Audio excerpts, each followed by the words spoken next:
All right. Another Saturday night. So another Saturday night shoot the breeze in a rainy NYC this weekend. I'm glad to be here with you guys. Drop a 1 if you can hear my voice. That will be helpful to me. You know what it is. I like to hop on early before the show really starts rolling. I like to give you guys a heads up on what we're discussing tonight. I have 10 topics. Will we get through all 10? Not sure. Because these are really good topics tonight. We're going to look back at that lady. Remember the lady who went to Mexico for a BBL and she went with some guys and the guys got killed, some black folks. We're gonna look at an update on that story. We're gonna play devil's advocate. We're gonna play devil's advocate about the interrogation of Marxism being Eurocentric and useless because Marxism is also a Western technique. We're going to look at a video with King Randall. We're going to answer the question, is nationalism European in its nature? We're going to talk about socialization. We're going to talk about black women and their unnatural hair textures. We're going to look at Judeo-Christian values and if they ruin African people's ideas on sex, relationships, and marriage. We're going to look at a situation and determine if it's a power move or justice, right? So those are the things that we're going to discuss tonight. I didn't check to see if you guys can hear me. Yes, I got a 1 from Yana B. Trigger Happy 262 plus. Pro Black Perspective is out there saying, hey. Yana says hello. Daily Affirmations by Pauline says good evening. Only from the Pro Black Perspective says we here. Yana says a nice hello to myself. I appreciate all of that. So what we're going to do, and by the way, there was a lot of topics. If I didn't get to yours, you know how I like to do it. I'll get to it in the next round. And if I forget to get to a topic, just shoot me a DM. Join the Discord. Join the Discord to be able to contact me, to be able to post your Shoot the Breeze topics. And again, if I miss it and I don't bring it back within a week or two, especially if it's a topic that can happen, that can occur at any time, and it's not one of those topical things that that's currently going on that needs to be discussed now, just hit me up and give me a nudge and I'll bring it back. All right, so with that said, let's start the show. And on the other side, I will drop Shoot the Breeze topic number 1 tonight. You guys stay tuned.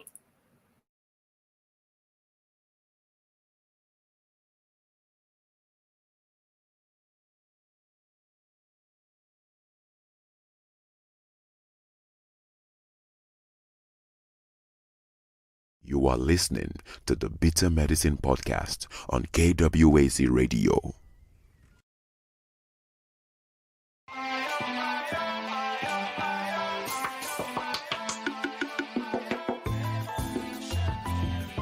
Welcome to the Bitter Medicine Podcast, where it's all about Black empowerment.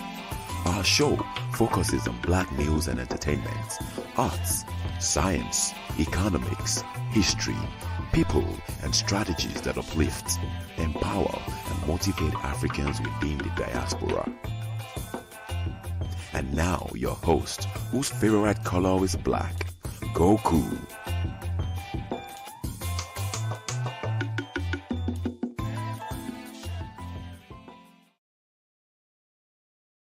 Welcome back to the Bitter Medicine Podcast. I am your host, Koku. Just want to remind you guys before we get the show rolling that this show is part of a podcast network called KWAZ Radio. There are other shows on the network you are invited to tune into. This is D Webb with the Harsh Reality Podcast, asking you to tune in where we tackle the news of the day that affects our community, only on KWAZ Radio. Peace, family. This is Oni, inviting you to listen to the pro-black perspective, where black problems are addressed with black solutions. Greetings, fam. Tune in to The Learning Curve with me, the revolutionary matron on KWAZ Radio. You are listening to the Bitter Medicine Podcast on KWAZ Radio. Yes, indeed. Welcome back to the Bitter Medicine Podcast. Let me welcome in my first panelist to join tonight, Buana. Buana Haziki, how are you? I'm good, Goku. What's going on, brother? I'm hanging in there, man. Hanging in there. Yes. Ready for the show. Yes, sir. Thanks for coming through again. Yes, And sir. Thanks for the topics that you contributed as well. So I appreciate that. No sweat, brother. All right. So as you guys can see, the link to join the panel is at the top of the chat. So feel free to click and come on through. In the meantime, I hope this works because this is going to take me to World Star. I don't already go on World Star. Let's go to Should It Be topic number one. Thanks to all of you who donated to the show recently as well. I appreciate that. I will put it to good use in terms of making the show improved for sure. Shoot the breeze topic number one. I would call names on who donated, but sometimes it seems like folks don't like the names called. So I just, you know who you are, and I thank you. So, should the breeze topic number one. This is the woman who they were defending after getting two people killed in Mexico. This is your queen. This, of course, comes with a link. Like I said, takes us to World Star. Let me share my screen so you guys can see it as well.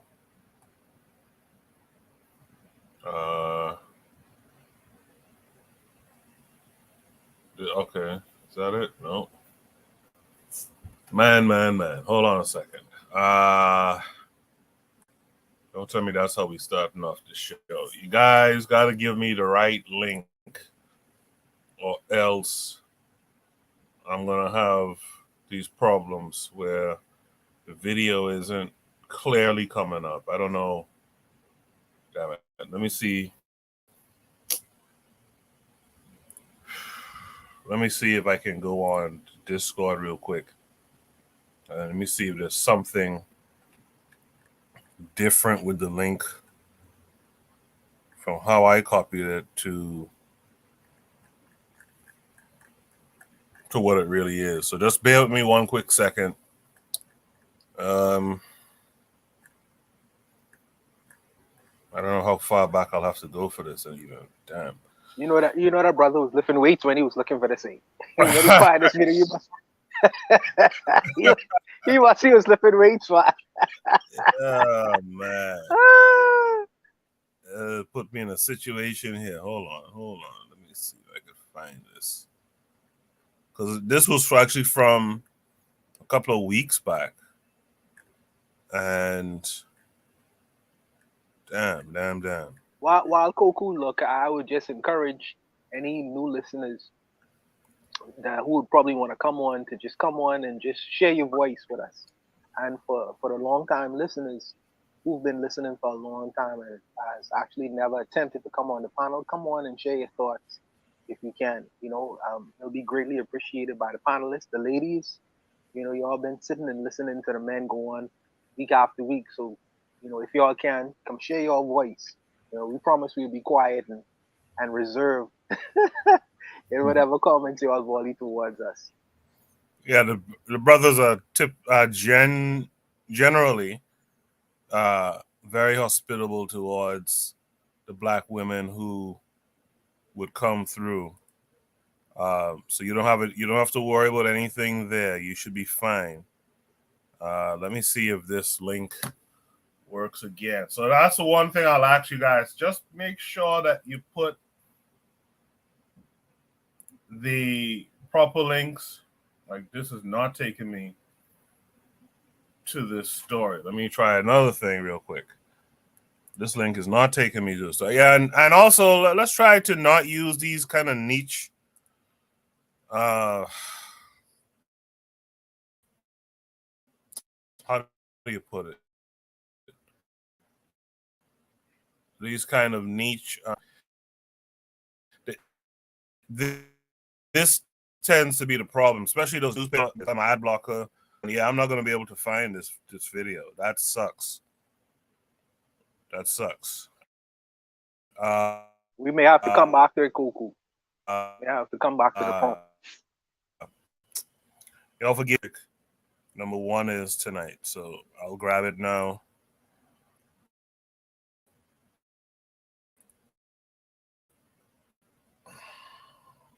I'll grab it now. In the meantime, let me welcome Oni to the panel. Oni, how are you this week? Peace. I just saw in the trending now, I guess, that the woman got a good jiggle. So I was like, I think whoever put this video up wanted you to click that. I guess. I don't like having to do this type of stuff on the air, but it is what it is, I guess. So we're gonna do a different Shoot the Breeze topic number 1 tonight. Shoot the Breeze topic number 1 tonight is gonna be what happens when regular people have had enough. Let me drop the video and we'll watch and then we'll discuss it. And welcome to the Factor Uncensored, mind-blowing story out of Haiti tonight. Tensions between suspected gang members and everyday citizens of Haiti have reached a critical boiling point. Police in Port-au-Prince say at least 10 of those gang members, and now we're hearing more than a dozen of those gang members were killed by people living in the area. And get this, those gang members were beaten, burned alive in the streets on Monday. This comes after days of fighting between alleged gang members and security agents. Gangs have been growing since the assassination of President Jovenel Moïse in 2021. They controlled an estimated 80% of Port-au-Prince area. Joining me to talk about this here on The Factor Uncensored tonight, co-founder and president of Houston Haitians United, Sledge Leonidas, and a member of the group, Shirley Leno. Glad to have you all here on The Factor Uncensored. It's just mind-blowing. And what we didn't say there was it began Monday morning when the gangs were going door to door, according to reports, trying to take advantage of the citizens there. And then the citizens turned the tables once the police were brought in. Your thoughts on this, Shirley? Well, first off, thank you, Isaiah, for having us on the show. It's always a pleasure to be here. I will say that given the dynamics of the country of Haiti and the conditions, being that President Jovenel Moïse was assassinated, the current conditions of our country is in turmoil. Mm-hmm. And let's be realistic here. President Jovenel Moïse, before his assassination, he was trying to push the referendum. And part of the referendum was to allow military and civic service for government protection for the people. Now, being that that is not in place, now you have a situation where the community is exposed. There's no type of protection. I know currently the Prime Minister, Henry, is trying to put some things into place, but at this time, we just don't know what's going on. Mm-hmm. Sledge, feel free to chime in regarding this. Sure. The Prime Minister, Ariel Henry, is currently governing the country. They're supposed to have elections sometimes in 2024, April, July, sometime. Most of the senators and government officials their terms have lapsed, and so basically he's running the country somewhat of a dictatorship, for lack of better terms. Now, the gang leaders that have access to these weapons, first of all, Haiti does not manufacture any weapons, so there has to be port of entry for that. Most of it is coming out of the U.S. from Miami, being shipped there to the country. Most of these gang members, they're poor citizens of the country that are left to fend for themselves due to lack of jobs and infrastructure. But do you think that gives capital. them a right to take advantage of other people in the country, other citizens who are not involved in No, violence absolutely against? not. Absolutely not. Absolutely not. Absolutely not. What I wanted to touch on was bringing us back to where things started to where they are now, and to bring things full circle. Now, the gangs are controlling the country, specifically Port-au-Prince, because there's different departments of Haiti, and people are still going there, traveling safely. But in Port-au-Prince is where most of the turmoil is happening. I would say at least a good 90% of the turmoil is there in the capital. Now, the local residents that are there, they're tired. They're tired of the unrest. They're tired of the Haitian government not being able to respond and provide security for them. And because of this bickering, the police and the local gangs are interacting with each other violently, to where there were police officers that were slain. And now these gang members that were captured, they were traveling, and they had arms in the van, and there was a blockade that the local police had set up for security purposes and checkpoints. And they noticed these gang bandits, and so they took them and arrested them. And they there's a moment where they do not know how these people got free to the public, but they got a hold of them. Let's talk about what we see now, which is just mind-blowing. That citizens, some citizens, they call them vigilantes, they rise up, and then they take matters into their own hands. When you guys hear about that, that means that it is at wit's end there. Absolutely. And to our, your point earlier, and, given the timeline in history, when you are in a country where there's no president, when there's no government officials who are ensuring that the safety is there, as a citizen, you are in a position where, okay, I need to defend, I need to make sure that I am safe. Now, I will add that what is going on, that is not okay, right? Yeah, absolutely. That is not okay. But do you get that when you have hopelessness and no one to provide the security that you expect under the Constitution? Well, it is our hope that Prime Minister Henry continues to push the referendum, the 2021 constitutional referendum that President Jovenel was going to put in place, which included military and civic service to protect the citizens of Haiti. But to let you know, that would take a while to get there. What would you tell the people there in order to, maintain and keep their sanity and their safety and security until we get what the former president initially wanted? Our alliances. So, yeah, for sure. The Ariel Henry, the prime minister, had beckoned to the United States, the UN, to send troops to Haiti, police forces to kind of subside the ongoing violence that's happening there. As of right now, the United States and Canada has not decided to do anything in regards to that.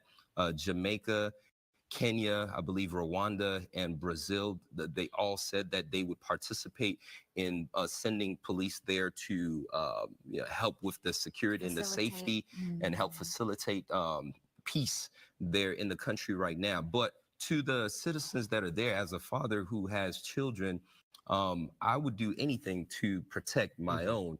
And that's what a lot of these citizens of Haiti have done, and taken that up into their own hands to make sure that their children are fine. But right now, Haiti is in an interesting situation. And I think the international scene has to give some type of response, some type of aid. But we're right here in the American backyard, and I think we have the most power to do something and to bring peace and calm. Now, one point that I do want to make And we got to is, wrap it up really quick. Sure. Go ahead, make it quick. One point that I do want to make is that now most Haitians do not want the UN involved into the country. So that's why you see the civilians are pushing back towards that, and they want to take things up under their own hands to bring peace and security for their own households. And may I add, what's happening in Port-au-Prince is not the case everywhere in Haiti. It is safe for tourists to visit. It's just unfortunate that it's happening in Port-au-Prince. Got it. We'll check. That guy was ready to end that segment with the quickness, wasn't he? Let's welcome in our brother who probably could set up this topic a little more. Let's welcome in Azuli. Azuli, how are you this week? Yeah, I'm fine. Everything's good. I'm gonna say something. The previous prompt you dropped, I dropped the real link. If you want to go back to it, the previous one. I saw it on the Discord. All right, so this situation right here that people are talking about it's a real weird situation because even myself, it's hard to understand. But what people don't understand is that those people, those gang members that are getting dealt with, have been destroying the country for the past 15 years. And they've been committing horrific crime against the regular people. So that's what is out there. So this is what's happening right now. It's similar to what happened in 1985, 1988. It's called Deshukai. When what's his name? Baby Doc, the Tonton Macoute, when the people rose up to destroy the Tonton Macoute, that's exactly what they was doing to them.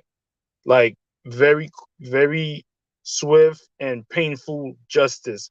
So these people that were doing those crimes, these gang members, I guess their parents didn't tell them what the Haitian people do to people who keep on doing that to them. So that's just maybe Deshukai part 2.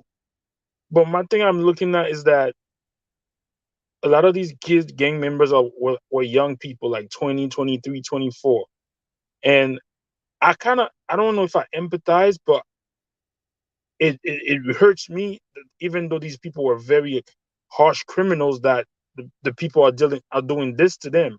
But when you see videos of what they did, they had sons raping mothers, they had sisters having sex with fathers, and they were killing people, taking those gang members. People should not feel sorry for them to be like, oh, why are they doing this to these people? A lot of these gang members are reprobates. So it's like the Bloods and the Crips oppressing their own people in the hood 10 times over. But behind those little gang members, you know who are there? The politicians and the rich people. And I believe all these things are ploy to keep Haitian people from diaspora to go back to Haiti to invest, to make money. There's something strange with that situation, that your own people will be doing that shit to your own people. So at the end of the day, as a human, I feel sorry because deep down I have this human level inside of me. But I have to override that because these people, these gang members, were doing horrible things to the people. And it's not only the men, there was women in there too.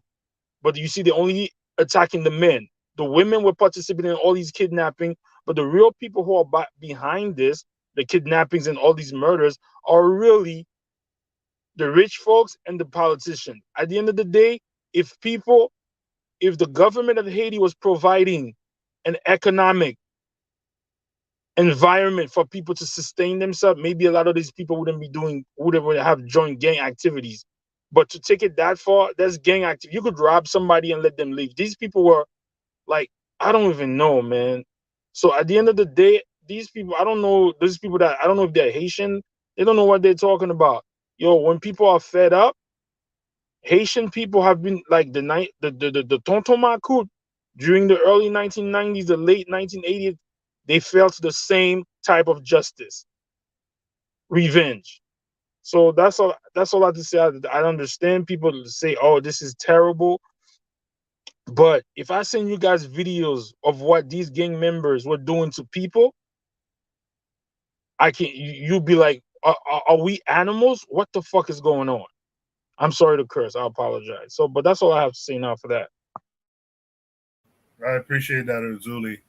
Thanks for setting that up for us and giving us some inside that. Yeah, there's something you'll notice with black folks. Black folks tend to have a soft spot for gang members, man. Like, no matter where you go, some gang member gets done up, and there's some black folks printing this person's face on T-shirts and more. I mean, I get there's a loss of life, but not a degenerate. My only thing, Goku, those people were degenerate. My only thing, I would opt out for more of a swift death or a swift deletion, but we don't know what these people were suffering under these gang members' hand. Do you get what I'm saying? A lot of people said, yo, they were having mothers have sex with their sons and laughing and videotaping it. And if the son refused to do that, they would shoot him in the head. They would kill them. So I don't understand where this kind of degeneracy came from. Where did that came from? So people are looking at it. So and a human feel, I'm like, damn, I would opt for a more swift death, but I cannot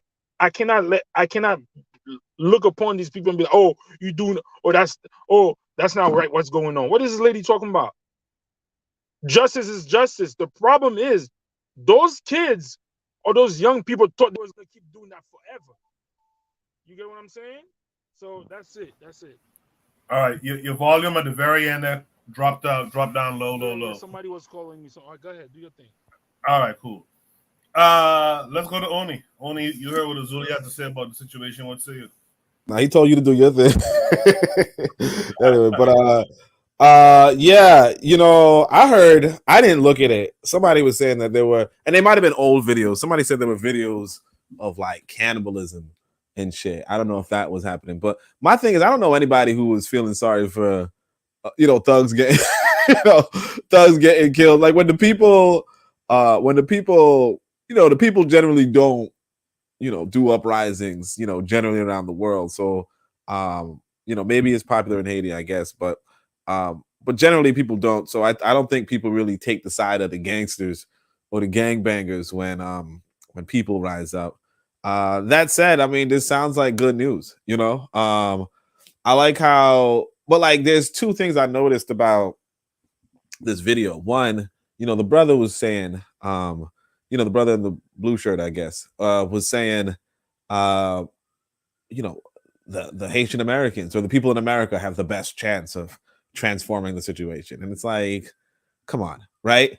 And then the sister, she was on about, well, you could go to other parts of Haiti, like she still wanted to get that that tourism kind of thing, which is, whatever. I just thought that was a noticeable thing, but I mean, all over, I mean, it just sounds like good news to me. You know what I mean? I don't really I mean, when people are terrorizing you, you're supposed to step to them, and I mean, it's easier said than done. These are usually armed people, and you may not be as well armed, right? That's the whole reason why the thuggery exists. But generally people, generally when injustice is met with power, right? In the words of Marcus Garvey, right? When injustice is met with power, that's something to be celebrated all over the world. So I don't know the full story. I don't know the full details of what these criminals were doing, and I don't really feel any sympathy because, if you're a young man, you still could, gun me down. It's not like you being young, extends my life. We all are in these societies, to do better for our neighbors in a sense. And if you cannot do better for your neighbors, then you shouldn't be a neighbor, and I mean, if you're terrorizing your neighbors, right, then like you have to go. You are the problem, and I think we might have seen a video, I feel like it was last year, of some situation in Port-au-Prince, and how some people are just living in some real destitution, and for you to, as a man, no less, right, for you to look at that situation of your people in destitution and say, look, I'm going to harass them, right? That's a problem. You know, it's one thing if you're harassing rich people. It's a whole other thing if you're harassing poor people. And if poor people or impoverished people choose to, return the favor, well, I guess it says, the words of Malcolm X, chickens come home to roost. I think thank you for that, Oni. I think Oni said something last night on Bakari's channel too, which is something to take in consideration for everyone. Is really when you're in these places, these particular geographic locations, these countries, if you will, neighborhoods, and all, really it's a family thing. It's nuclear family as extended family and extended family, right? So, I mean, usually it's like a family thing. So the idea that you would go around terrorizing, this is why I'm so hard on the dusty dudes, the dudes who like to embrace the streets and all that kind of stuff. Because to be as you said, only a man in particular, going around and terrorizing your own people, your own family, if you will, it's some real low life type stuff. Zuli wasn't sure where that comes from per se, but I do believe that's an import for the most part. I'm not saying folks can't just conjure these things up themselves, but I do believe the example comes from somewhere else, and that's what people are working on. But yeah, this idea that you would look at someone, especially people who are close to you geographically, and you would terrorize those people. Come on, man. Come on. Anyway, let's go to Buana. Buana, what say you to all of this? Yeah. So in looking at this video, it just really reminds me that when I consider the Haitian people, I consider them to be some of the most proactive black people on the planet. And I can tell you what I mean by that in a minute. But I also consider them to be some of the most tolerant black people on the planet as well. It almost seems like a contradiction in terms. But in this particular instance, when people had enough, they had enough. And see, they allow, well, gangs been doing certain things in the areas for a long time. And after a while, the people collectively, the black folks collectively get together and say no more. And they give these guys a nice way, what you call it? Necklace, a tired necklace party. All 15 of them. And I say get rid of all of them if you can. Get rid of all of them. Because sometimes you see government officials, you see police officers, they are in cahoots with these so-called gangs running in these areas, running free in these areas to do harmful things to the communities in which they live in for different kinds of reasons. So if the people collectively get together and say no more of this, we could take care of this ourselves. We ain't calling the police. We ain't walking around with placards in our hands saying no more death and no more destruction. No. We can take care of this ourselves. And the Haitians have a history of doing this, these guys of things. And this is why I love them, because I feel like in their with their politically and their proactive nature, they get rid of people after a time. But for me, it take a while. When Arzuli was talking about the 1985, when they deal with the Tonton Macoute, and everyone know what the Tonton Macoute was doing with Papa Doc and Baby Doc in the country. So, they had to do certain things to get rid of these clowns, and the Haitian people, in their history, they get rid of their presidents when they get tired. the presidents end up leaving the country running when the people get fed up. And no other black country, I don't think, can really make that claim. Maybe in some parts of Africa, but they get rid of these clowns, when they fed up. I just think sometimes it take a long time for it to happen, because you see certain things happen in your society, and they are very tolerant. I don't know what the culture is in regards to tolerance and tolerating the ridiculous things that occur. But my goodness, man, when that judgment day come, and when they manifest that judgment on you, you will rue the day you was acting in an oppressive manner towards them, because you will leave that country running. And many presidents, they flee. They like to label us as fleers. They flee, jump on board planes and leave with their whole families. The problem with it is they'll loot the treasury before they go and take all the Haitian people and money. But I respect them for taking care of their issues. One of the things that is curious in the interview though is when this Haitian guy said that, well, maybe we need to have one of the European countries or UN come in and deal with matters. I'm like, man, what are you talking about? You don't remember your history. You don't know your history with Western powers coming into Haiti. Why would you suggest that kind of solution? That's ridiculous. But I understand where he is sitting. So his belly is full. So he thinks that this is going to be a solvable problem in Haiti, having Western powers come into his country. But if I was them, if Haiti requests it, since they are reaching out to African countries, like Rwanda, that's a very good leader there, and maybe I don't really like Jamaica, but some Caribbean countries could assist as much as we can with the resources that we have.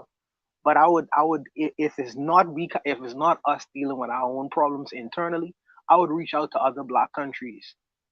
Black countries that I think would be on a developmental level that would be able to assist in trying to rectify the issues that we may have in the country if they have the military power to correct whatever problems that we may have. But we don't need to appeal to the West to solve our problems. We could speak to our brothers. Let's make appeal to our brothers first before we go to the Western powers and ask them, because they have a plan in place and their solutions always leave them on top.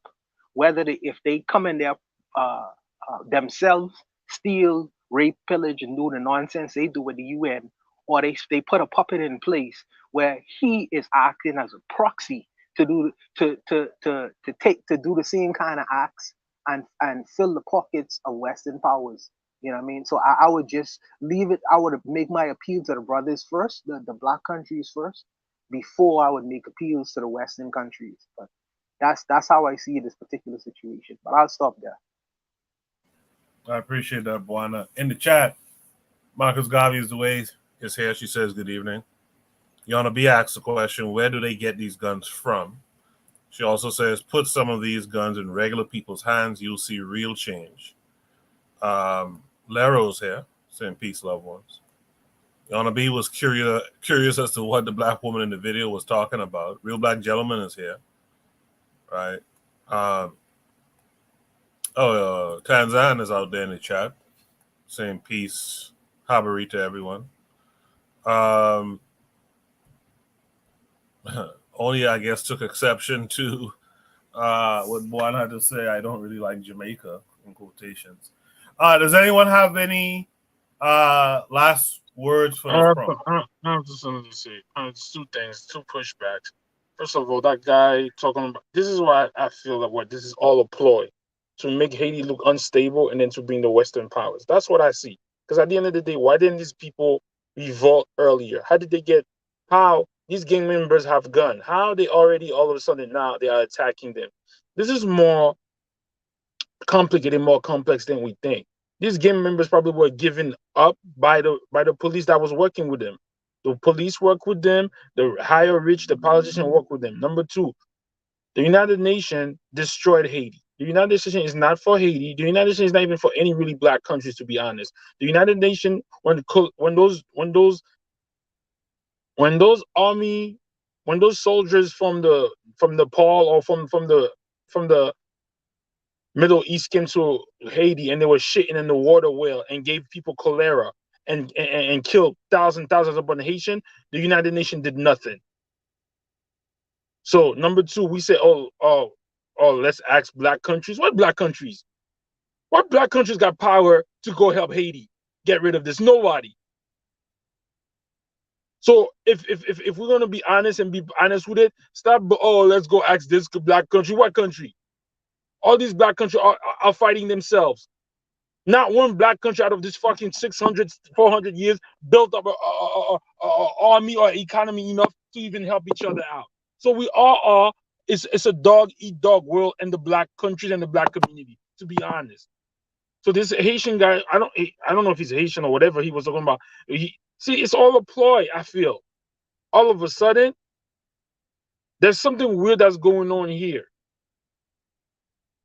Again, it's just black people killing each other, and at the end of the day, we all know who's responsible for all this stuff that's going on in those, especially in Haiti. Yes, we take accountability that this freaking politician are a piece of shit. All they do is keep selling the people out just so they could send their freaking kids to Europe to get a European education or European money to come back and to snub their nose at the people there. So this is not kill that such. Oh, let's go ask who Kaizo Empire to come help us.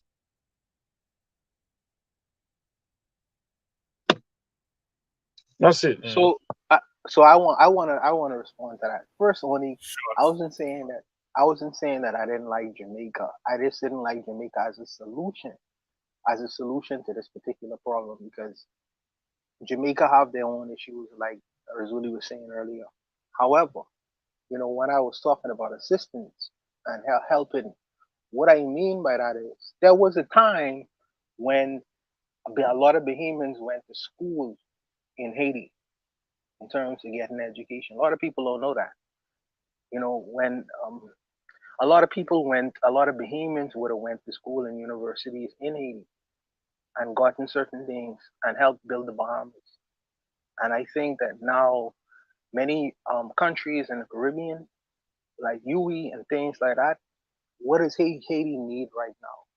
Haiti needs a plethora of doctors, that could be of great assistance to the people them who are really in need of these kinds of things. If places like Barbados and Jamaica would offer these people the ability to come to these universities for free, and train doctors to go back to Haiti, it would improve just on a medical level. You know what I mean? The health and wealth of the society. That's first of all. Second of all, Haiti have a lot of, and y'all could, Urzuli could correct me if I'm wrong on this. Haiti has a lot of infrastructural issues. There are countries, not only in the Caribbean, because some countries in the Caribbean are, infrastructurally they're okay. Let me put it like that. They're okay. And there are countries in Africa infrastructurally, like Rwanda. Rwanda is how Kagame has set up that country. You know what I mean? And set up the institutions inside that country, coming from a place where there was a complete dismantling of all the institutions based on the genocide that would have happened. To use his know-how and to use his expertise in that country would be of a benefit to Haiti. It would be of a great benefit, because right now Rwanda is doing very well. Let me put it like that. In terms of organization, he has been able to put that society back together again after the genocide. And I can't only place that on him, but I could place it on the people around him as well. And I'm saying that the use of that expertise and know-how would be of great assistance to Haiti. You know what I mean? Sometimes money is important. That's absolutely a fact. But know-how is also important too. This is the reason why you have Cuban doctors in the Bahamas, because there is a short supply of doctors all over the Caribbean. And if you have Cuban doctors in this country, it helps with the fact that there's shortfalls in terms of the health care of their citizenry. Why wouldn't Haiti be able to benefit from something like that? If you educate Haitians in their medical universities and then send them back to Haiti. So when I'm talking about how Black countries can help and assist, this is what I mean. It don't only have to do with money. Now, when you're talking about military might and power, I don't think that we are there yet, and I don't think that they are there yet. But there are some things that you could do in the interim period that is just as important, like medicine, like infrastructure, like many different things that you could put in place before we could talk about in terms of defense, because that's important. I don't remove that off the table at all. That's what I'm talking about when I say assistance. Right now, doctors and stuff like that. This is not what's needed right now. Right now, the country needs security and protection. If there was a black country that had an army, all you have to do is send them. Your elite, Yeah. those let me finish. Those gang members right now, that what they do, they're making the country unstable. They're making the country that nobody want to invest in the country. But people talking about send doctors, send this and that. How are you gonna do that in a country like that right now? Okay, so now you ask the question, let me answer. So now you say that you make a statement, which is fine. You say security. One of the largest militaries in Africa is Nigeria. Nigeria could send bodies into Haiti. Cuba could send bodies into Haiti because they did it before in Angola. So Cuba could send bodies into Haiti. Jamaicans could send their military, or we call it defense force, into Haiti if they request it. If they request it, they If can they do that. request, no, it's not about if they request it. They cannot send that unless they speak Why to the not? United States. No, bro. No, bro. You don't have No, to speak stop. to the United This States. is and this is the shit that I don't like when y'all keep I saying. live in the Acting Caribbean. like You telling me I live here? You talking you about live something here. from you? What? So I what? You live live here. here. You don't. So So what what? I You live what I'm here. so what I am So why saying you to live you. here? So let me qualify what I'm saying. Let me qualify what I'm saying. There has been. Oh, if you don't hear what I say, what you asked the question for, there has been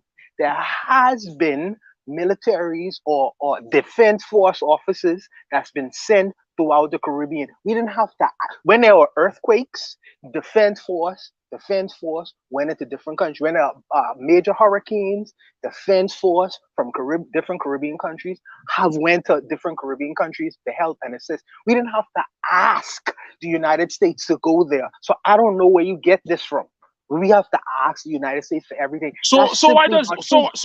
y'all niggas know Haiti's going through shit? Why does Haiti have to ask y'all if y'all got the military might to go over there? Because Haiti is an independent country. You can't. Please, have shit. Y'all gotta It's ask the okay. United States, the You United being Nation. emotional. You being You emotional cannot now. just go, You being go emotional on and now. stop the bullshit. Nigeria cannot.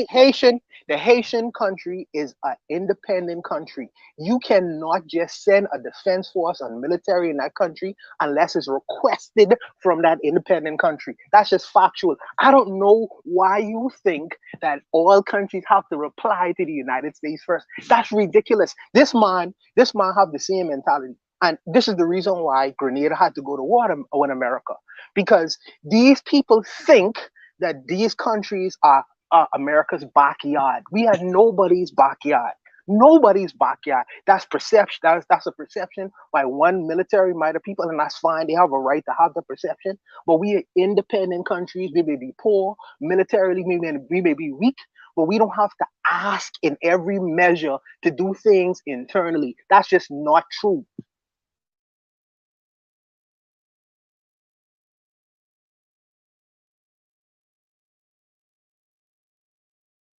I thought Azuli was going to respond. Let's welcome in Tag. What I'm saying is, y'all want to say you don't have to act.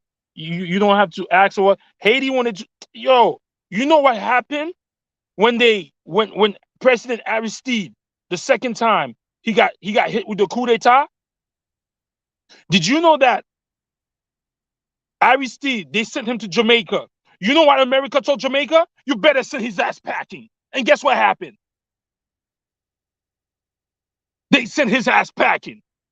And they sent his ass all the way to Africa. So don't tell me that y'all niggas don't gotta ask the Western powers for access. When Aristide got hit with the second coup d'etat, he went to Jamaica. You know what happened? George Bush was like, yo, y'all better get him out of here real quick. If not, why? We're gonna sanction y'all. Guess what happened? He was sent packing.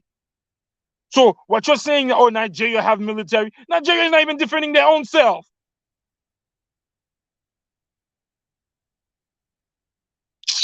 Man, all I know is it feels like Haiti is by itself. And regardless, I'm not blaming anybody. I'm just saying a lot of it has to do with a lot of stupid, corrupted, freaking no integrity politicians. At the end of the day, they cannot just whatever, man. It is what it is. But to that situation, I guess the people are tired, but it's still fishy to me. But that's all I have to say, man. I pass the mic. Let me welcome in Tanzan this week. Tan, how are you? I'm good. How are you? I'm good. I'm good. Tan, did you follow this prompt? Yes, I did. And All right, what's it? I would say the interesting thing is that, okay, people are celebrating that all the people have finally stood up to, the people who are doing these things to them. But it seems to me they are doing the same things that the gangsters were doing. The gangsters, not to the same degree. What I'm saying is this: that the gangsters were oppressing and their own people, and yet then the people stand up and then they burn down the gangsters. Which yes, I have little sympathy for them as well, but it's still taking care of the problem at the very last level of it. It's like you're taking down the street level problem, but the bigger problem is still out there, like Yonabi said, and everyone knows where the guns coming from, where is all who are giving all these people, who are giving all these criminals this much power to terrorize other people. That is not normal. One man cannot have that much power of another man if he's not supported by a bigger power. So I think that yes, if, the people can rise up, but if it's just rising up to take care of the problem, the smaller problem, while you're still, they can't even talk about the UN and the atrocities that you talk about what the gangsters did, which is terrible. And I know that there was atrocities during the Papa Doc and the Baby Doc eras and so on. So that was a really long time of just brutalities. But at the same time, you're still letting these people, do these things to your children, kidnap them, take them away, and so on and so forth. So the bigger problem is the outside forces, and they're not really talking about that. They're talking about, the only people who can help them is the US. They're just giving and there's really, I know that, the Africans are not going to come in there and then do some magic and then change things and so on. But who would you rather come in to help you deal with a small problem? Some people from your local people, or the UN? Hmm? Oh, I'm sorry. Did someone say something? Yeah, all I'm saying is this, that when we look at the problem as just us and then we take care of the problem internally, it's not going to take care of the bigger problem that is out there. You can take care of these little criminals, and I'm not little, they're big criminals, I'm sure. But if there's a vacuum, there's always somebody who's going to fill that vacuum. So if things are broken down, then you can't fix them by just getting rid of a few individuals. And then at the end of the day, too, the people are still left in a state of, of fear, because even if you do this, you're still, you don't have security. You got rid of the bad element, but you still don't have security. I'm not saying that what they did was, it's a small step, but it's not really addressing the bigger problem. Yeah. That's it for me. Thank you for that, So Tan. I wouldn't mind adding to because Yona B asked an interesting question. Well, she asked a question and she made a statement afterward about where do they get these guns from, and then of course put some of the guns in regular people's hands and you'll see real change. The thing about that latter statement is that the gangbangers are regular people. So when we put guns in the hands of regular people, right, we have to realize that those guns in the hands of regular people does create gang members. If you are a productive worker in a society, you probably don't really need a gun or seek a gun because, let's say you're I don't know, a teacher in a school. right? You're not necessarily, oh, I got a gun now, time for me to change my economic behavior. What you are doing is you get a gun and you say, okay, cool, and you put it on your shelf, and then you continue to be a teacher. But if you are a young man with no work, no job, no prospects, no food, right? Now a gun becomes a tool for you to, uh, you know, first off, you want to cut the guns away from other people, obviously, but you also have the gun as a tool to, uh, steal from the society, right? And so, this like us saying put the guns in regular people's hands and you'll see real change. I think this is the change you see. The gangsters. You see that change. And as far as like, I think a lot of us time to ask, where do they get these guns from? The same place they get the clothes from. The same place they get the cars from, the same place they get the bikes from, the same place they get the buckets from, the same place. What we are in a situation where other people are producing things for us, and guns being present in a community where everybody is awash with westernized living standards. It's kind of like missing the point, in the sense of like just looking at how people are dressed. Where do you get the Lakers t-shirt from? You know what I mean? like you're not a Lakers fan. You know what I mean? Like, where do you get the Lakers t-shirt? Where do you get the Bugs Bunny hat from? Our people are very easily infiltrated, and because of that, you have that. But as far as the last notion about whether other black countries can intervene with or without America or what have you, obviously they can, obviously. And not just that, the video tells us that Jamaica and other countries sent police forces. Now, did they send a huge police force or a big enough police force for the situation at hand? Probably not. But I think that we really should be mindful about what Buana was saying in regards to Haiti has to ask, because if Haiti does not ask, it can be seen as an invasion, especially if the Haitian government in place says, "What are you fucking doing?" You know what I mean? You can't just, like Jamaica, not to say that Jamaica would or Jamaica could per se, but Jamaica can't just send, 2,000 soldiers across into Haiti, right? Without the Haitian government itself saying, yes, we welcome, your 2,000 soldiers can come through our airport, or your 2,000 soldiers can land on our shores, right?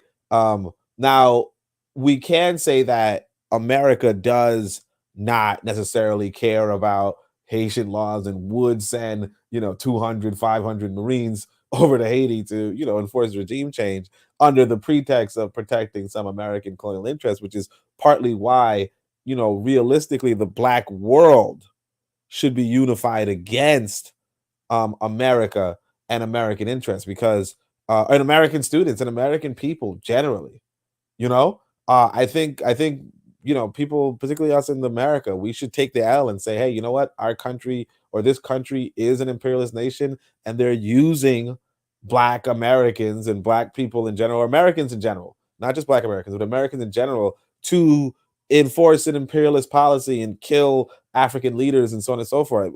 At some point, we have to say to ourselves, realistically, the Americans, even these people, you see, these Haitian Americans, they are saying, hey, look, let's get America involved somehow. Let's get the UN involved. And this is time, no Cyndi Lauper, right? But this is time after time where the Americans are using black people against black people. Cyndi Lauper, time after time. We in Africa, there's a saying, when the axe came to the forest, the tree says, look, the handle is one of ours, right? I want to expand on that and just say, look, you have to pay attention not so much to the handle, not so much to the blade, but to the handler. Who is the handler? And what we have, like, again, time after time, what we have is black people being used by America. We really have to just push away from America. And I'm a little bit grateful that for a long time, you know, before I even had a black consciousness, I understood, hey, look, America was the bad guy. Like America's the bad guy. You know, like more than any other country on the planet. A lot of ruin is because of America. And so, you know, I really do think that we just have to, you know, at least be in one accord and we say, hey, you know what? Actually, America's a fucking problem. That's all. I'll leave it there. You know, only it's funny. I was in an Uber today, and time after time was playing while I was in the Uber. You also said something too that I thought about earlier when Buana and Azuli was going back and forth for a bit there. Yeah, this idea that Haiti doesn't have to ask is wild, because if you don't ask, that's an invasion. Now, and which leads me to a question I'll ask Azuli. And this kind of goes back to, I know something he doesn't like with this Kaizo guy and Buano one night on Tan's show. But the question does become, would you as a Haitian, Azuli, would you be okay with another neighboring or several neighboring black nations in the Caribbean to you know, with the idea of changing things in Haiti, putting a halt to the nonsense? Would you be for that? Hope I didn't say all of that. No, Zuli ain't there now. You say, would I be? Hell yeah, I would be for that, because at the end of the day, Caribbean people are the same people. We have the same. We want the same thing. We have the same ideologies. Why not? I mean, you could come in and flatten those gang members and put safety back and then leave,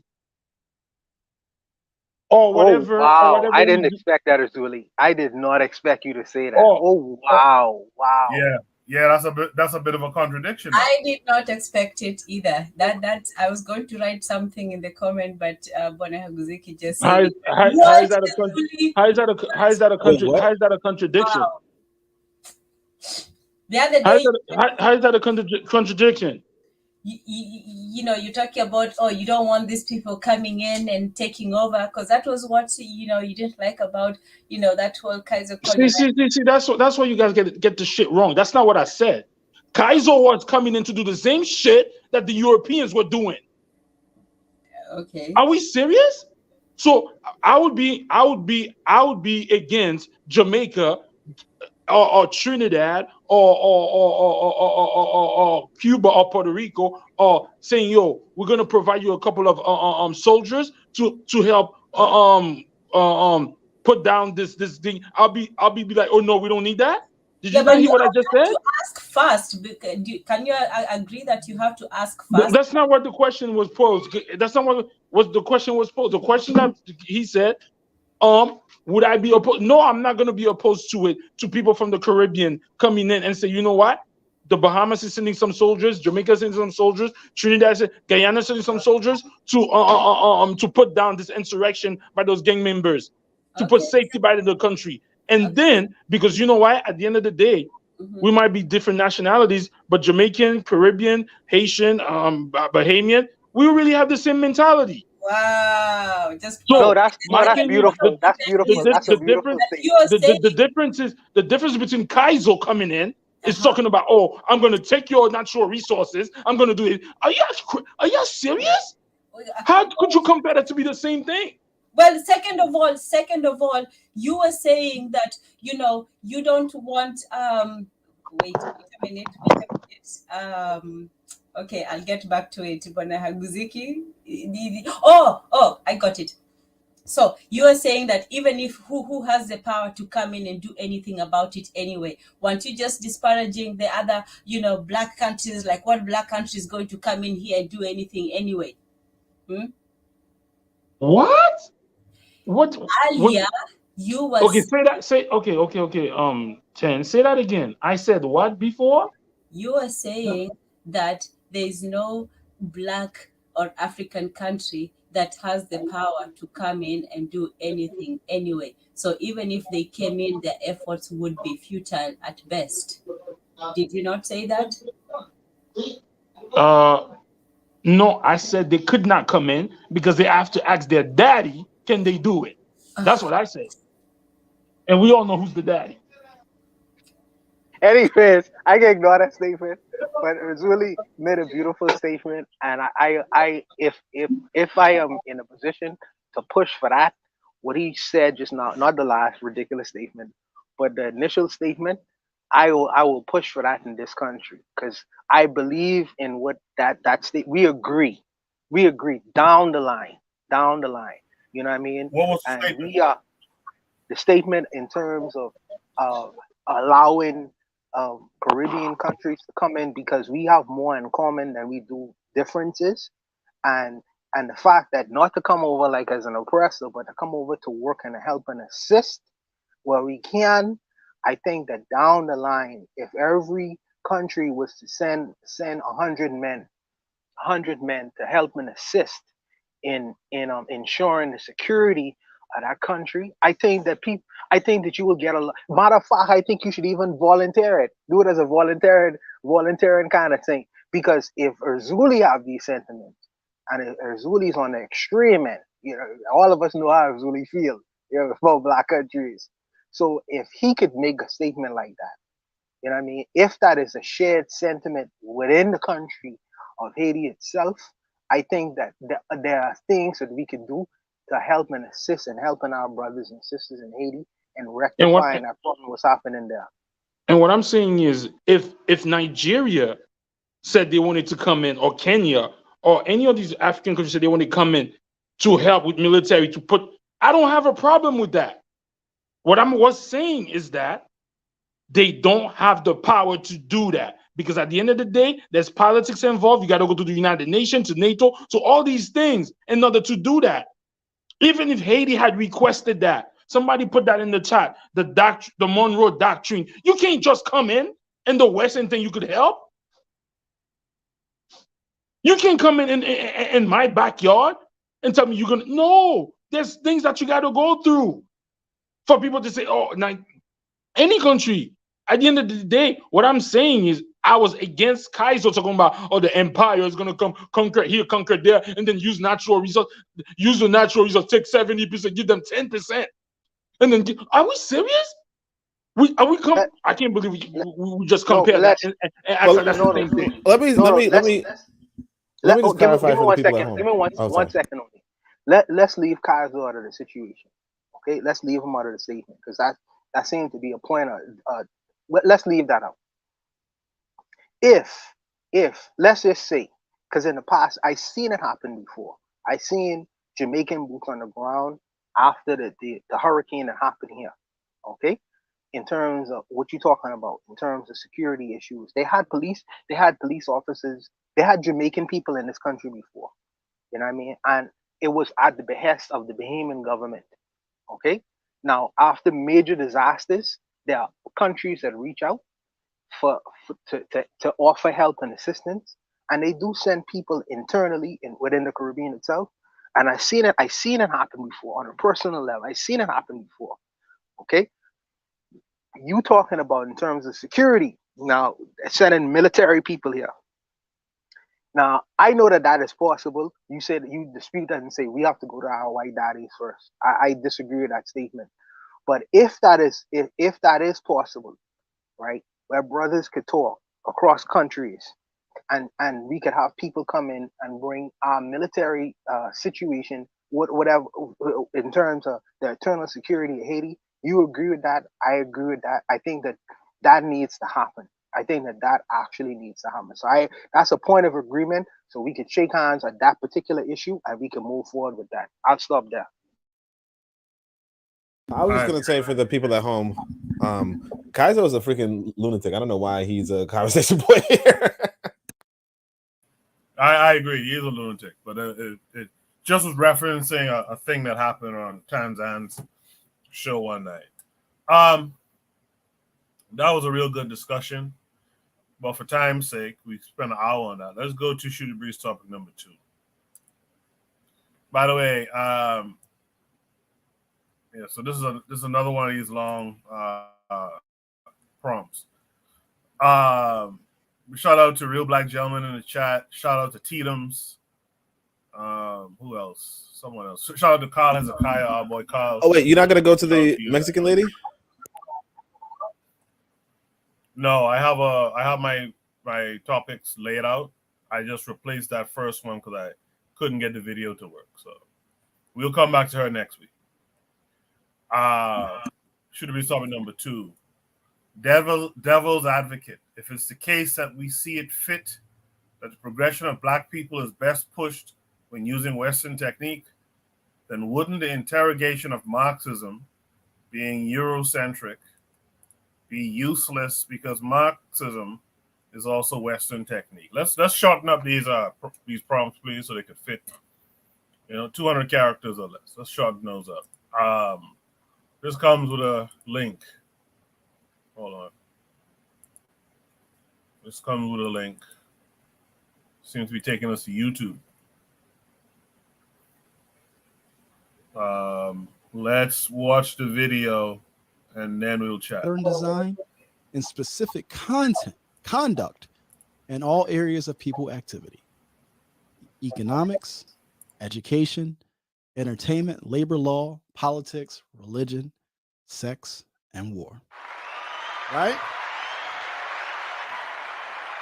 So Mama Frances Cress Welsing said that we have a responsibility to help our people see clearly the context of our present reality.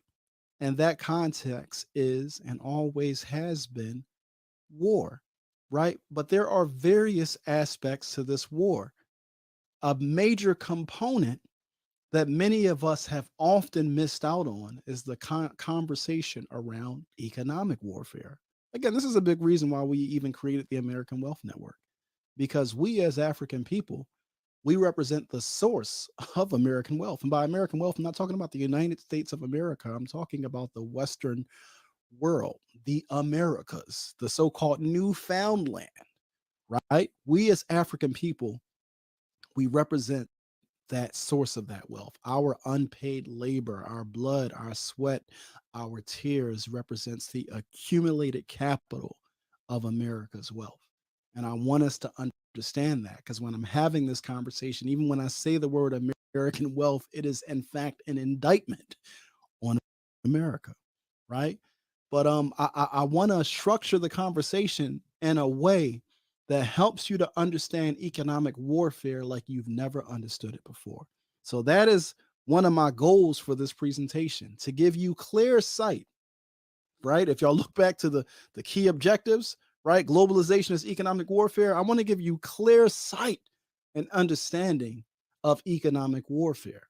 You understand what I'm saying? So I want to give you another quote here just to, to preface the remarks today. And this comes from none other than the Honorable Dr. John Henry Clark, Nana John Henry Clark. He said, we need a commercial revolution, right? He said, remember, and he's referring to Japan right here in the statement. He said, remember 200 years ago, they didn't even have a good wheelbarrow. Look at them now.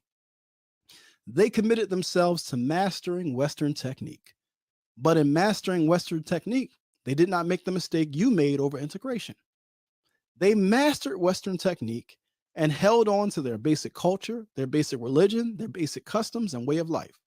And they altered them, meaning Western techniques, to suit themselves, right? So when Dr. John Henry Clark is saying here that we need to master Western technique, he's talking about we need to master the modern aspects of commerce, of business, of economic warfare, right? Because business is economic warfare. We're going to get into it, though. He said, if we're going to have a spiritual revolution, we're going to have a commercial revolution. And you want to know, what's the socialist talking about a commercial revolution? He said, because I know that without the mastery of these techniques of commerce, no country can function well, no matter what kind of government it is. You understand what I'm saying? So a big part, and this will be throughout the year, family. The work that we're doing in the Amos Wilson Collective is we really are helping our family to gain that clear insight, right? We're really helping our family to confront our fears, including, our fear of economics, our fear of wealth, our fear of money. This is a conversation that we are definitely going to be getting into. But we also have to confront a lot of the dogma, a lot of the confusion that has been injected into the Black liberation movement via Black Marxists, right? That's going to be a conversation that I'm going to be engaging throughout the year. So I'm looking forward to y'all, learning and growing and walking with us along that particular conversation, right? So wouldn't be. All right, so that's a Omowale Africa video. Again, we go to the prompt, should be topic number 2, devil's advocate. If it's the case that we see it fit that the progression of Black people is best pushed when using Western technique, then wouldn't the interrogation of Marxism being Eurocentric be useless because Marxism is also Western technique? Tan in the chat wasn't sure what that really meant. And Trigger P262 responded saying saying the critique of Marxism is that it's Eurocentric in its nature, which creates cultural clash. But wouldn't the adoption of other Western techniques be similarly problematic? So that's the essence of what the prompt is asking. With that in mind, Tan, what say you? I would say that it's not where something comes from, is what you use it for. So if something works for a particular situation, or if you're in a certain environment, then master the environment, learn what you can from it. If you're in a society that is more communal or more capitalism or whatever system that you're under, I say that you should master it. You cannot really overcome or change the system if you don't understand it. So I wouldn't just brush something off because it's Western or one thing or another. I would say, does it work for us? And a lot of these things are actually African in principle, but some of them are Western in theory or ideal. So it seems to me that Africans do something first, and then maybe they create a theory about it. If they do, which I don't see, but the rest of the world creates a theory first, and then they seek to try it out, test it out. That's the whole basis of science. The hypothesis, which is the idea, always comes before the experiment. So, I think that if something works, then we should look at how it works and how it can work for us. I don't think that something being Western or foreign is necessarily an argument against it. Is to look at it and say, how can we understand it and how can we use it, to for our own benefit. Yeah. Yeah, that's it. I appreciate that, Tan. Yeah, I have similar sentiments. If it has worth, if it has value, if it's usable and productive, yeah, you take it and run with it. That's just common sense to me. You take it and you run with it. The idea that you will shun it because it's Western or it's from these other peoples, if it works, man. Let's go. Let's welcome in our boy Real Black Gentleman this week. Real Black Gentleman, how are you? I'm good. Good. I wanted to jump in. You know what I'm saying? I see what the question is leading to, and I just can't roll with it. I mean, like, I don't need Karl Marx as any kind of like icon for any kind of like thinking on anything. Like, it's like you just take away the man. He has some ideas, you know what I'm saying? It's ideas, you know what I'm saying? Black people have ideas too. It's like, I don't need Karl Marxism. Marxism is a pasteurization of like political theory. You know what I'm saying? And all pasteurization is just boiling something. You know what I'm saying? That's what people do. It's like, I don't need to even allude to that. I would just take the whole theories, just break down the whole thing and just add scrap. You know what I'm saying? If there's something that dude happened to, you know what I'm saying, think of, you know what I'm saying? It's like that he wrote down in a book or whatever, you know what I'm saying? It's just, you know what I'm saying? I don't need to refer to Marx or Das Kapital or any of that. You know what I'm saying? It's like, I don't see that African or black people need to like, it has to be a prerequisite of understanding it to get a better grasp. No, it's not even that. I just think it's not necessary at all. There are some things that, you know what I'm saying, when people, and the thing is, when people say Western, I mean, I'm starting to, I've realized for a minute, you know what I'm saying, if indeed, you know what I'm saying, you know, all of, you know what I'm saying, you talk about them white folks as civilizations of Rome and Greek, you know what I'm saying, they done stole up out of, you know what I'm saying, Africa, out of all that. So like all the, you know, it's like, you look at the temples, it's the structure, you know what I'm saying, like, when we talk about building structure, you know what I'm saying, a lot of math and all that's African, you know what I'm saying? So like a lot of ways Western is what is the bastardized like child of what, you know what I'm saying, Africa. It's just it's that simple to me. I get it. So like I'm not put off by Western, although I can see a whitening of what basically they stole out of it, and I can discern what is, you know what I'm saying, that's you know what I'm saying, that's some old face stuff, or you know what I'm saying, like what is like fundamental, like, yeah, you know, 1 + 1 is 2, you know what I'm saying, basic, you know what I'm saying, fundamental stuff, you know what I'm saying, you just roll with.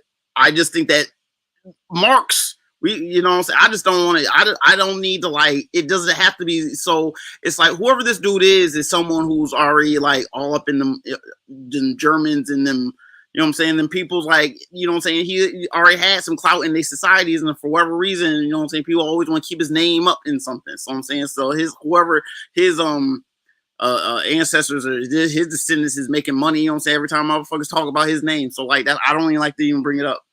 You know what I'm saying? I'm going to go ahead and yield balance my time. I appreciate that, real black gentleman. Trigger Happy 262 plus in the chat says keyword bastardized. Let's go to Oni next. Oni, what's it? Yeah, you see, I'm gonna do a little different. You know, first off, I'm gonna say, well, before I even get to different, I'm gonna say we should start using SFET's advocate instead of the devil's advocate. But anyway, but what I want to say though, to be a little different, is this. You know, let's say we just play along with this question. I'm guessing Trigger Happy wrote it because he's the only one who could explain it. But let's just play around with it, right? Why would you go for Western techniques in, let's say, engineering or commerce or whatever versus Marxism, right? Why would you do that? Okay. And just playing along with the question, because that's the whole, you know, that's what devil's advocate means, right? Play along with something that's, you know, nobody really, you know, whatever. This is that dichotomy that I really want to write about. I'm actually, sometimes I get sad that I'm not writing a book, but and I try to get that under control, right? But anyway, it's reality versus imagination. And this is the thing, you know, if somebody shows me that they can store food overnight, you know, for a month and keep it preserved in this fridge without an ice box, let's say, right? That's reality. That's a real demonstration of something that can work. You know, if somebody can show me that they can, you know, get a vehicle in front of me that can drive me from one part of the city to the next, I don't have to feed a damn horse, or I don't have to feed an animal. I don't have to whatever. I can sit comfortably in a cool environment, right? And drive to the next side. That is a real example of engineering that I can dissect, take apart, you know, use for my own benefit, use for my own resources. And just for a third example, if somebody shows me that they can, you know, get a kind of advanced bow and arrow that uses firepower and is 2 or 5 times as effective at killing something at a much farther distance without requiring me to pull back on the bowstring or what have you, right? That is a real demonstration. Marxism is not a real demonstration. It's saying, hey, look, this is a system that some guy thought about, right? And it can do something, you know, it can really work for you. And the thing is this, African people have tried it ad nauseum. Was it effective in the hands of some Anti-colonialist, absolutely. Today I read from Amilcar Cabral. He didn't really mention Marxism, but we know that he probably, utilized some Marxian theory, right? We have Thomas Sankara, we have Maurice Bishop, we have so on and so forth. Deere, we have Nkrumah. We have a lot of Africans who studied a lot of material, including Karl Marx, and they were effective anti-colonialists. But did they implement the society of the future? No. Did they like again? And I'm not going to say that they are in fact indictments or proof positive. I'm not saying that they are examples of Marxists or so on and so forth. What I'm saying is that there were many brilliant Africans before us who gave the college attempt, right? They tried their best. They made it. They formulated it into a way that would be effective for them. And so has the Chinese, or the Russians, and the Chinese did have some form of success for a while until they built away from it and not towards it. Okay. But that said, the facts of the matter remain that one example, the let's say Western techniques, if you will, are real examples. A lot of people are really trying to improve their lives. They're not trying to imagine something that hasn't worked anywhere on the planet and never will. If you look at Marxism seriously, it's not supposed to work in Africa. It is not supposed to work in Africa. If you look at Marx's literature seriously, it is about how the English proletariat should take the means of production away from the English bourgeoisie. It was not supposed to work in Russia. It was not supposed to work in China. It was not supposed to work in Ghana. It's not supposed to work in Tanzania. It's supposed to be a system where an advanced capitalist state has proletariat overtake the bourgeoisie. The class antagonism doesn't even exist in Africa to the same degree.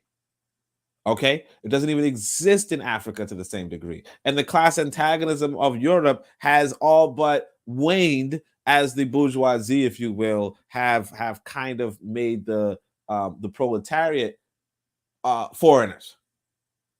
So to a large extent, I mean, again, as a template for anti-colonialism, it has its quasi merits in the sense that it kind of goes in the face of religion.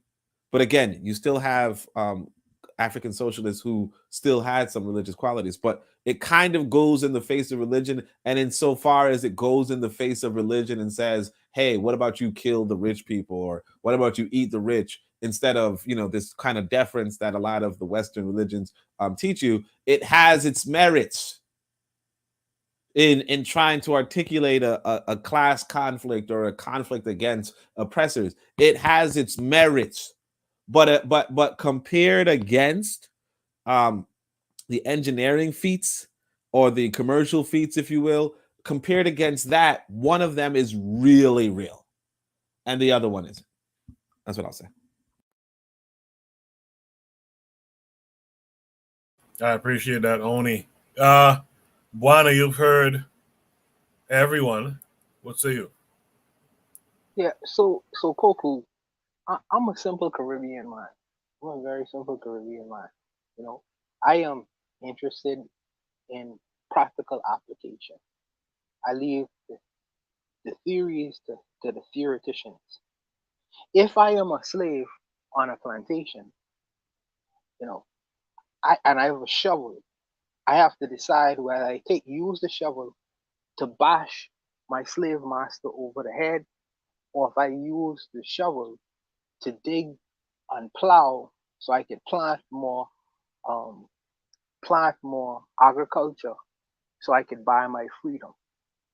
Ultimately, if I use a Mark shovel or if I use a Milton Friedman shovel, at the end of the day, my goal is to be free. So it doesn't matter. So if I see where I see the practical practical application lies, I will use that. I will use that. You know, so I like I say, I respect the theoreticians because the theoreticians should be thinkers.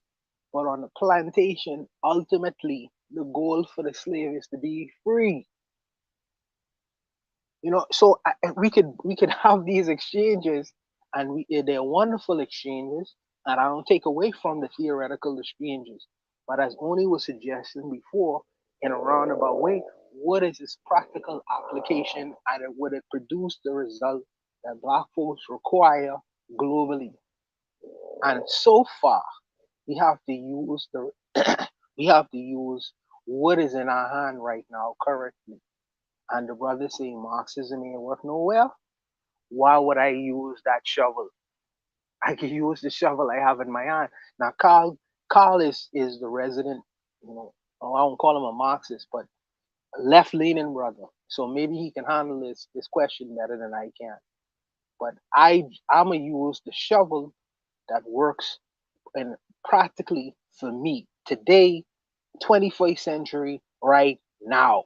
You know what I mean? We could theorize later when we attain and acquire the freedom or the goal of freedom on this plantation. But currently, as it exists, I will use any tool I have in my hand to attain it. And it seems to me that the Milton Friedman tool, the shovel, is more workable than the Marxist shovel. But that's just my thoughts, my opinion. The brothers them could argue about it, but that's where I am with it. Maybe Carl could have a better analysis on this particular point. I'll stop there. Yeah, Carl is in here right now. So does anyone want to add any other thoughts to this prompt? Because if not, what we will do then? Yeah, can I add something real quick? I mean, there's a brother by the name of Sankara, I think Patrice Bishop. See, it's like we have our people who it's just a matter of like consolidating them, and just it's just like a collage. You know what I'm saying? It's like a canon. You know what I'm saying? As it were, it's like you see our the revolutionary leaders who fought in relative levels of success. You know what I'm saying? I mean, I would say Patrice Lumumba had ultimately a goal. It's just that his life is like you have people like again, he's a Marxist, right? Oh my goodness. Oh, forgive me, I forget his name. Chicago, the brother, young brother. Oh my goodness. What are you talking about, man? I'm just saying that there's my bad. But let me just say that like we have Oh, you said Fred Hampton. Yeah, thank you, Oni. Thank you, my brother. Thank you, Fred Hampton. That's exactly what I mean. I'll get it. I'll get it. But it's like you have people who actually had plans and actually had things to do things, whether or not they're necessarily aligned in ultimately African interest, but it's like they were cut short. Patrice Lumumba could have, if he was allowed to unify the Congo, like we would anticipate this young brother could have done. You know what I'm saying? It would have been beautiful. We've been all talking about we're Lumumbists. You know what I'm saying? That's all I have to say. All right. Appreciate it. Let's go to Shoot the Breeze topic number 3 tonight. Shoot the Breeze topic number 3 is just simply facts. That's it. That's the topic. Facts with a question mark. So let's see what the link takes us to. Look like it's taking us to Twitter. On Twitter, it says video. This is from King Randall. That's the young man there who created an independent black school. He says video the other day with Patrick Bet David circulated, and Negroes want to make excuses about why we can't do for self. The amount of excuses we have are the reason we really don't do better. Y'all sound like you tell your kids that if they don't succeed, it's white folks' fault. Grow up, man. Get some balls and go fix your community. If slaves learn to read and write under the threat of death, what true excuses do you have? So this came with a video. Let's check it out. Negroes is mad. I gave a Malcolm X quote, and people thrashing me for the quote like I said it. I gave you a verbatim quote from Malcolm X about how we could do better for our communities, and here y'all go telling me about what white people have done in the past and all that stuff like that, like it ain't 2023 right now. So I'm gonna play the clip for y'all myself, so because y'all swear I just made it up or something. Oh, Malcolm didn't say that. If white immigrants can come to this country 50 years ago with nickels and dimes and no education, and come here and pool their little nickels and dimes and no education, and set up little stores, develop these stores into larger stores, develop this into an industry which creates job opportunities for whites. Since Lincoln was supposed to have freed the black man 100 years ago, and today the black man, according to the government economists, has spending power of $20 billion per year. We feel that with the black man spending $20 billion a year, not setting up any businesses, not creating any industry, not creating any job opportunities for his own kind, he's not in a moral position to point the finger today at the white man and tell the white man that he's discriminating against him for not giving him a job in factories that he himself set up. Insane. But I'm wrong because the quote resembles today, in my opinion. Sure, we have stuff that we've tried to do in the past. That don't mean stop. Who said I was scared? I opened the school. I ain't seen no white people come burn it down yet. I've been waiting on them to come burn it down, actually. The only people that's been trying to burn it down are the black folk. And all these excuses y'all got, well, we tried. Y'all ain't trying nothing now. Y'all sitting up here typing. That's what you're doing. Your kids in the neighborhood can't read. You won't go take none of them to go mentor them and go read with them during the week. You got kids next door to you right now that can't read. What's stopping you from going to knock on the door and make friends with their parents and reading with them every day and figuring things out and trying to mentor them and help them? If everybody in their community, at least one person in everybody in their communities could try to do something. If every man was responsible for at least one child that's not his, we would be further. But no, y'all got all this energy to come type under my Instagram comments about how I'm leaving out history and we got this burned down and that burned down. Bro, go do something now. Period. Y'all so scared. Y'all defeated before y'all even start. Listening to y'all, I would never do nothing either. Y'all are nuts. I'm glad I never listened to y'all. Because these black children that are being successful right now and whose moms are being helped right now would never be helped listening to folk like y'all. Oh, you better not start no school because white folks just gonna burn it down. And then y'all made being pro-black just opposition to white folks now. Like, if anybody white agree with anything you say, then you a coon. Like, bro, like your ideas aren't universally all black people gonna agree. No, bro. Everybody's not gonna agree with everything you say. Some white people are gonna like what you say. It just is the game. Pro-black is not anti-white. That just means you want black people to succeed.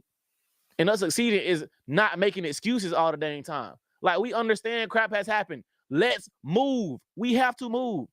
They want for us to sit and you think white folks mad that you're talking about history? No, they want you to keep worrying about where you used to be. They want to remind you that you got your butt whipped. Actual racist white people do want to remind you that. Yeah, they want you to keep remembering what they did to you so you can never go do nothing. Racist white people don't like people like me because I'm going to tell black folk to go do something anyway. They like people like you that's going around telling black people they can't be successful because all white people going to do is burn it down. And you better not do nothing because white people going to stop this. And you better not do nothing because white people going to stop that. No, they like black people like you. They like y'all pro-blackers that talk about white folks all day. They love y'all. They don't like me. Yeah, white liberals, they hate me. Because I'm going to tell black folk, nah, we finna go open this up on our own. No, we're going to create warriors out of our men. Come try and burn this down if you want to. I'm teaching them about gun rights and how to defend themselves and self-defense and martial arts and all that. They scared of that. They scared of the military age black man. They ain't scared of you 30 and 40-year-olds out here making 1,000 excuses about why our communities ain't successful because of something that happened 70 years ago. Oppression affects people differently and wealth gap this and wealth gap that and this gap and that gap. I don't care about no gaps. Okay, it's there. Now what can we do to move? Acknowledge your problems, go and fix them, not sit and wallow in defeat. Y'all defeated already. We got grown men out here defeated. Don't make no dang sense. How you grown man out here ain't got no balls to go stand up to somebody? We had leaders out here die for what we want. Y'all won't die for your causes now? Where our balls went? Racist white people love black folk like y'all that ain't got no balls. They don't like people like me that's willing to go do something anyway and talk against you Negroes that want to call me a coon. Insane. But that's the game.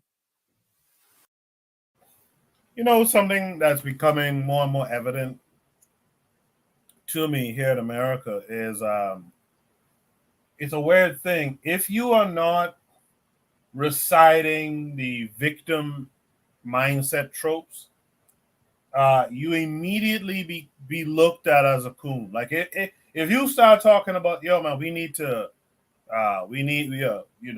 we know what's going on. We know these people are trying to keep us as a footstool, but yo, let's do this. Let's pool our monies. Let's buy black. Let's do like as soon as you start talking in America, I've noticed that you immediately shoot up the list of like top coons.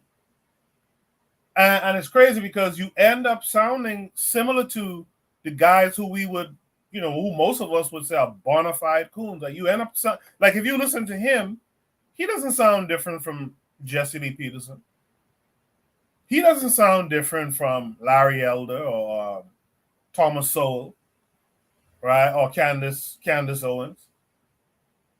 But I don't think he's one of those types of people. But it's amazing how just having that message of, look, I'm not going to just lie down, right, and get down, but I'm going to actually stand up and do something.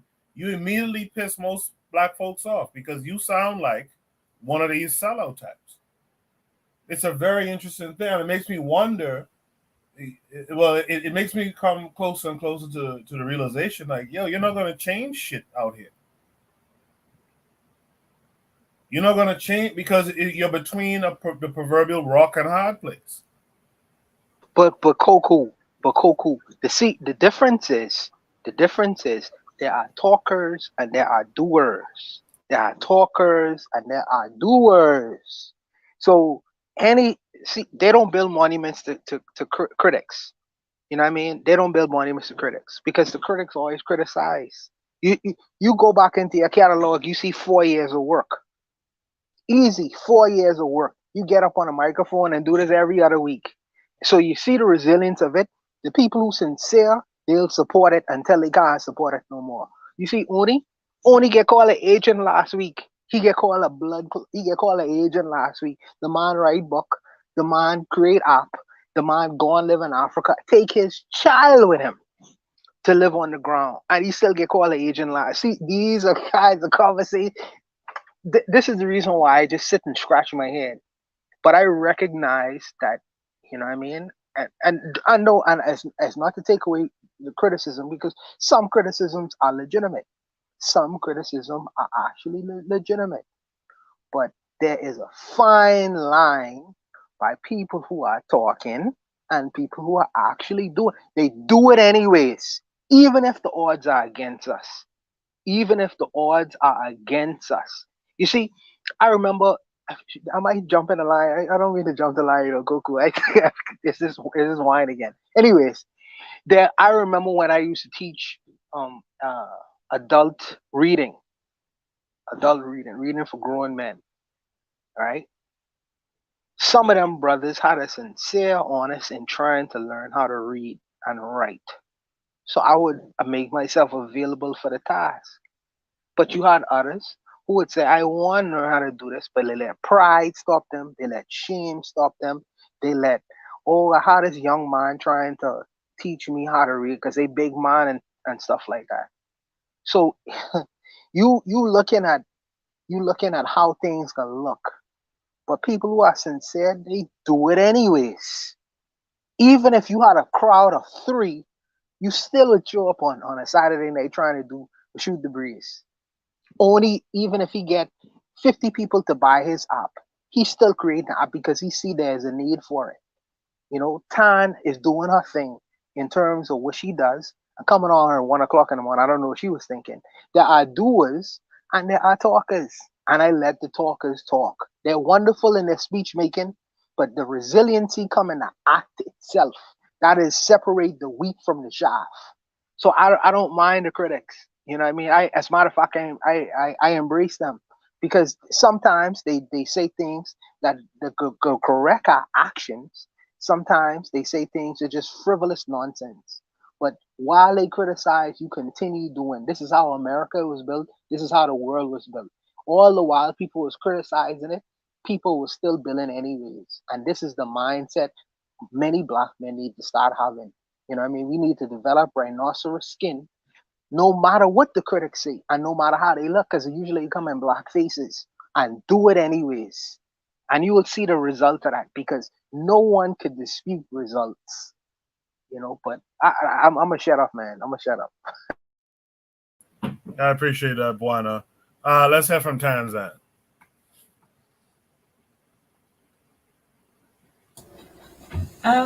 Yeah, I agree with what he is saying. It just makes sense. And I was saying, I put in the comments that it's just people being responsible. Yes, circumstances may be difficult. It's not to say that those things did not happen. You know, it's not to say that, oh, you know, let's forget about history. People can have the ability to do more than two things at the same time, and you can be responsible for the present without forgetting the past. So I think that people, you know, he's not saying something that is outside of and that's why even this, you know, Candice Owens, these people who just say sensible things, they seem like they're saying extreme things, but they're not really saying anything extreme. If there's nothing that, you know, one would disagree with. If somebody says, you know, just take responsibility for your own life, you're not responsible for history, you're not responsible for the whole system, you're not going to change anything tomorrow. So, you know, just do what you can. And you know, protect yourself, be safe, protect the people around you, and I don't see anything, you know, wrong with what he's saying. It's just common sense. Yeah. But at the same time, I don't think that people should also be dismissive of, oh, you know, let's not talk about what is happening, and let's just take all the, because it's also smacks of this individual responsibility that does not also take, you know, take account of the larger picture, like we were saying earlier with the, you know, with the Haitians burning down the gangsters. Yeah, you can do that. You can do the responsible thing and try to get rid of the problem, but you know, these are just people who are propped up by other people. You know, as soon as they are gotten rid of, they can just send another group and so on and so forth. So you can keep fighting it at the bottom, or you can try to change it at the top, but in the meantime you still try to do what you can, you know, live your life. So yeah, it's not to say that one, I wouldn't say like, oh, just forget about the past or forget about what's going on and so on. No, I think that sometimes people who are on the personal responsibility, they also forget the larger picture. So I agree with him on some of the, you know, of the points, especially with being responsible for what you can do for, you know, for yourself. But I don't really agree with this dismissive attitude of, oh, you know, what's happening out there doesn't matter to you. Yeah.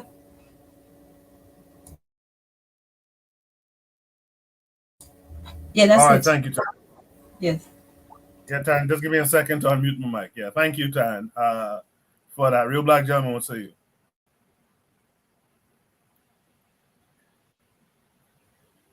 I think, how do I say it? It's kind of like he's trying to like gold. How do I say it? Gold black people in a way. I mean, I get it. It's not so simple. Like when Malcolm X said that, you know, people had dimes, they didn't have anything. No, those immigrants had a lot of benefits. You know what I'm saying? Let's not.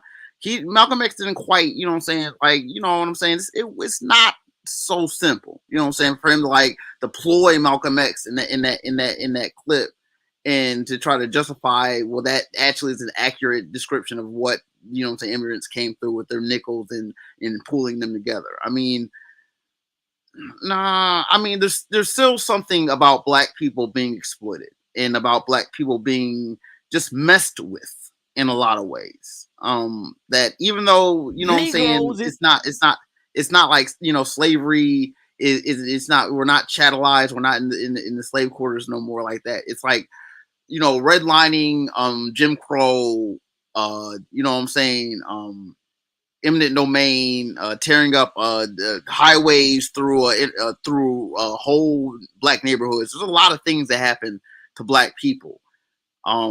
So I know where he's trying to get at, and it's not about, you know what I'm saying. It's like, you know, the way that he's saying, as slaves, you know, learning to read, and, you know what I'm saying, under the threat of death. I get that. I get that.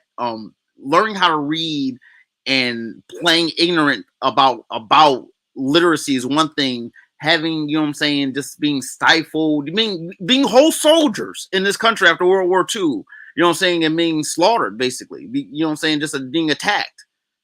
There's a lot of peculiar nuances about being black and trying to get a lot of things. Now, I think that it's not impossible. Now, having said what I said, it's not impossible. And I think that there, you know what I'm saying, there has to be a bit of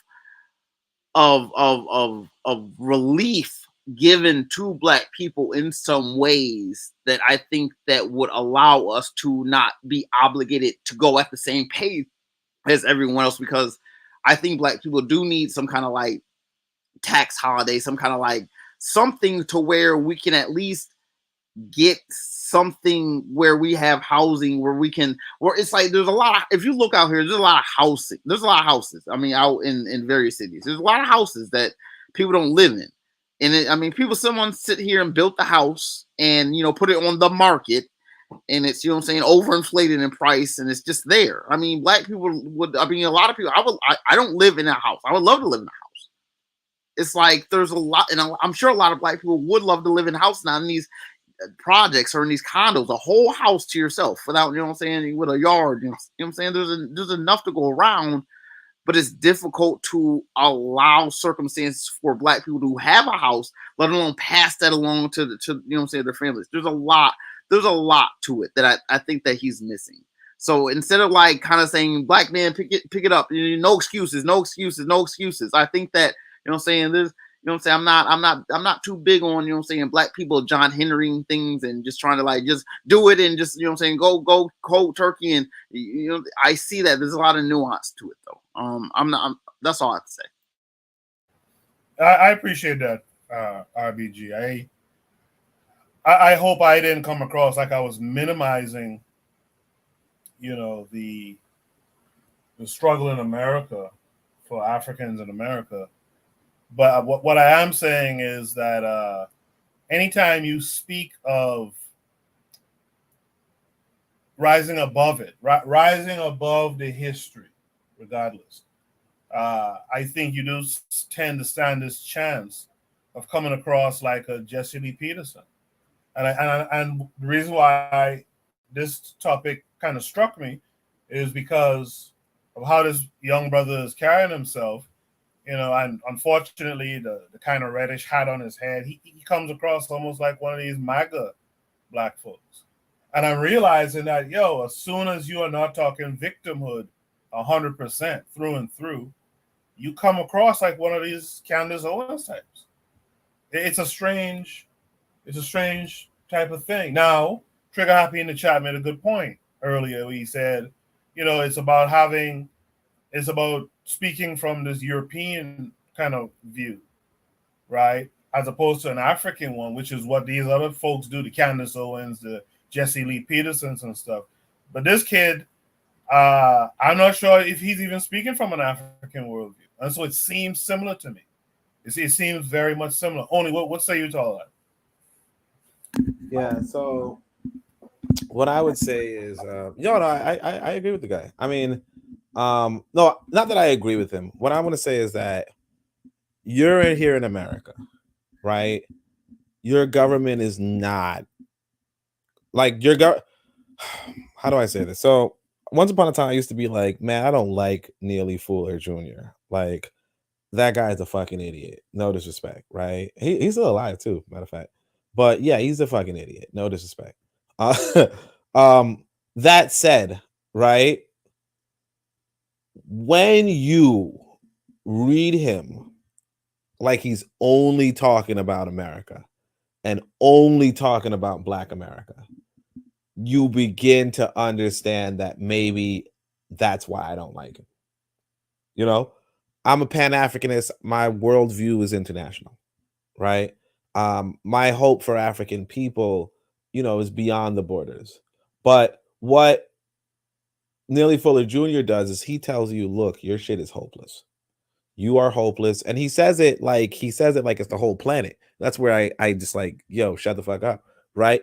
But but what he's talking about really, when he's like, yo, white supremacists dominate everything, they control everything. It's like, no, they don't. Look at China, look at Russia, look at so on and so forth. Right. Just look at the world. The world is changing. The world, you know, anybody can do anything, really. It's just that you have this bully that's America. Now, if you are in America, then you have that bully that's America, right? You have that bully that's America. Now, if you just look at the world from the American point of view, it goes, what can you do? One of the reasons why I even tried to read Neely Fuller Jr. is because I read this other book by a sister who claims to be like a student of his, right? And not Frances Cress Welsing, but another one. She wrote this book on interracial relationships. It was pretty interesting. Pieces of a Puzzle. In fact, they got a volume 2 out recently, so it's pretty, like, you should definitely cop it if you can. But in the book, she has this passage where she says, like Neely Fuller Jr. said, you know, there's no way for the only person that could end white supremacy is the white supremacist. Okay, the only person who can end white supremacy is the white supremacist. Now that made me say, what the fuck kind of idiot is that? Because there's no way these white boys are going to do it. But if you look at it from a standpoint of America as a nation, right? The only force that can really like just end poverty for African Americans tomorrow, right? In a sense, the only force that could do that is probably the US government, you know, is probably not necessarily reparations per se, but something like reparations, kind of, sort. But like basically, if the US government did not want African Americans to be poor, they could change it tomorrow. Now, maybe not really. Obviously, there's always going to be some sort of class differences, but just in some sort of capacity, you could say that the people that could probably best assist African Americans are the government. And that's why you know, this whole reparations argument makes a little bit of sense. But the thing is, the government's not going to do that shit, because if they wanted to do it, they would have done it. The government is not going to do that shit, because if they wanted to, they would have done it. Now, I really want to just probably backtrack a little bit and say that realistically, the government cannot do that. There's nowhere on the world where you could just eliminate poverty. But even so, or you could eliminate class differences, for instance. But even so, right? The US government is probably the last candidate to fucking do that.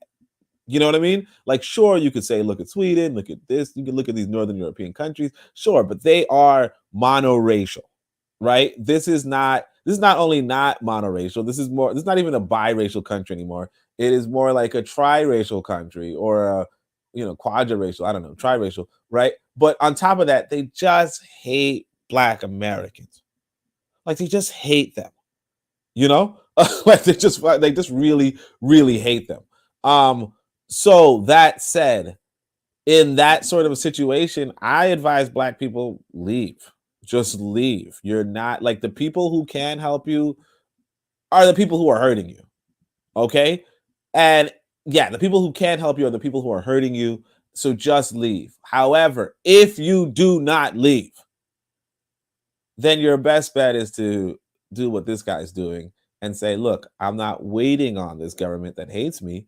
I'm just going to try my best to do something for the people around me. And for that reason, it's like, yeah, realistically, if you said, look, I got to do something, like, I'm not leaving, I'm staying, then this is probably the best example you can do. And the people who are, you know, I would differentiate him from the other people. I would differentiate him from the other people, not the Tommy Sotomayor, but the other guys, or Candace Owens, in the sense that they are like Juana was saying, they're not doing anything. One, and two, they are like, they're more or less just like hating on black folk. This guy is really loving on black folk in a sense. So in that respect, I would say, what he's doing is respectable.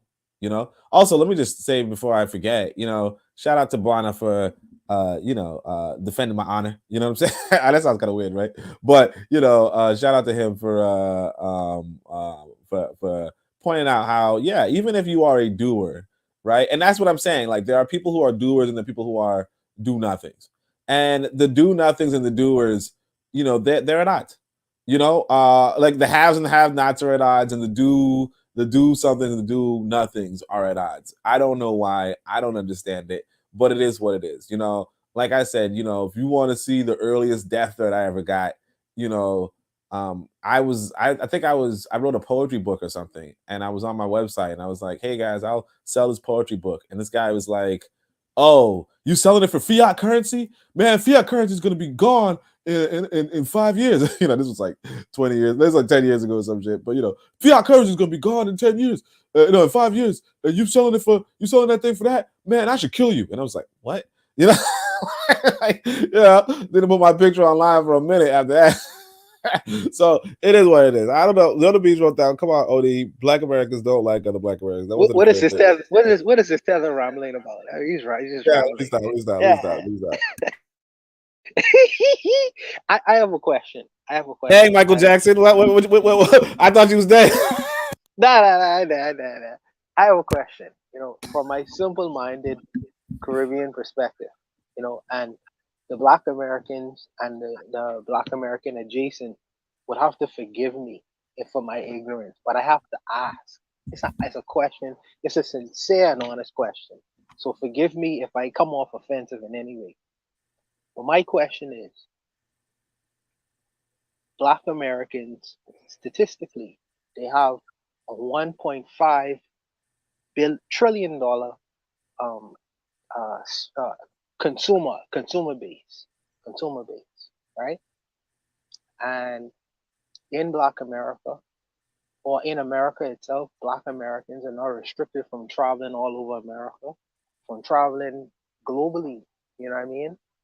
The average, the so-called high class, what's considered high class globally in the world, is if you was making $30,000 a year.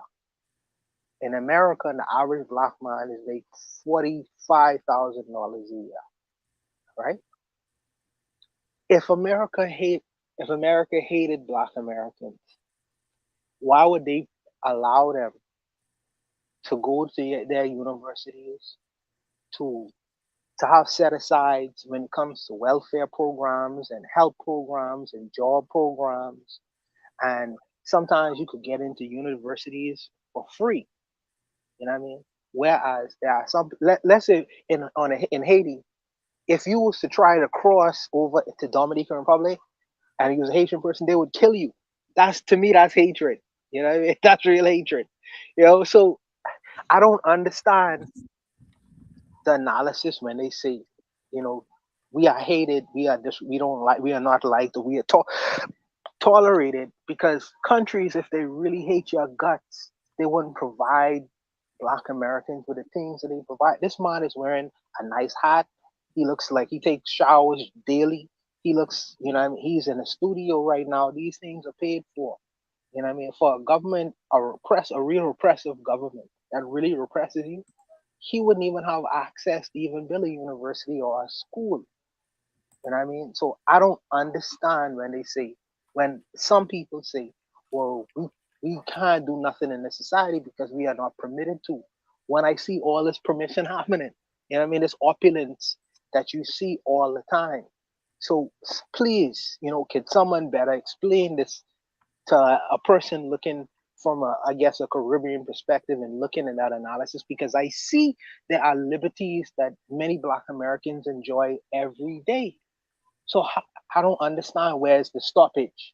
What is the resistance? You could tell me about what happened maybe a long time ago, sure. because there was a segregated society where there was limits in what you could do and what you could not do. But in today's society, that's not necessarily the case. You don't see African Americans going all over the world, starting their little small businesses. If I can't pay the heavy duty taxes in America, then I could set up shop with my $50,000 a year salary or whatever, and go anywhere that I'm permitted to, Spanish speaking country where the American dollar goes further, and do my thing. You know what I mean? What is the stoppage? Please, if somebody explain it to me, I don't understand it clearly. Maybe I'm ignorant. So could someone help me? Let RBG respond to that. Real black gentleman, if you're there, unmute your mic. My bad. I stepped away. I mean, a part of it is like, how would I say it? I'll say this just as a preface. To say some can mean 4% or it can mean 40%. And to say that, you know, it's like when people say that black people have the spending power in and of itself really isn't a real statistic. That's not really the means by which we should even go about it. I mean, a lot of it has to do with the fact that not being able to, it's like it's difficult because it's like, how do I say it? You know, it's hard to get to point zero, to where we kind of have a sense of controlling time, controlling our family units in a lot of ways. It's not like we can just start up a business and just have the kids, you know what I'm saying, behind the register, you know, they're in school, you know what I'm saying? What's that? It's not, we can't do that. You know, society binds a lot of our human resources to it through school in and of itself, especially like K through 12, where basically if you're not in school, you're a criminal type stuff. You know what I'm saying? You're already a criminal at 15 through the school system. So that evolution through, you know what I'm saying, integration, you know what I'm saying, the irony of all that, that's kind of like, these are the nuances to where it's difficult to like make money. Because I mean, actually, if I have a young child who can just sit behind the register, and that's an employee who I don't want to worry about paying, that's how you make money. There's a lot of things that we overlook when we break down the whole thing as to why black people are not necessarily in any kind of position. I mean, there's a lot of psychosocial in it. There's a lot of head games for real that, you know what I'm saying? There's a lot of self-doubt. It's just difficult to, it's not like black people, you know what I'm saying? The internet and a lot of medium and communications have separated us as black people to where it's like we were our own entertainment. We didn't go, you know what I'm saying, in the 30s and the 20s. I mean, you know, there was none of this, you know what I'm saying? We literally needed each other. You know what I'm saying? You know, black skin was all it was. That was all it was. It's just you see another black person, that's an intrinsical biological like calming. It's like it's one of me. It's, you know what I'm saying, it is, you know what I'm saying, you can see that and you can talk about resources and the next day and how, you know, how we're going to build these things with the stark reality of all we got and how we going to get more.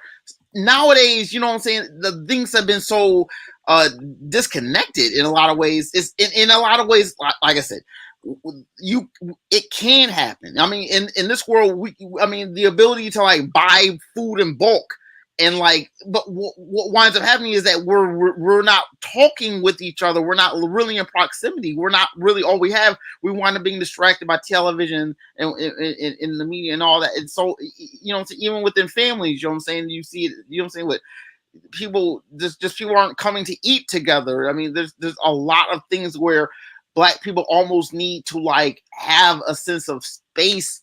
I mean, I would advocate for like some sense of like black territory in which, you know what I'm saying, just on I mean, you can ostensibly say just on therapeutics, you know what I'm saying, just like just an area where black people can just like relax, you know what I'm saying, semi-autonomous away from anyone else around the world, where black people, you know what I'm saying, we're gonna self-regulate, you know what I'm saying, just do what we want to do. I would love that. I would love that 120%. In Florida, probably, because it's the closest thing to black people. You know what I'm saying? It's all the island people. I would just say cut off Florida and just have all black people move to Florida. I think that would be the ultimate solution. Problem is, how do you get there from here? You know what I'm saying? It's like there's a lot of things where, and what about the people already there? You know what I'm saying? How are we going, you know what I'm saying? You can't have these 100% solutions.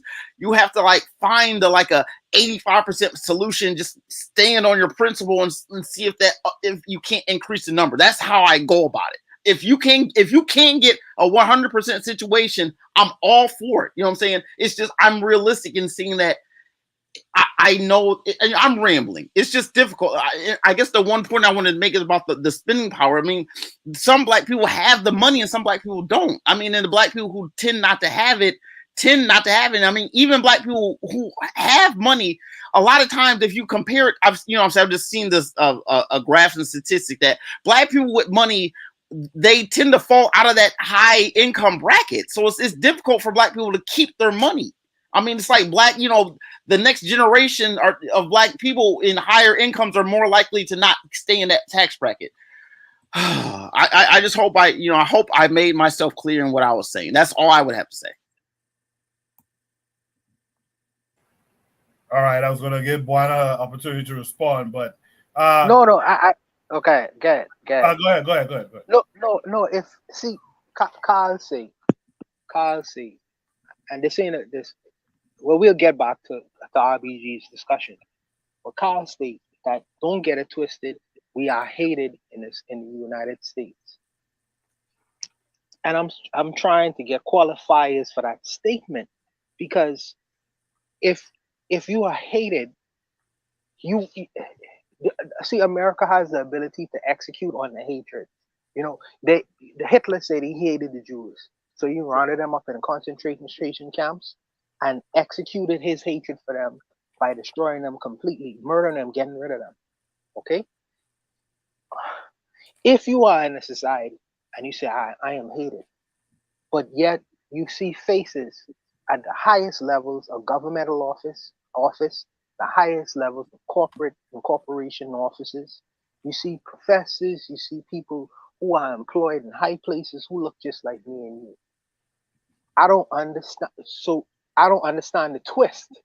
Explain the twist. Are you saying that these people are only in these spaces because they carry in the line of people who hate them? Because I've heard some American professors, even in black universities, okay, and they get paid very well to teach and lecture, whatever, things like that. If America hates your guts, you wouldn't have the ability to even have a job like that. So I don't understand. So does the hatred just extend to a feeling or a sentiment? Or when you say I am hated, yes, we hate you, but we are not gonna completely destroy and exterminate you as the people. You know what I mean? Because these things have happened in history. So I don't understand when you say where's the levels of hatred stop and start? Where is it just sentiment, or are we executing it in this particular way in manner? So that's what needs to be explained, because you could tell me about incidences that occur on a curbside or a corner where you see young men get murdered and things like that. But when I talk about hatred, I talk about wholesale amounts of people completely being decimated and destroyed and have no rights in the society whatsoever. Because if you look at a place like Brazil, where you have 80 million people and the majority living in favelas and shit like that, and they have no political rights or say so in their society, to me, that's a more, I could see it there, because they have no rights in their country. Almost literally. The face of Brazil was a white Brazilian, even though there are almost 100 million black folks. So I don't know. And then you compare it, and you do a comparative analysis, and you see people making hundreds of thousands of dollars. Some people are even billionaires. So I don't understand the meaning of that term hatred. So I don't know if Carl could come on and explain it better for me. Well, I'm happy to. I'm right here. How y'all doing this evening? Good to see you, Carl. So let me explain maybe a little bit. So we can't judge the quality of people's condition by a few individuals. During slavery, when the masses of black people were enslaved, you still had black people who own businesses, who own homes, who were able to have some level of wealth. but the masses of African people were in chains. So even though they have black people in the United States who have the ability to, go to college, earn a living, buy a home, live a very middle class lifestyle, that does not have any bearing on the masses of people in this country. Black people have the highest, when you look at the outcomes for life, income, home ownership rates, health, black people are usually at the bottom, with the exception of maybe the Native Americans. We have the highest maternal mortality rate. We have most black people lost their wealth due to subprime loans. We were targeted for loans. There's a whole level of violence that's subjected towards black people. Now you mentioned how you mentioned Brazil, and to be true, that really did happen. Especially during Jim Crow, during segregation, the American policy was one of benign neglect. They would just literally lynch black people, murder them in the streets, and the government really didn't care. They pretty much let people do what they wanted to with us. Now you start to see a change once the United States becomes a global power, and this is especially in comparing during the Cold War. Many countries, especially like during World War II, Japan, during Vietnam, they would point out the hypocrisy of America going overseas to establish democracy when you have, your own black citizens being oppressed. During World War II, they would treat German prisoners of war better than they treat their own black soldiers. So this became a black eye when the United States was doing foreign policy outreach to other different countries. This became almost sort of a insult. We're trying to go against the Soviets, but the Soviets are using our racist laws against us. So they put on the facade. They put on almost like a front. Like we got to show that we're more ethnically inclusive.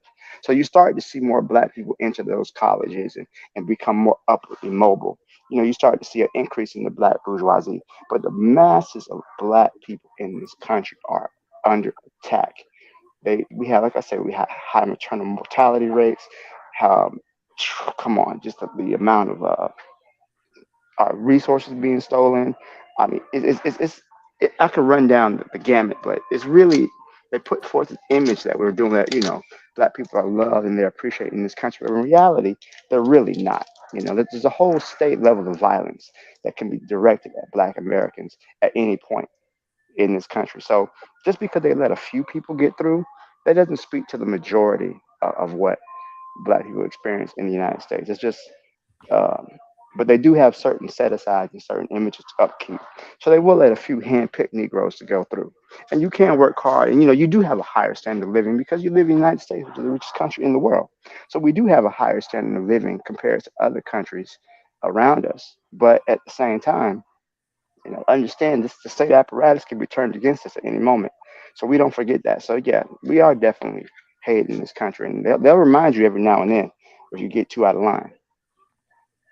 So Carl, I'm asking. So I used to think in terms of America being a country that is a meritocracy.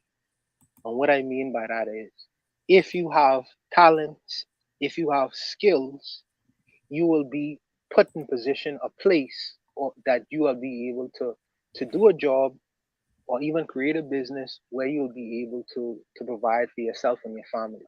And you saying that the appearance of that is that's a falsehood. America is not a meritocracy.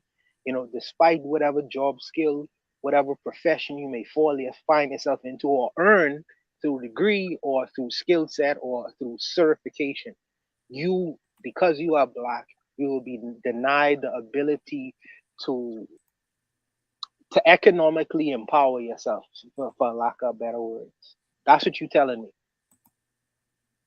I mean, is that what you're telling me? That's a lie. The whole idea of meritocracy is not. That's not usually how this country works. I mean, you have a country where literally have 50% of the wealth is in the hands of like what 5 people. So no, meritocracy is not the way that things work in this country. That's a lie. That's a part of the propaganda that's basically spread by the ruling class to make you think you can come here, you can work. That's not the reality. That's really not how things really work out here. It's really not. I mean, Okay, okay, okay, okay. I think that Yona B wants the link Koku, but I mean I got it from the horse's mouth. You know what I mean? I can't fight the horse. You know what I mean? The link is Yeah, pinned. you can't really look at. Oh, sorry, focus. Go ahead, Carl. No, you live in a country where they have mass shootings on a daily basis. So I mean, this whole idea of meritocracy is just kind of that's this whole racial algebra to pull yourself up by your bootstraps, and we live in a capitalist country where the wealth is concentrated, where most people in this country literally live paycheck to paycheck, and for black people, when white people get your cold, black people get pneumonia. So we're in a worse off position than the majority of people in this country, even though white people, our wealth is basically, it's a bad situation. It's a bad. There was a study that said Black Americans were predicted to have zero wealth by the year 2050. Zero. And I don't really see anything changing in that equation so far. Well, let me add, as somebody who lived in America, I'm with you, Bwana. I'm with you in the sense of, a lot of black circles, unfortunately, kind of like how you were talking about, the victim mentality is there, you know, um, as somebody who just kind of just paid attention in the public school system, right? Just paid attention, really the bare minimum, right? Technically, like I could have escalated pretty far in the academic field, and like not just me, and obviously I chose not to, like I just chose not to, but like you have Mr. Professor here hosting the show, as it were, you know what I mean, as to say that yeah, if you are black in America, you are, at least at this point in time, given a lot of opportunities to succeed. And but I should probably preface that, or um clarify that with, it really depends on where you are in the country. So it might be, maybe, as it was always, right, that blacks in the South may have it worse than blacks in the North. For a long time I identified as a Northerner, so I know how the Yankees, we Yankees went down and showed them how to do a sitting and shit. But I'm just messing. But like for real, like at least if you're like in these like these cities that a lot of us kind of don't like, if you will, but you really, like, you can do well in school and then you can get a scholarship, like a minority scholarship. That was but we have to realize too that and again, no, sorry, you can do poorly in school and get a minority scholarship, right? You can do poorly in school and get a minority scholarship, but we have to realize that one of the reasons was, as Carl mentioned, that America had to change its domestic policy in order to implement its foreign policy. But on the other hand, too, African Americans and Caribbean Africans and everywhere, all the Africans here, they advocated for a changed policy because America was starving African Americans. America was like neglecting African Americans. Is it the same as it was back then? Not remotely.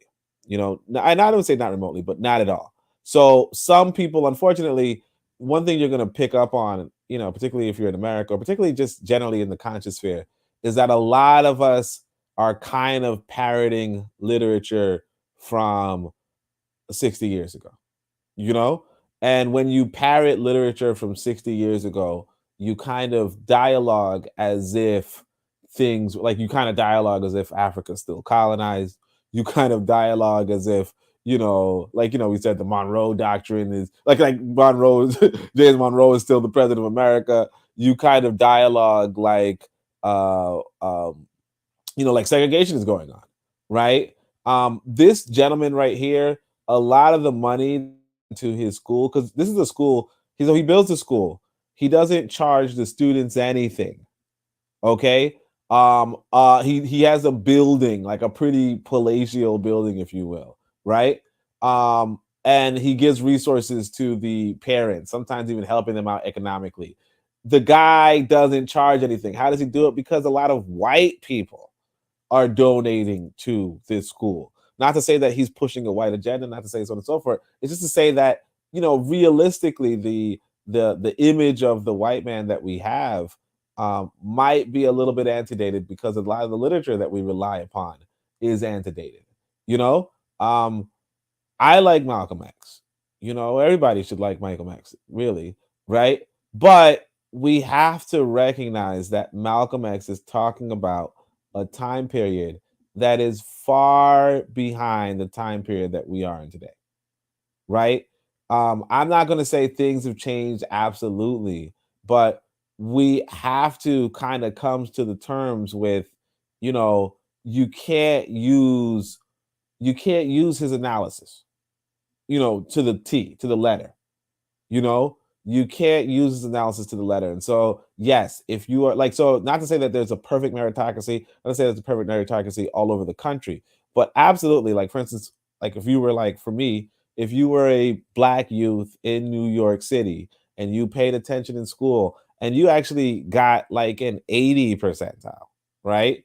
You would have gotten a full, like you would have gotten a, but you probably could have gotten a full ride scholarship to several state universities, right? And with that full ride scholarship, you could have went to so on and so forth. I did not just get 80s, but I was given pretty much, you know, I was given my pick of my choice of universities. Not all universities, obviously, because I didn't get hundreds either, right? But like even like when I went to grad school, they were actually paying me because I got a stipend. They were actually paying me more than the white students at that point. So it's just a matter of yeah. I mean, that if you were to apply yourself, but a lot of people don't apply themselves. Now, maybe they know something we don't. You know, maybe they have family that applied themselves and fell apart, and things didn't happen for that. Maybe something happened, or maybe again, you could be in a neighborhood where you know, you're subject to violence on your way to school. That's a reality too. You know, um, and I could say, for instance, some of the neighborhoods in America are like police states.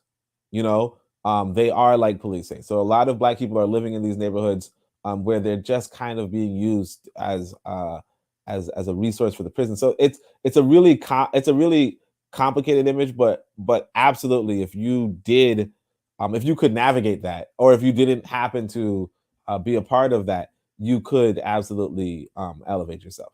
But again, but there is, like I said, I would admit that there are neighborhoods that you just couldn't like I mean, it would be very difficult. Like it's just not safe. But that's not everywhere. But that's some places. But that's the same for, like you said, the same place everywhere else. But hold on. I'm sorry. Real Hold quick, on. I Go just ahead. want to say, if you want to join the panel, the link is always pinned to the top of the chat, so you don't have to ask for the link. Just click the link up there. You could join. Carl, and then I want to welcome in our new panelists. Go ahead. Okay. So the idea that we're working with a different class of white people is quite funny to me. I think it was Khalid Muhammad said, if you think the cracker of today is any different from the cracker of 500 years ago, you're a damn fool. Um, so, like I mentioned the Monroe Doctrine, and yeah, Monroe's not the president of the United States anymore, but it's still the same policy. They consider the Western Hemisphere to be the United States' backyard, and that policy has not changed from back then to back to now. So we can't look at individual achievements and be like, okay, well, you know, you made an individual. You should be able to do it too. When we're ignoring the systemic problems, I think we have to go a little bit deeper and look at the root of these problems. So when you mentioned yourself about there's some neighborhoods that are basically under siege, this is true. There's an entire school to prison pipeline that is set up for black children to basically go through school miseducated, undereducated, and the only thing waiting for them is literally prison or death. This is it's very well documented. So, you know, just because a few black people make it, and that's great for them. But when we look at the majority, the masses of black people in the United States, this is not a country that is set up for us to succeed. When you can have a president, a black president, mind you, literally sit up and watch half the wealth of black people be destroyed through subprime mortgages, and instead of helping them, he gives money to Wall Street and the bankers that rob them. This is not a country that is set up for the masses of black people to succeed. So when we start to look at some individuals who made it, that's all well and good, but that doesn't speak to the majority, to the masses of people that are oppressed in this country. Where you literally saw a black child get shot through a door just for ringing somebody's doorbell. I guess the nature of it, because it's so spur. You never know when something's gonna pop off. You know, you see people living in nice houses, but you never know. They never forget to remind you. I live in Florida. You know, probably one of those racist states in the country. I live in this hellhole, so I can tell you, we are not liked out here. It's always a low level threat. You know, when you walk into some place where you're interacting with people. So I just want you. I know you guys may not live in the nice, you don't live in the country, you might visit, but understand, living here day to day, black people, you know, there are some people who work hard. I'm not saying people shouldn't work hard. We're supposed to strive and work no matter what you got going on. But to think that it's just a level of we're just not trying, that is not true. This system, the government is set up to keep black people at a certain position. There's a reason why our population only has been 13% of the country for so many, almost 100 years. It's a reason for that. So I'm gonna leave it off of there. Let's welcome in Yana B this week. Yana B, how are you? Hi. Hello, everyone. How are you guys doing? Good, good. Thanks for coming through. What say you talking, Yana? Thank you for having me. I just wanted to answer Bawana's question to what Carl had posted, saying something to effect that, you know, black people are, you know, I guess not getting our just desserts here. For one, I myself, I'm an immigrant. My family, we're immigrants. We've been in this country quite a long time. We don't see ourselves as immigrants, of course, because we've been contributing to this great country. But I must say the systemic problem that Black America is facing is Black American. Okay? We're the problem. Not just Black African Americans, but the many Caribbeans and South Americans who come here and basically lose our religion and become so-called Americanized with the subculture that's been created. I give all due respect to my fellow African Americans because it's nothing but Black brilliance that's been here since day one. Black excellence, of course. But right now, we're not seeing that. We live in a subculture where far too many of Black Americans, including African Americans,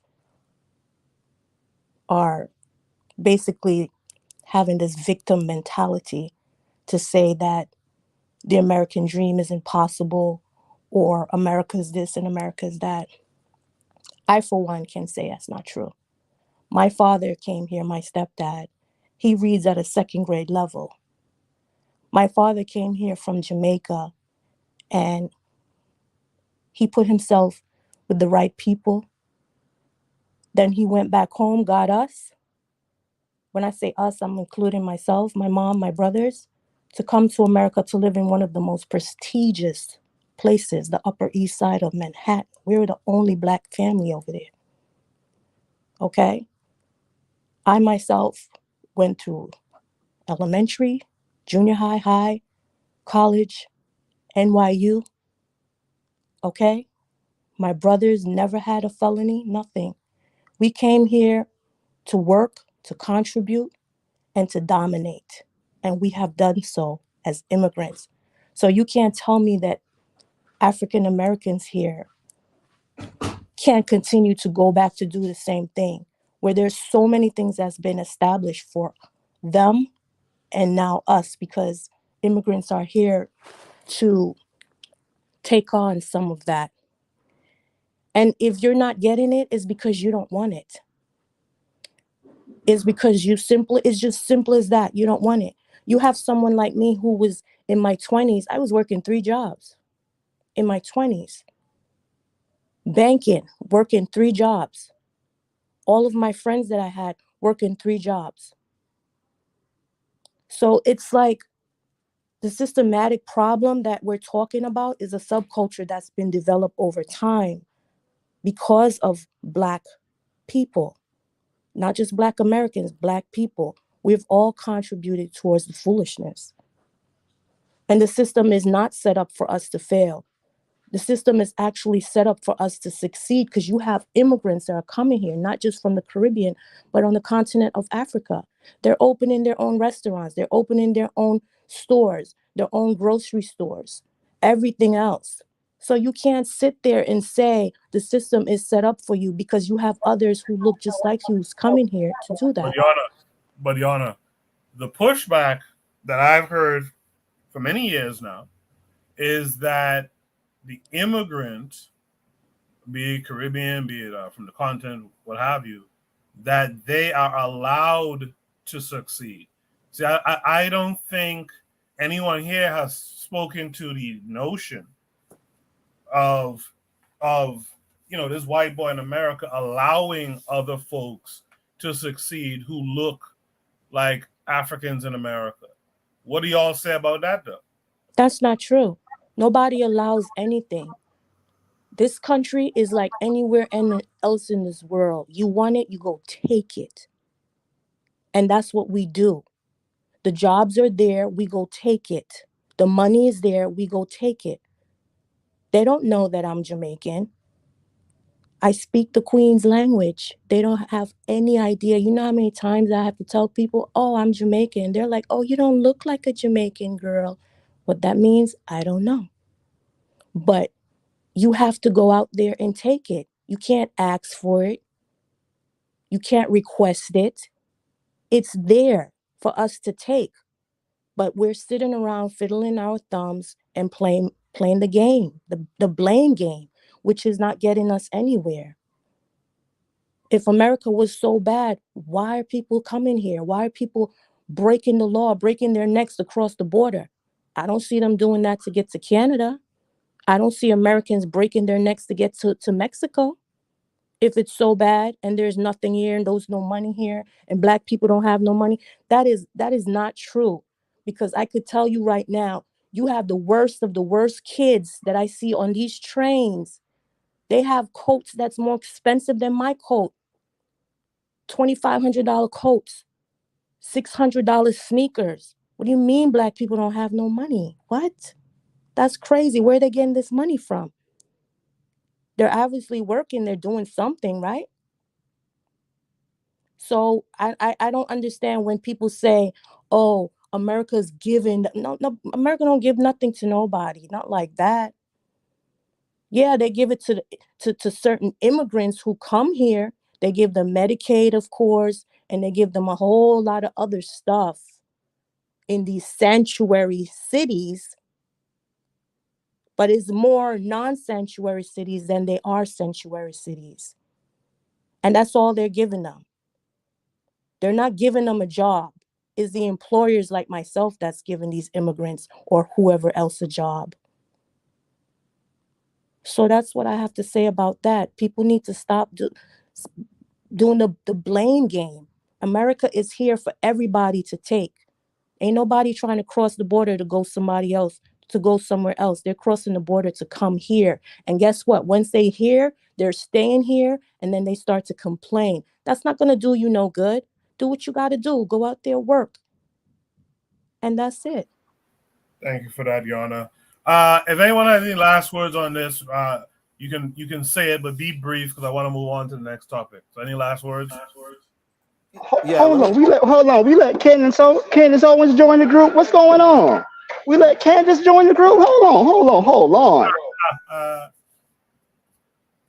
Talk about it. I think only wanted to add something. Whoever wants to add, just go ahead and add it, but be brief. I want to add something. Go ahead, Uncle. Go ahead. Okay, all right. Yeah, so what I would say is this is the trouble. You know, like we heard from Carl, right? You know, the trouble is this: we do not establish as Black people why why Black people should succeed. You know, if we like why they should succeed in America. Like, what is this idea that the first off, the majority of Black people should succeed? Second of all, that we should succeed at all, right? In the sense that if we are being serious about, you know, wealth should be in, like, wealth is in the hands of people who own capital, right? If that's what's the serious idea is that you, as an industrialist, you have the wealth, right? If that's the case, and African Americans generally don't have capital, like don't have physical capital, then why is it that this is some sort of indictment? And we have to begin to realize that a lot of this African American perspective, right, comes from this sort of I don't want to use the word, right, but it comes from this idea that things should just be really good for them. Now, I understand if you're saying, well, look, you know, historically, my people contributed to this country. That, you know, I could get that I can get the feelings behind that, but realistically, the world is hard. The world is tough. There's no success guaranteed to anybody, and most of the people around the world are living in conditions much worse than what you're saying, you know, is a bad condition. Like we just spoke about Haiti, where people are, like, some people are resorting to cannibalism. Some people are, most people are being abused. There are gangbangers walking around, according to Erzuli. There are gangbangers walking around forcing people to sleep with their mothers or their daughters and killing them afterward, regardless. You're living in those sort of conditions, and then because you don't, and then here you are in America, all of us, you know, with access to the latest phones, the latest, you know, 5G internet, PS5s, all the time, the gram, everything. We have all this sort of access. Sometimes you could watch an Instagram video and see, just young people with these huge houses, right? You have all of this, and then we're saying, oh man, look at us, we're just the worst, off, we're pathetic, we're sick, we're so on and so forth. And it's like, be serious. There's no reason for there's actually no reason for Black Americans to have this much access to the PS5 and NBA 2K and Call of Duty, or to be featured on all of these video games. There's no freaking reason, but they are, we are, if you will, right? And that said, for us to then turn around and say, well, shit, things, they're just, and I'm not saying that white people aren't against, because I was the one who originally said it, right? But what I'm saying is that we have to just be realistic. And I would just end this because, Coco said to be quick. If you go into the public school system, you will see a bunch of Black students who do not apply themselves for whatever reason, right? I don't, but that personal choice to not apply yourself is going to have long-term detrimental effects. It's going to. Now, whether or not, whether there's some good reasoning to not apply yourself in school, I don't know, right? But it's going to have long-term detrimental effects. And if we're being honest, and this is something that I want to say just to end this. One time I was talking to I saw this young girl walking by. I think she had natural hair or something, and she was a young girl, right? But I wanted to give her a compliment or something. I don't know what it was, but sometimes I don't know. I was in the mindset that I should compliment young people or something, right? And I think I said something along the lines like, "Where are you from?" or something like that. And I said, "No, what ethnic group are you? What ethnicity are you?" Right? Maybe I thought she had some sort of thing, and she was like, "I'm told that I'm an Oreo," right?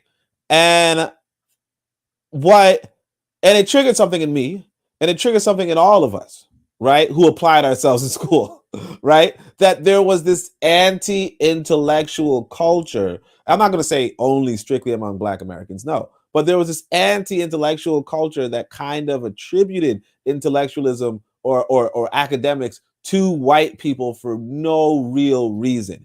And we actually heard it earlier when Real Black Gentleman was kind of trying to reminding us that education and academics come from Africa. But where this mindset of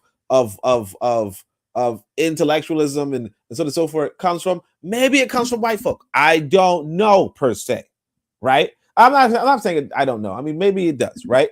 But regardless, if you can overlook that, if you can overlook the negativity that America is putting towards you, or this discouragement that America is putting towards you, if you can overlook it, absolutely, you can ascend to the higher ranks of not necessarily capital ownership, but you could ascend to to a comfortable level in America. And by the way, me saying comfortable that way is like a dead giveaway. Like I can't hide about Y'all African are Americans what they're bugging saying. tonight. Y'all are bugging tonight. That's all I got to say about that. Y'all are sounding It's like goddamn Fox News right here. What's you know going what? on, Tucker No, hold Carlson? on, Ka. Hold on, What? Ka. Hold on, Ka. Hold on, Ka.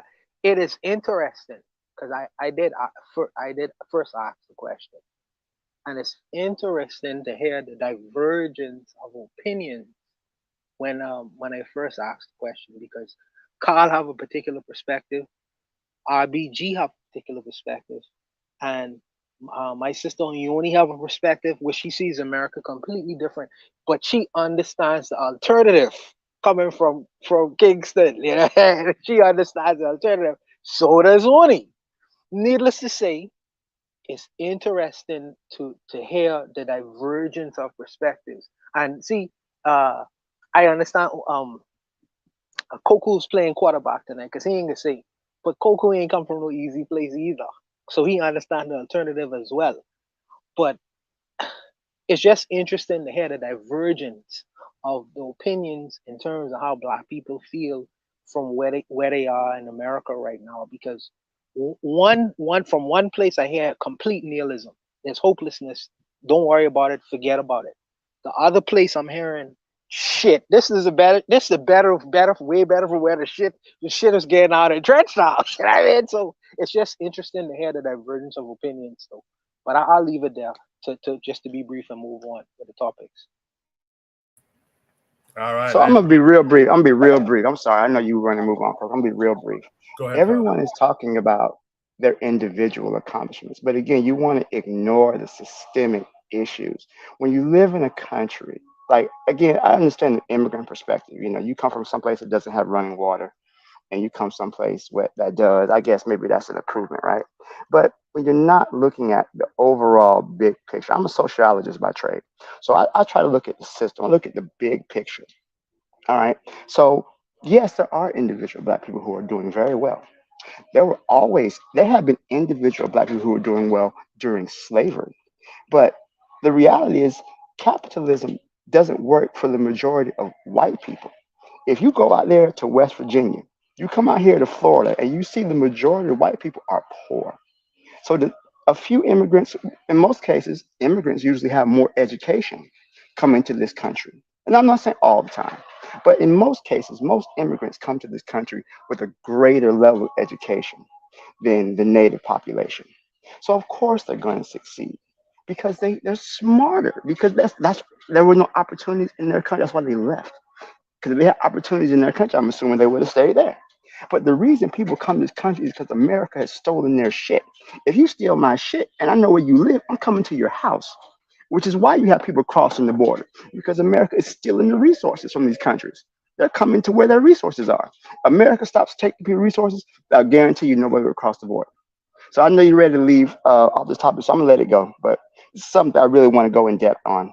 All right, bye. Carl, if you can remember, there's about there's like two prompts you put up. I think I have one included here tonight. If not, if you can remember, put up a follow-up prompt, and we could talk about it a little bit more in the future. Let's go to Shooter Breeze topic number 4. I know Tanzan must be fell asleep. We haven't talked to her in a minute. But we'll get her. Sleep. I don't know why I get accused of that. Tanzan doesn't sleep. You everybody know that. She's like, why are you accusing me of sleeping? Yes, I'm here. Shooter Breeze topic number 4. Is nationalism European?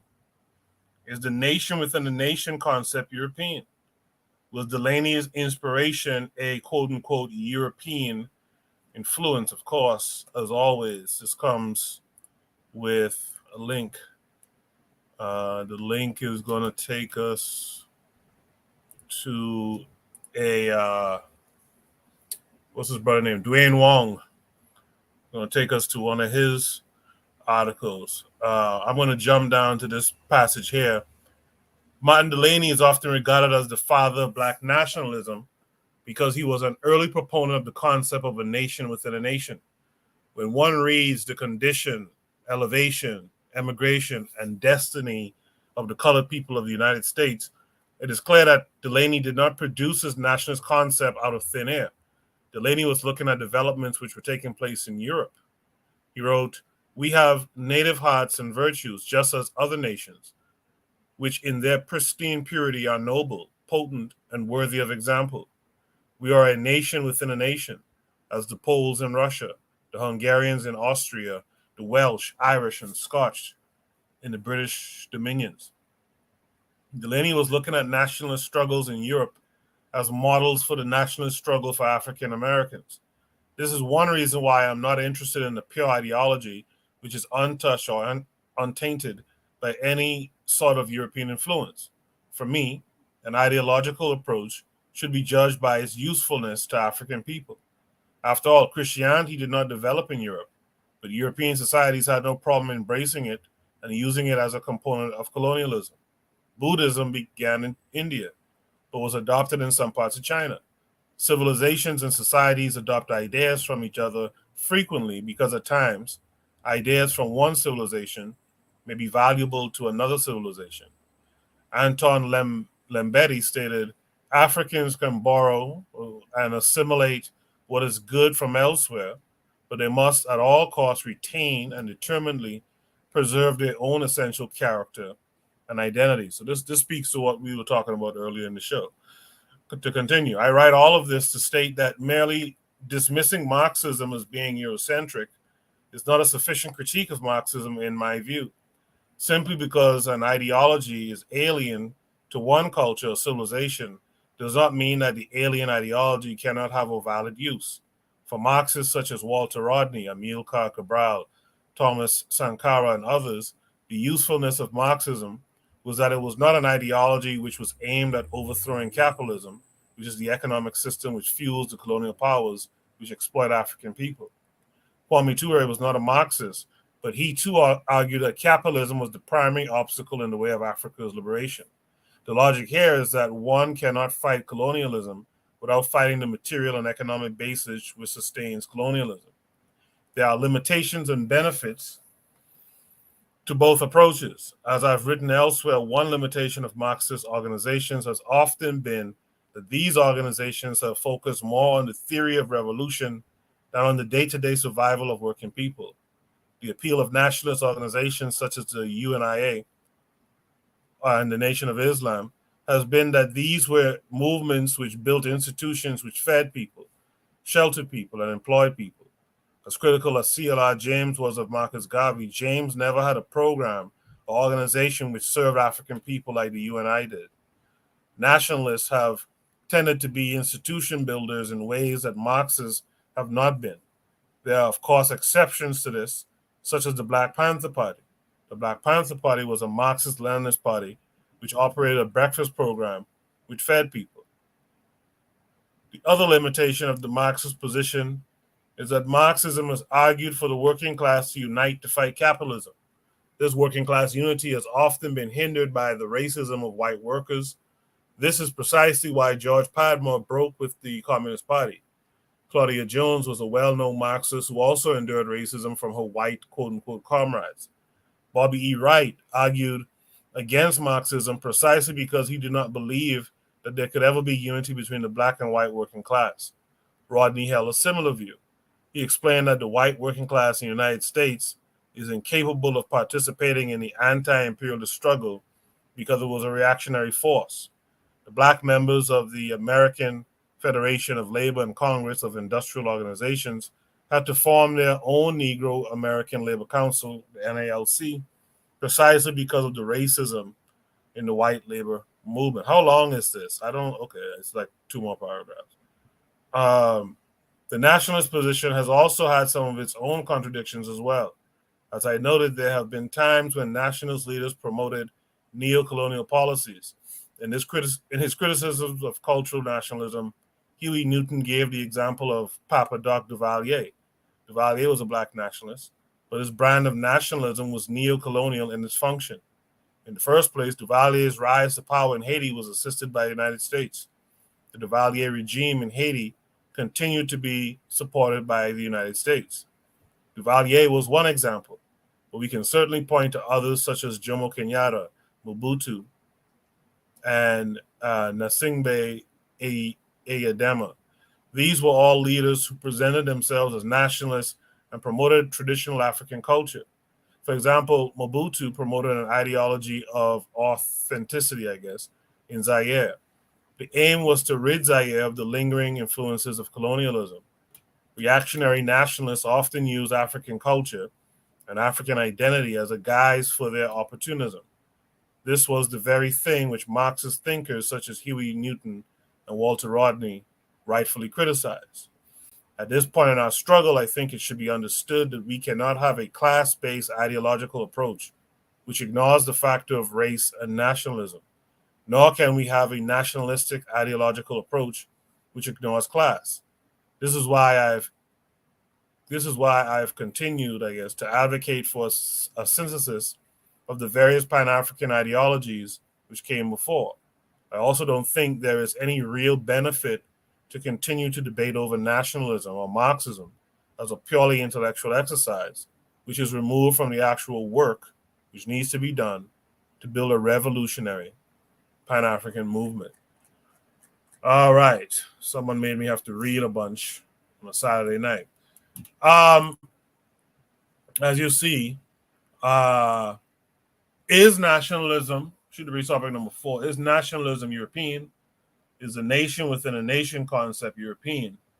Was Delaney's inspiration a quote-unquote European influence? Let me mix up a little bit. Let me start with Yana B on this one. Yana B, what say you? I put in the chat basically, the Europeans have been ruling for so long. They just get all the credit for everything, good, bad, indifferent, whatever. But listen, if this is the conclusion that people want to come up with, then that's the conclusion. But I think there's nothing new under the sun. There's plenty of nations within nations. Isn't the Gambia inside of Senegal? So that's one way to look at things. But listen, these Europeans, they didn't do all of this.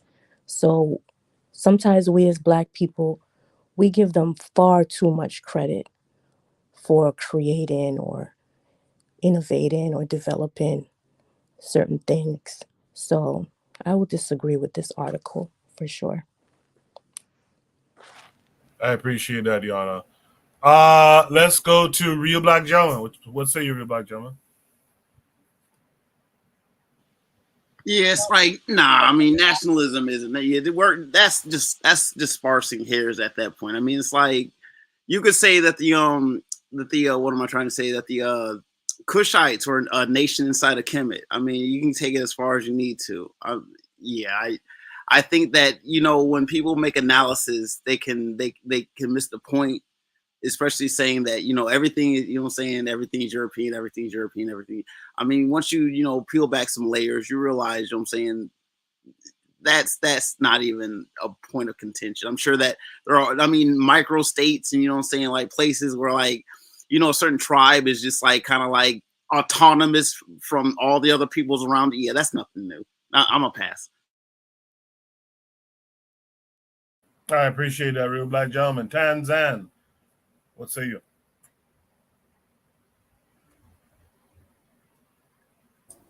Sorry. I was laughing at what the Harsh Reality podcast was saying.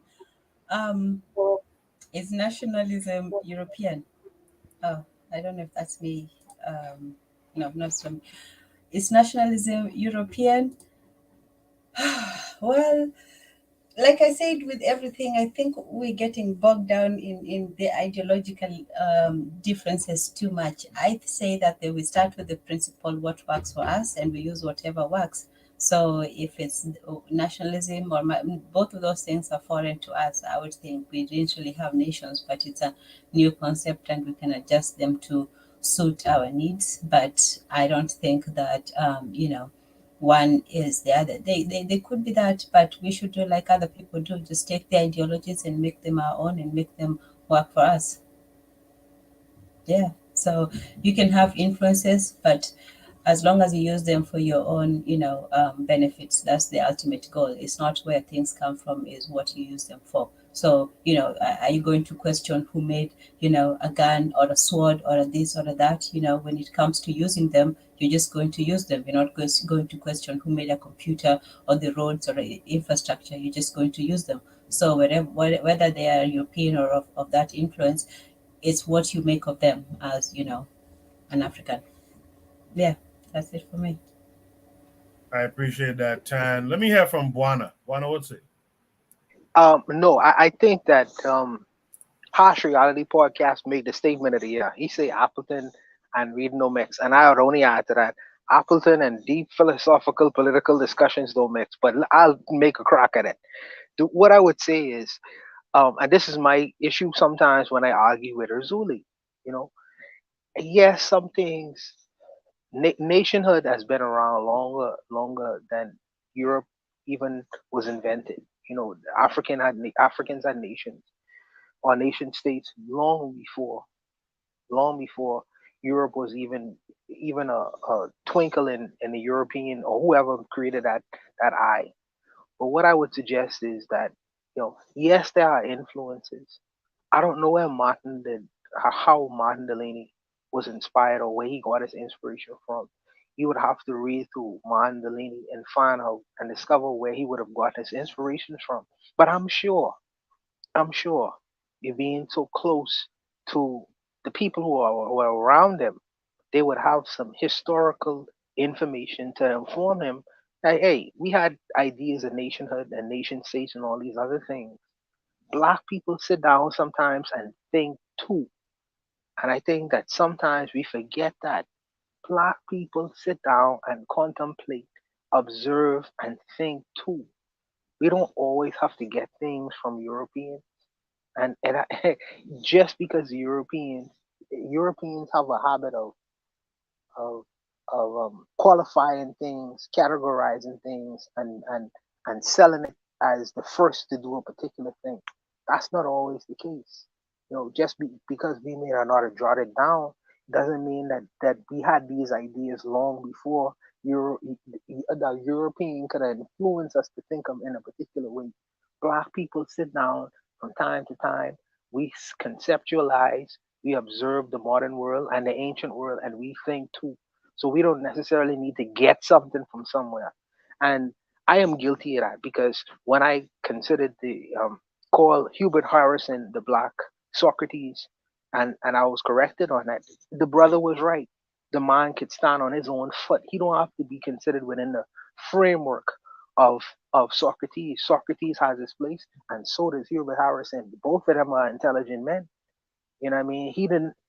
So why do we have to put the rubric of Black Socrates to his name? No, he stands on his own foot, and Black people have the ability to stand on their own footing without being influenced. We have our own brain, we have our own ability and the capacity to think. Now, in terms of nation with a nation, that's a whole other argument. I don't want to get into that, but I just really wanted to put out there, Black people can think independently of white folks and has been doing so for a very long time. And even in our enslavement, we was doing so. So I don't think that we always have to be influenced by a particular group of people just because we're in a particular situation where it seems that we are, even the most subservient slave had the ability to think independently and had independent thoughts. So we don't have to have this inspiration by a European influence or nothing like that. I think that needs to be put out there, and that notion needs to be dismissed because yes, Some things we get from others, but yes, we do think independently of ourselves. I'll stop there just to be brief, man. Yeah, yeah. Before I go to Owen, I want to say something too. You know, to Trigger Happy. Trigger Happy, this is a good topic, but sometimes, Trigger, I'm gonna be real with you. You gotta, your conscience should tell you, no, let me go up there, man.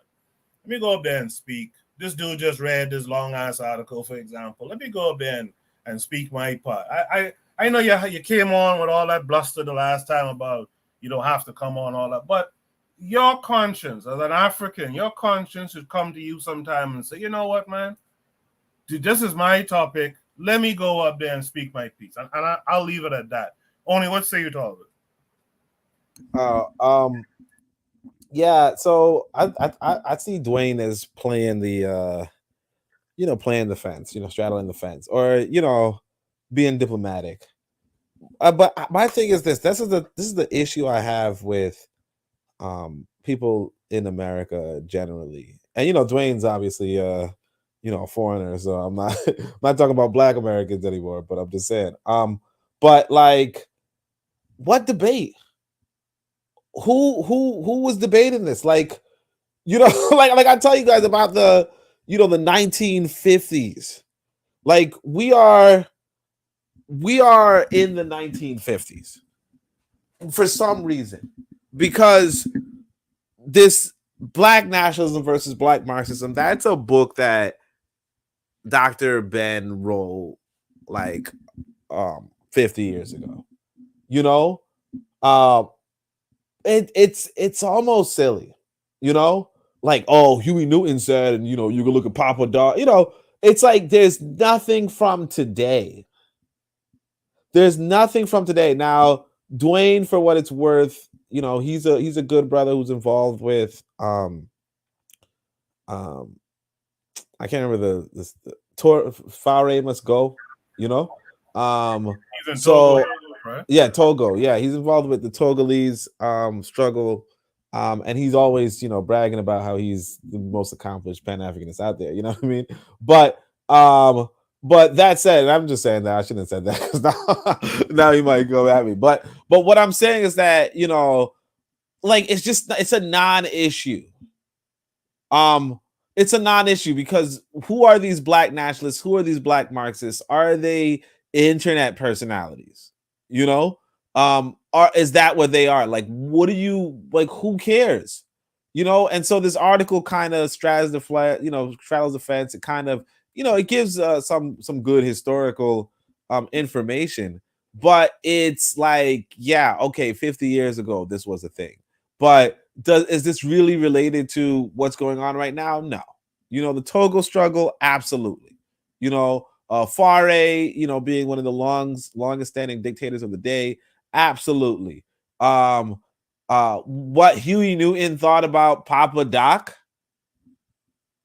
I don't like. It's not to say I don't care. Not to say that somebody shouldn't care. It's just, come on. Like at this point in time, we have to say to ourselves, okay, there's probably something more meaningful that we as Pan-Africanists can contribute to the conversation, right? There's probably something more meaningful that we as Pan-Africanists can contribute to the conversation. And because we're not doing that, like we're gonna stay in time, because here's what happens. We engage this conversation and we start, like, essentially it's a distraction.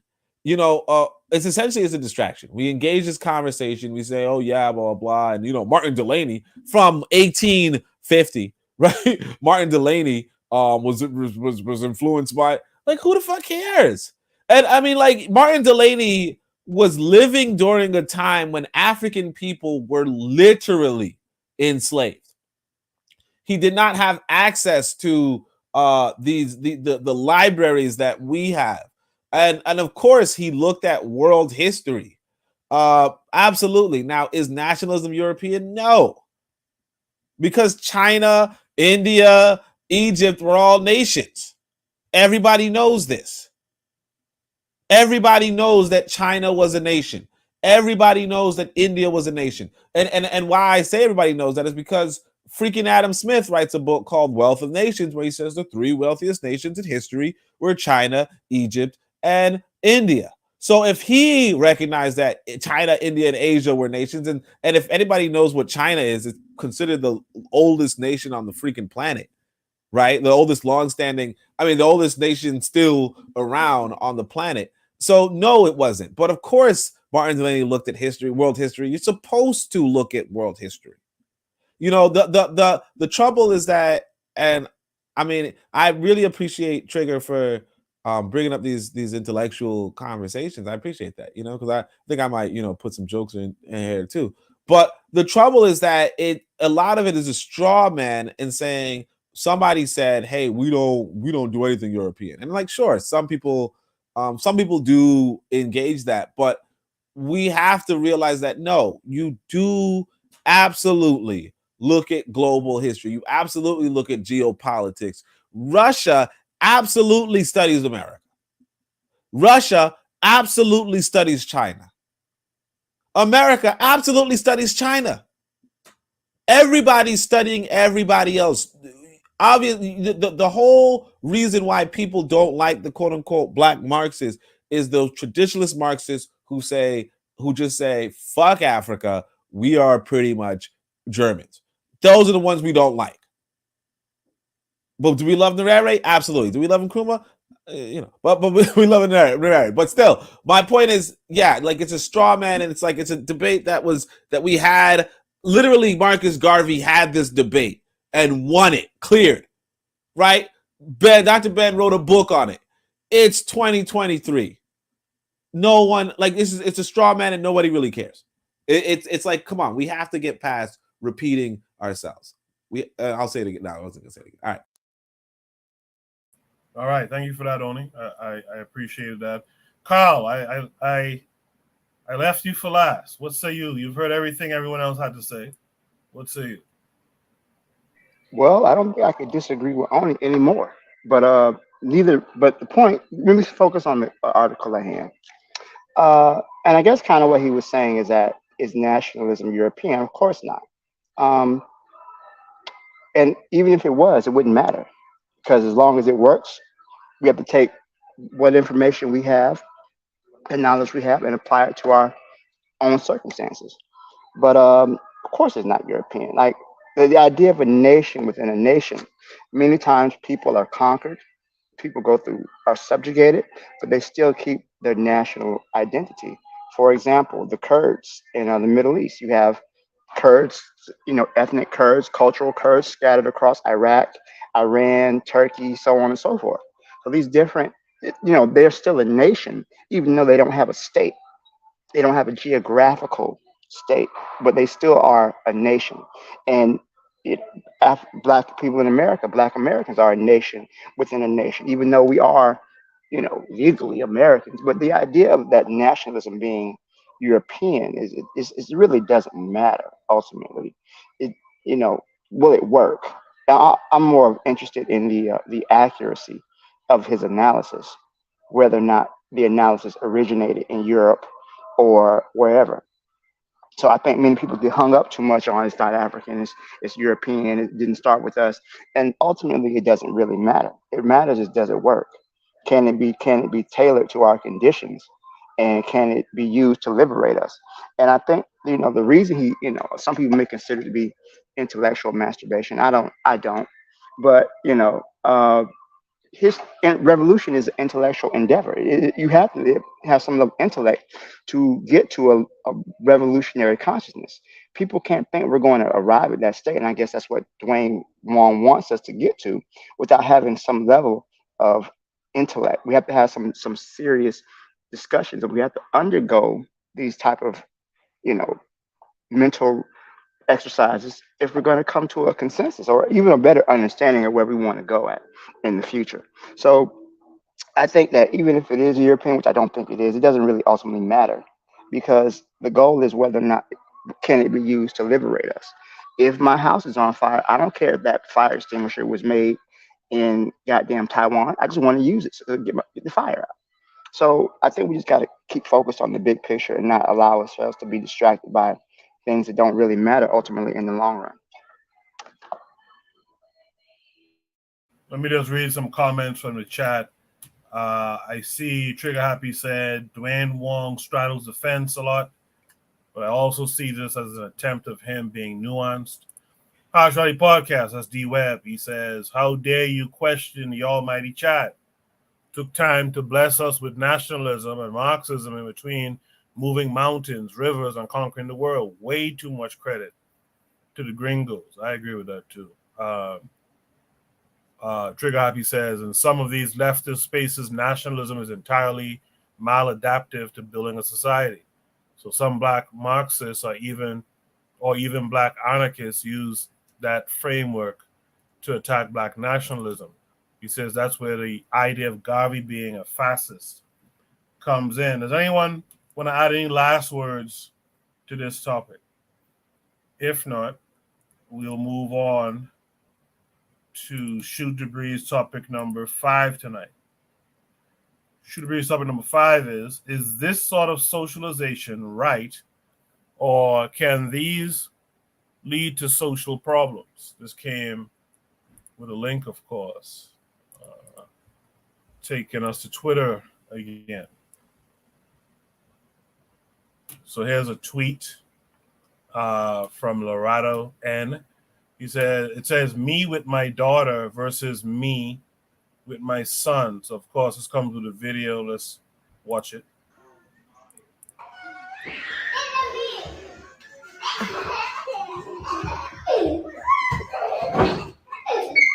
Stop, y'all. Stop yelling. Stop yelling. Stop yelling.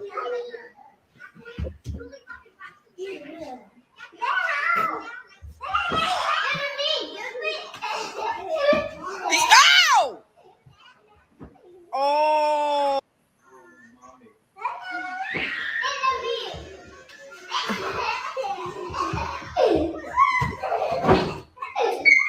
Stop, y'all. Stop yelling. Stop yelling. Stop yelling.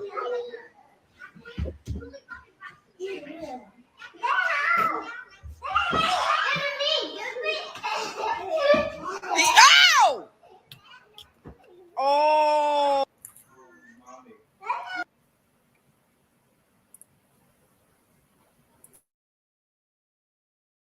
Sorry. Let's see if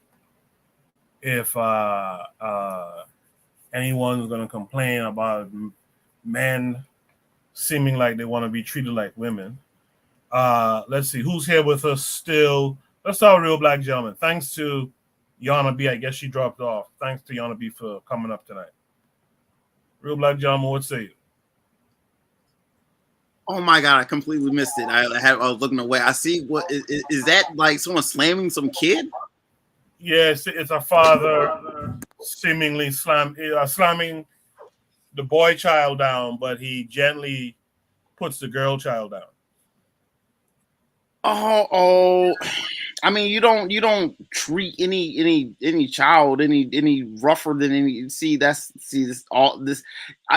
You don't want to yin yang things. You don't want to attribute certain kind of attributes to one type of person, a certain type of attribute, like the opposite to another. So you don't want to.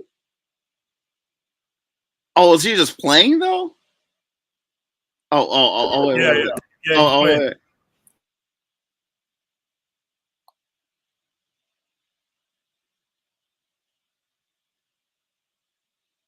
I mean, I don't know what to think about it. I mean, sometimes some people, it depends on maybe the kid themselves might not want to be flung around. I mean, there's a lot of nuance, and you can't judge it basically just off the video. That's just, I mean, I don't.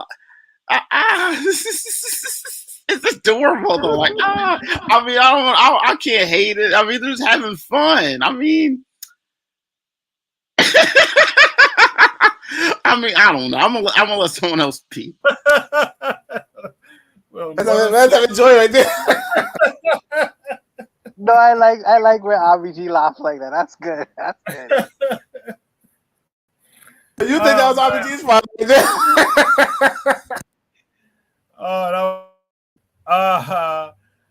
Let me hear from Yana B's return. Yana B, let's hear from you. Oh yeah. I don't see what's the problem with what he's doing.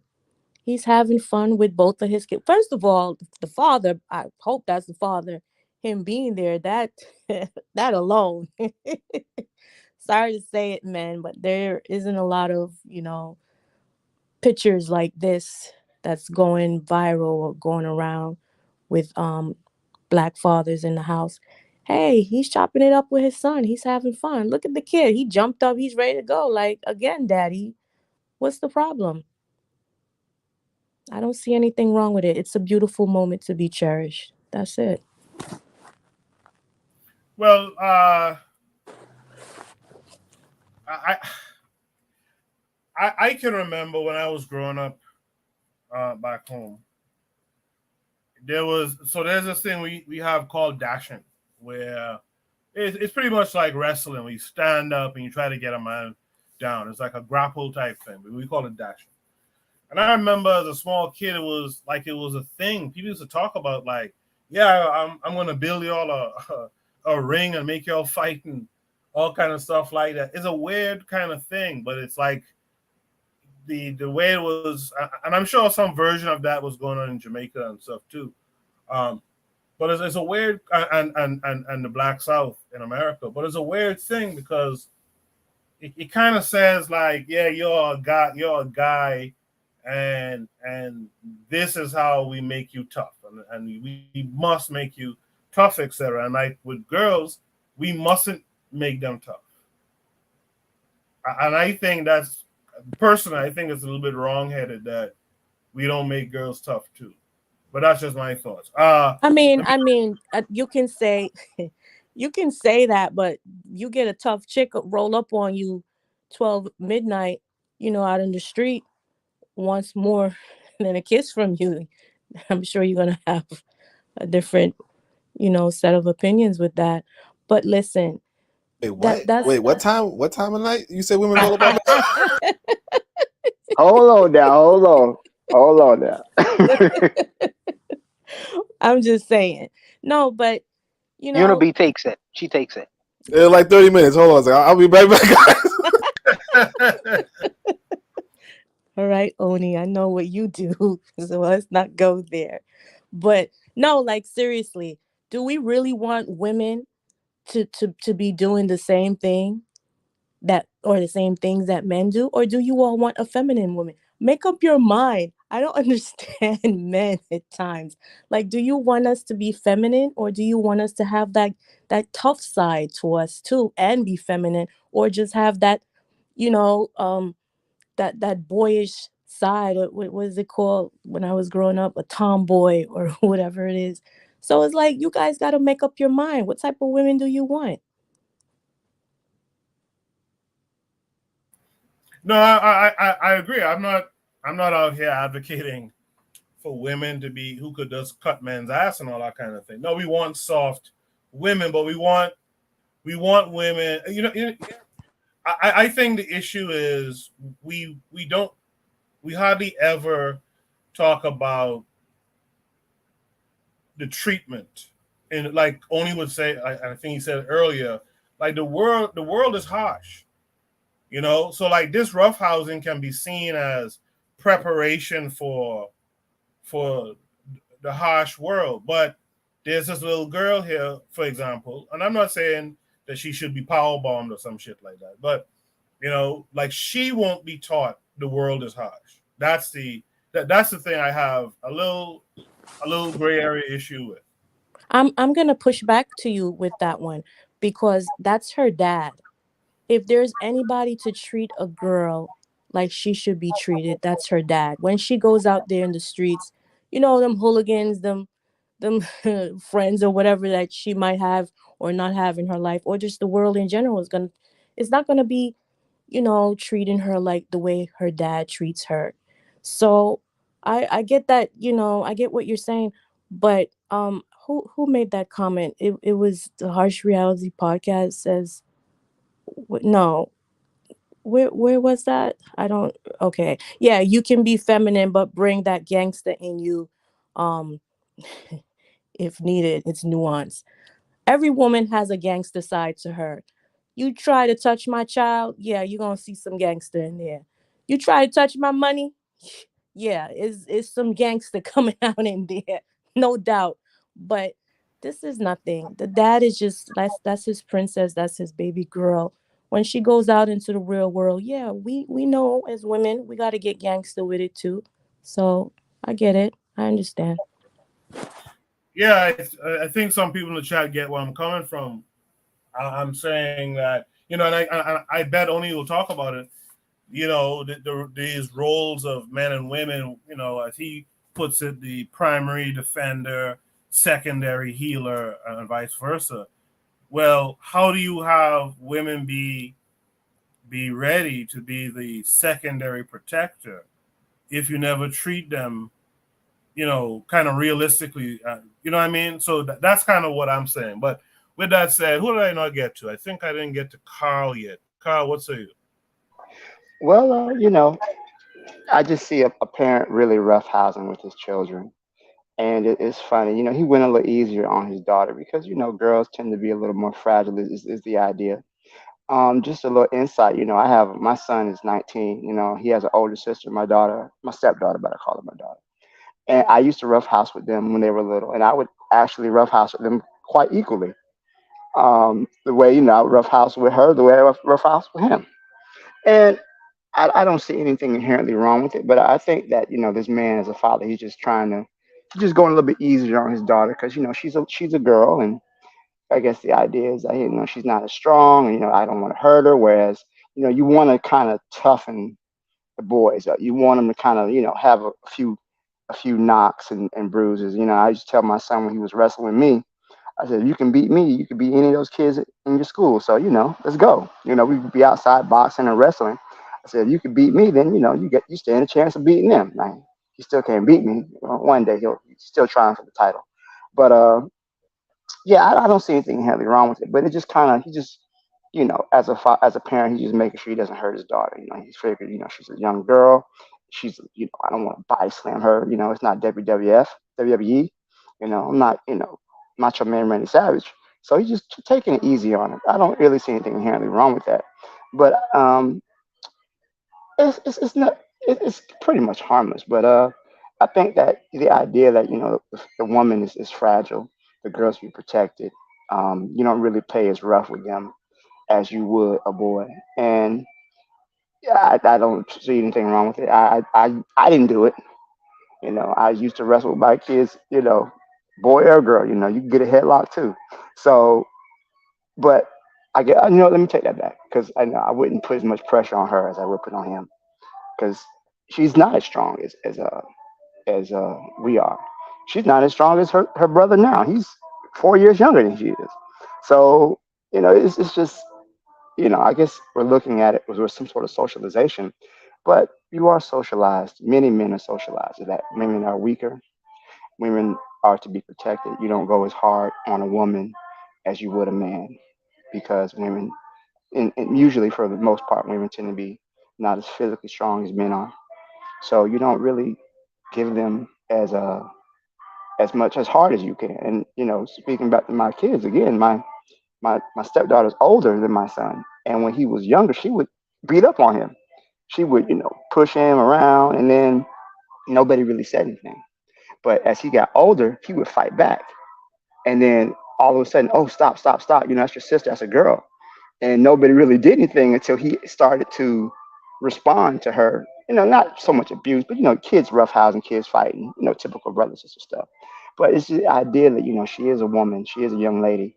You are supposed to protect her. You're not supposed to go as hard on her as you would a young boy because she's a young lady.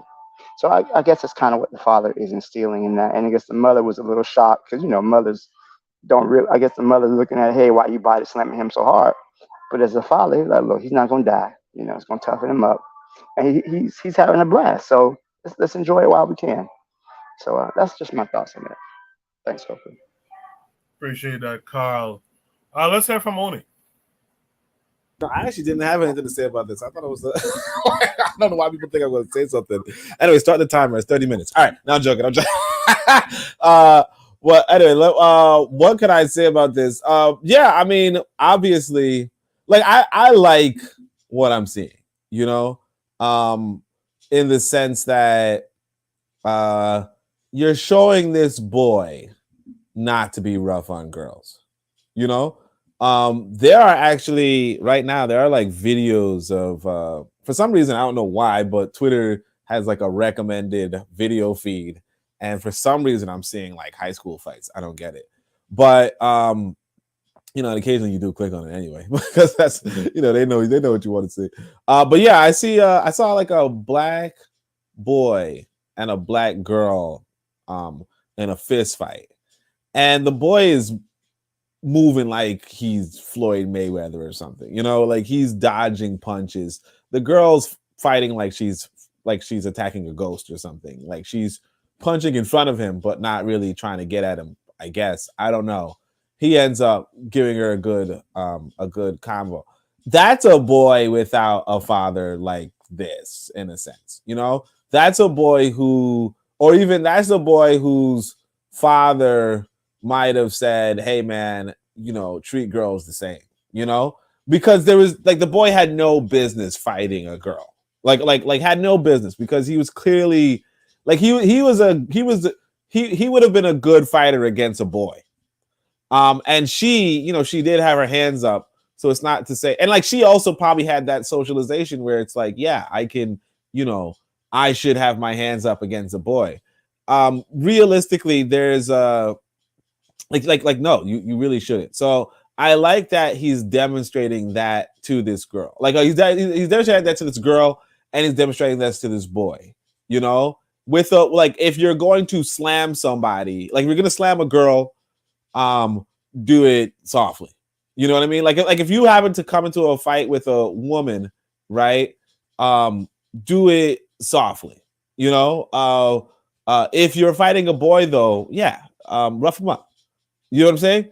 And I could appreciate that communication. Now, whether that has social ramifications, obviously, in the sense of, do you want boys roughing up other boys, all that kind of stuff. But as far as what we can do as people, or what's the best option we have as people, yeah, I think being gentle with your daughter and being rough with your son is a good MO.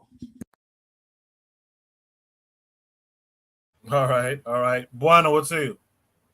No, I am completely guilty of practicing what the modern world consider to be patriarchy. I'm completely guilty of that. And I try to reform myself of it. But when I see my nieces, I always slip them money. 20 here, 25 there, no questions asked. But if I see my nephew, I'm giving him like $10 and say, if you could double that, if you could think of a way where you could double that, I'll pay you. I'll meet it. I'll meet whatever. If you could find it to turn that 10 into 20, I'll give you 20. Yeah, so I want him to think. You know what I mean, on a business level. Find a way where you could sell candy or something. Do something where you could double it.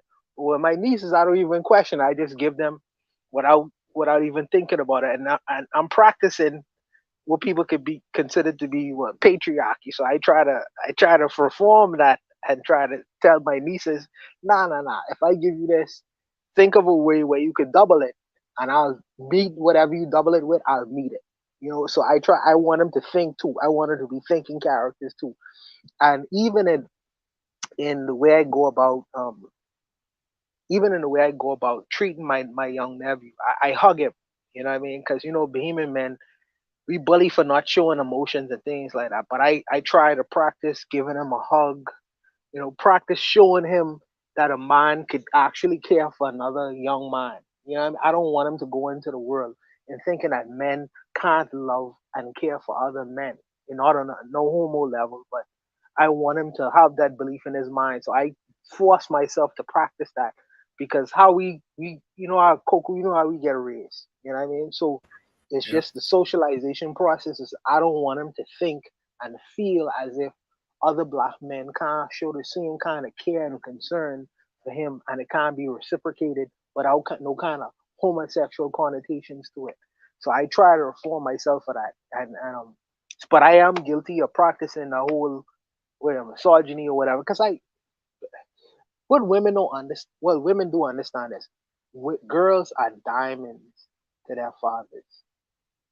Girls are diamonds to their fathers. You know what I mean? And with men, we see the little girl and we have a different kind of sentiment towards them. But when we see the little boys, we see us. We see us. So we figure, well, they have to have a different kind of philosophy.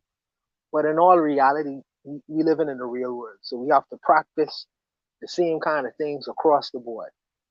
So even if we are loving, we have to be loving across the board. If we are if we are stern, we have to be stern across the board. And that's the kind of politics we have to practice in the time we living in. Even though we older men, we have to practice this whole level of women could do things, women could think, women could be professional, women could do just as good as men can. So I have to balance that thing and because I understand that I've been conditioned in a particular way, but I still have to balance that thing what people consider to be equality and understanding that women can think, women can be professional, women can be sharp, and women have to someday, if they don't have a partner, make money for themselves and take care of themselves as well. So I am very careful in how I balance the rules, the different kind of rules that I play in their lives. But I'll leave it there. Shout out to Afro Native World. I think I saw him earlier in the chat during the last prompt. Shout out to Gas Them Up, who's out there with commentary I've been putting up on the screen. Gas seems to disagree with a lot of what y'all been saying. Like I believe there should be equality in treatment. I'm not saying that you haul off and punch a woman, because I don't say you haul off and just punch a boy or a man, right? But I think we shouldn't separate treatment, because that Buana brought up the Bahamas. That used to be a problem when I was growing up.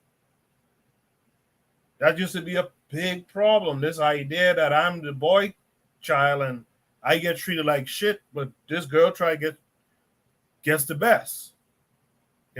Like that's a problem.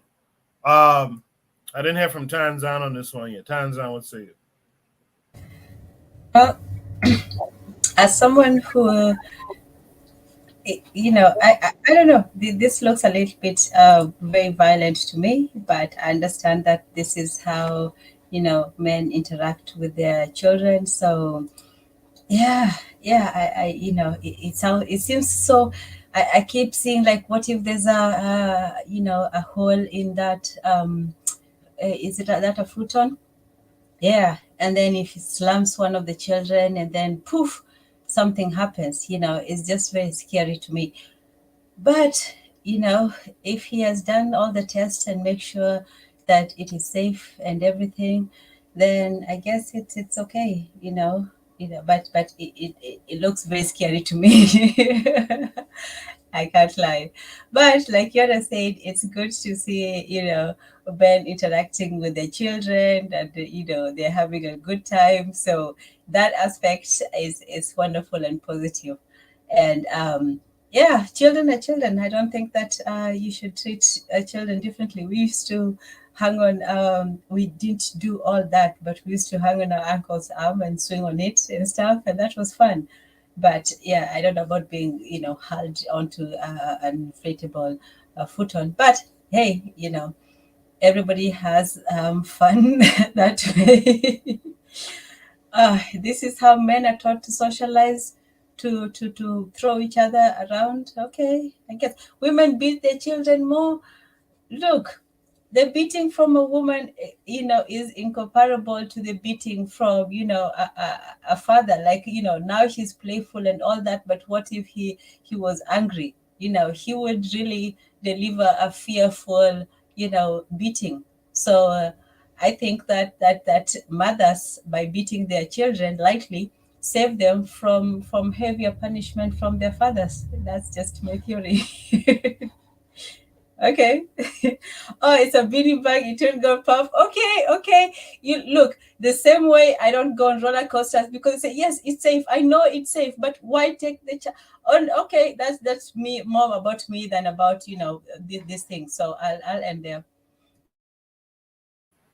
All right. Did I get to everyone on that one? Does anyone have any last words on that prompt? The worst beating I ever got was from my grandmother. It wasn't even my mother or my father. The worst beating I ever got was from my grandmother. But again, I think that, and I hate to say this, but I think Gas does kind of bring up a good point in the chat about I like how you hate well, to say that.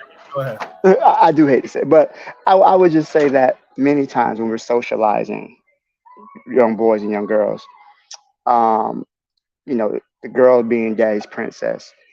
Unfortunately, there are some situations where a young women can kind of step into a man's role, and they can come at a man with a level of aggression that, in most cases we only mean for other men. But then when a man puts his hands on that young lady, he's seen as wrong. But then what do you do when someone is coming at you? We're taught to restrain ourselves, but then she's not restraining herself. So then you have a situation where even though men are physically stronger than women, these women are, she might become aggressive, might become violent.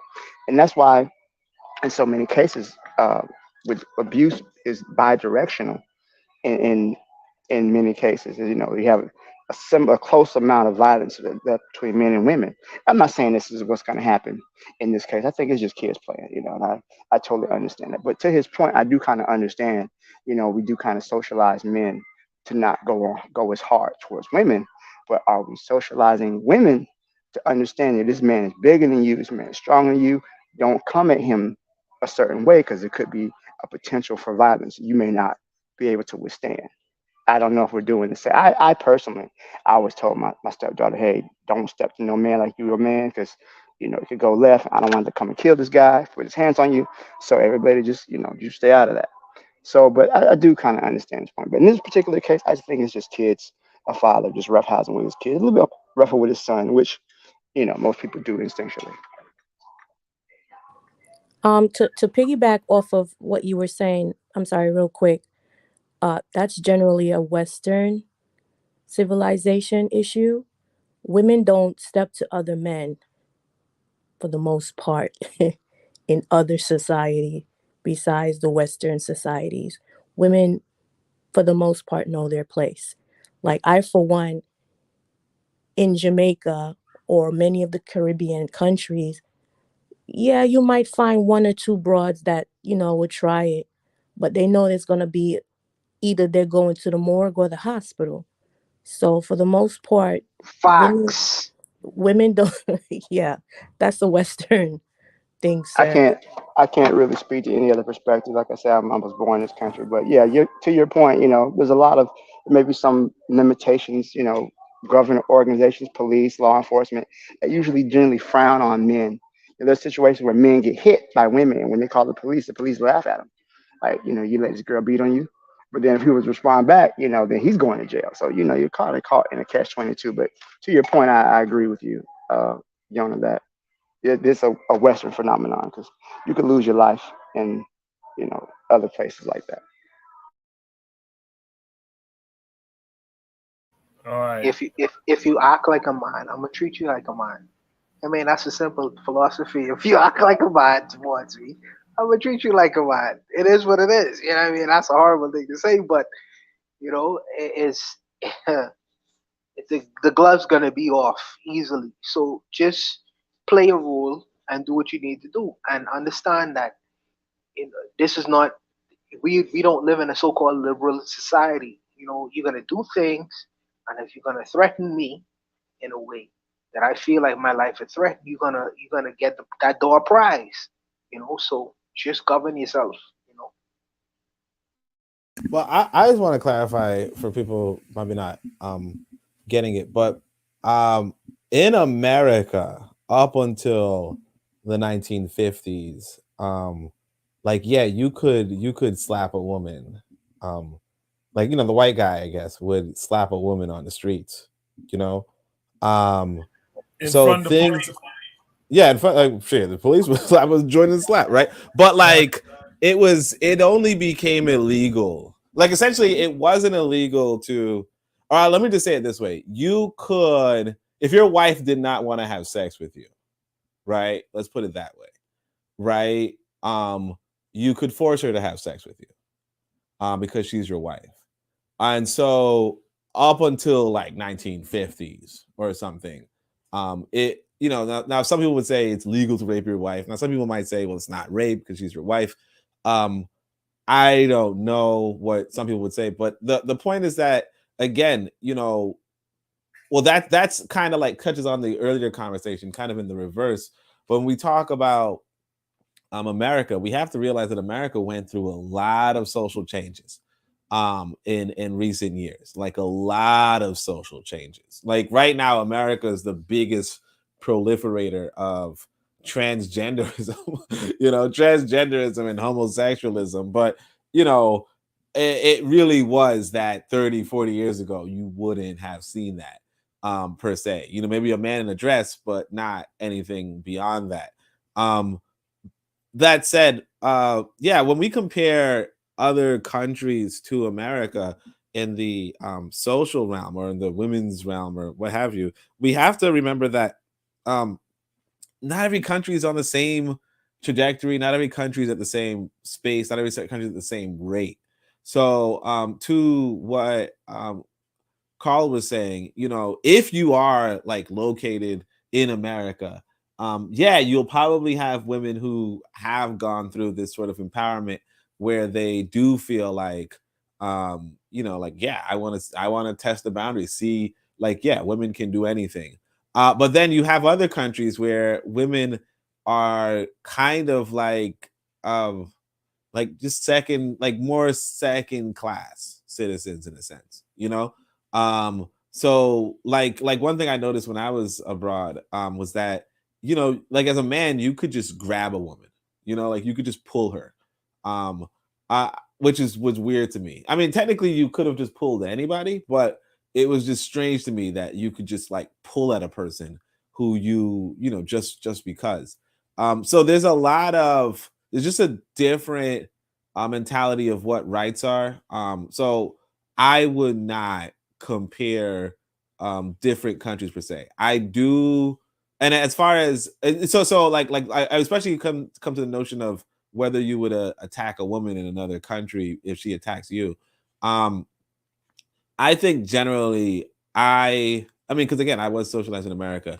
I would not attack a woman, but again, in America, 50 years ago, attacking a woman was like, you know, was nothing. You know, one of the American jokes is, "What do you tell a woman with a black eye?" Right? I know. What do you tell a woman with two black eyes? Nothing that you have already told her twice. You know what I mean? So, yeah, like, so yeah, but the thing is that do we want battered wives? Do we want, I mean, and a thing that I also just want to you know, maybe juxtapose a little bit is that Wazungu kind of took things to an extreme, as he always does. And so he's kind of taking it back to another extreme. um and so the balance thing is, obviously women shouldn't attack men, and if a woman is attacking you, assuming she doesn't have a weapon, um then you should just restrain her, just like you would, you know, not to compare women to children, but just like you would a child. And I'll just end with this. Sorry. There, I did see, like I said, freaking Twitter recommends fights and all that kind of stuff. There was this large man, like very big, like 300 fucking, like not 300, like 350 maybe pounds. And another man who was like maybe 100, 150, no, 180, maybe 200 pounds, who were trying to, you know, fight. And, you know, the caption was, you know, this is why weight classes exist. The big guy took him down very quickly, but practiced a lot of restraint, you know? And that's the big difference between yeah, that's the big request that people have. Like, yes, if a woman's attacking you, take her down. But do you have to batter her face? Do you have to punch her face, you know, 100 times? Do you have to kick her and all that type of shit? No. You know, take her down, you know, put your weight on top of her, hold her down. You know, kind of like that school fight earlier. Maybe less punching, but obviously, you know, get them restrained. You don't have to beat a person on the floor to prove something. And a lot of people will try to prove something, but you don't have to. And that's the real thing. Now, obviously, if she has a weapon or a gun, it's a big difference. But as far as like weight to weight, you know, you're a physical mass. You're a weapon. Just use yourself carefully. All right. So I think we should. I think we should bring that topic back from the, I guess, traditional or African perspective, because in the chat, there's a lot of talk about this kind of fluidity and this non-binary thing that we had going on. So we should bring that back in the future. What I'm going to do is I'm going to drop Shoot the Breeze topic number 6. I do want to take a quick break. Yes. Damn, I missed that one. Yeah. I just wanted to comment on what Oni just said, because Oni is such a humanitarian. He is such a good guy, you know. And by the way, that was a very good joke. I don't know why Gas is trolling, but that was a very good joke with the women thing. You know, you didn't have to tell it twice. That was funny. But he is a humanitarian. But what I would say is, okay, and this can sound bad, you know, to Western ears. But if you if a woman is acting in a very erratic way, and she's doing something that's very detrimental and dangerous towards you, let's just say if you punch her in the face, right, you are actually saving her. I mean, it sounds crazy to say this, right? It sounds crazy to say this, right? But you're actually saving her, because the next man may not punch in the face, but he may murder her. He may do something that's very violent towards her. And people say, well, punching in the face is very violent. But if you think about it, she is still going to survive that experience and to live long enough to think about it and say, well, I don't want to get punched in the face again. So I won't react in the same manner like I would react to the man before who actually punched me in the face, because this gentleman might kill me. So I mean, in a real life situation, he is just actually saving her when he's really trying to punch her in the face. And no woman should be punching, no man should be punching the face. But I'm just just suggesting that idea. It's just an idea, you know. But That was probably the worst idea you ever had. But let's go to the next one.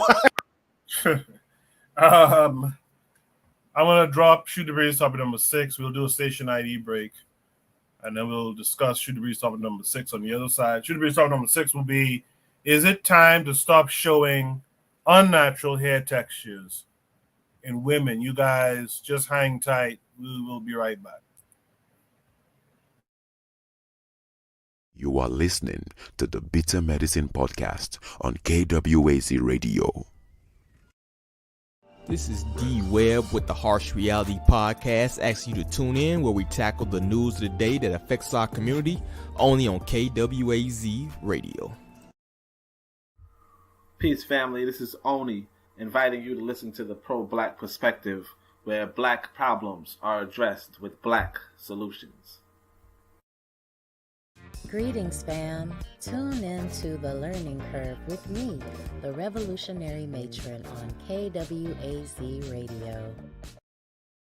You are listening to the Bitter Medicine Podcast on KWAZ Radio. All right. I don't know what happened at the end there. I see Harsh throwing some jabs at me about this radio spot. I just got it back on Wednesday or Thursday. I haven't had a chance to go over it yet and slice in certain things. So forgive me for being so late on this thing. But I just got back the voiceover for it. So I'll have it as soon as I can. But you guys also check out Brother Bakari podcast, the Forecast Radio. He was in the chat earlier.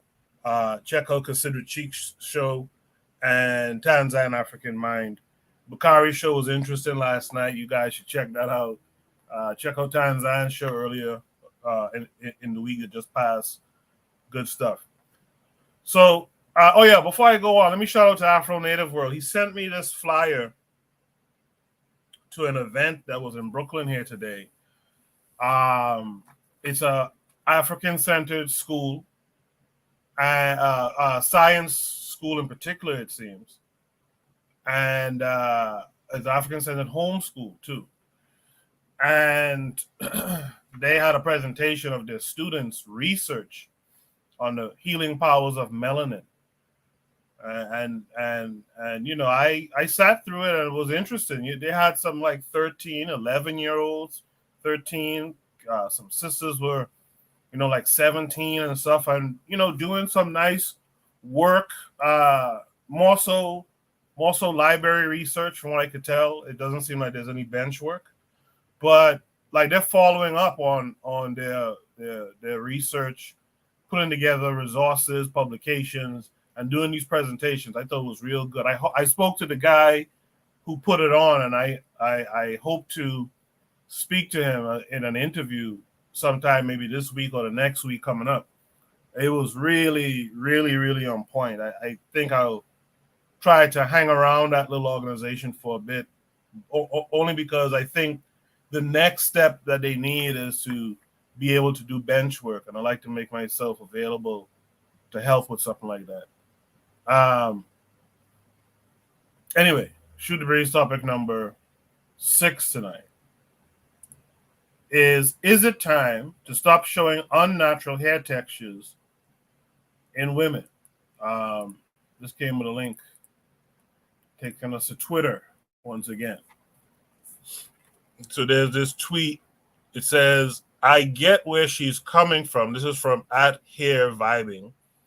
She says, I get where she's coming from. A few years ago, I started blocking Black women content creators who made quote-unquote wig slaying tutorials because I felt like it's basically teaching assimilation and not self-acceptance. I don't know how else to explain it. So this comes with a video. Let's watch it. So you know how Black women are underrepresented? I'm at the point now where unless she's wearing her natural hair, I do not feel represented by her. You're not representing me. You're not representing our beauty. You're not emulating your own beauty. So it's like it's not really good enough. It's not what I want. I don't want to see Black women endlessly assimilate and then act like they're representing me in media. No, you aren't. I'm getting so tired of it. I keep thinking that Black women are going to get a better hold of their self-identity, and then we keep insisting for the ongoing assimilation of our features. I'm just tired of all the excuses to continue to allow the future generations of Black women to feel like they have to change themselves. Oh, I want to do whatever I want to do, but you were told to want that. So you know how Black women are underrepresented? I'm at the point now where unless she's wearing her natural hair, I do not feel represented by her. You're not representing me. You're not representing our beauty. You're not emulating your own beauty. So it's like it's not really good enough. It's not what I want. I don't want to see Black women endlessly assimilate and then act like they're representing me in media. No, you aren't. I'm getting so tired of it. I keep thinking that Black women are going to get a better hold of their self-identity, and then we keep insisting for the ongoing assimilation of our features. I'm just tired of all the excuses to continue to allow the future generations of Black women to feel like they have to change themselves. Oh, I want to do whatever I want to do, but you were told to want that. So you know how Black women are underrepresented? I'm at the point now where unless she's wearing her natural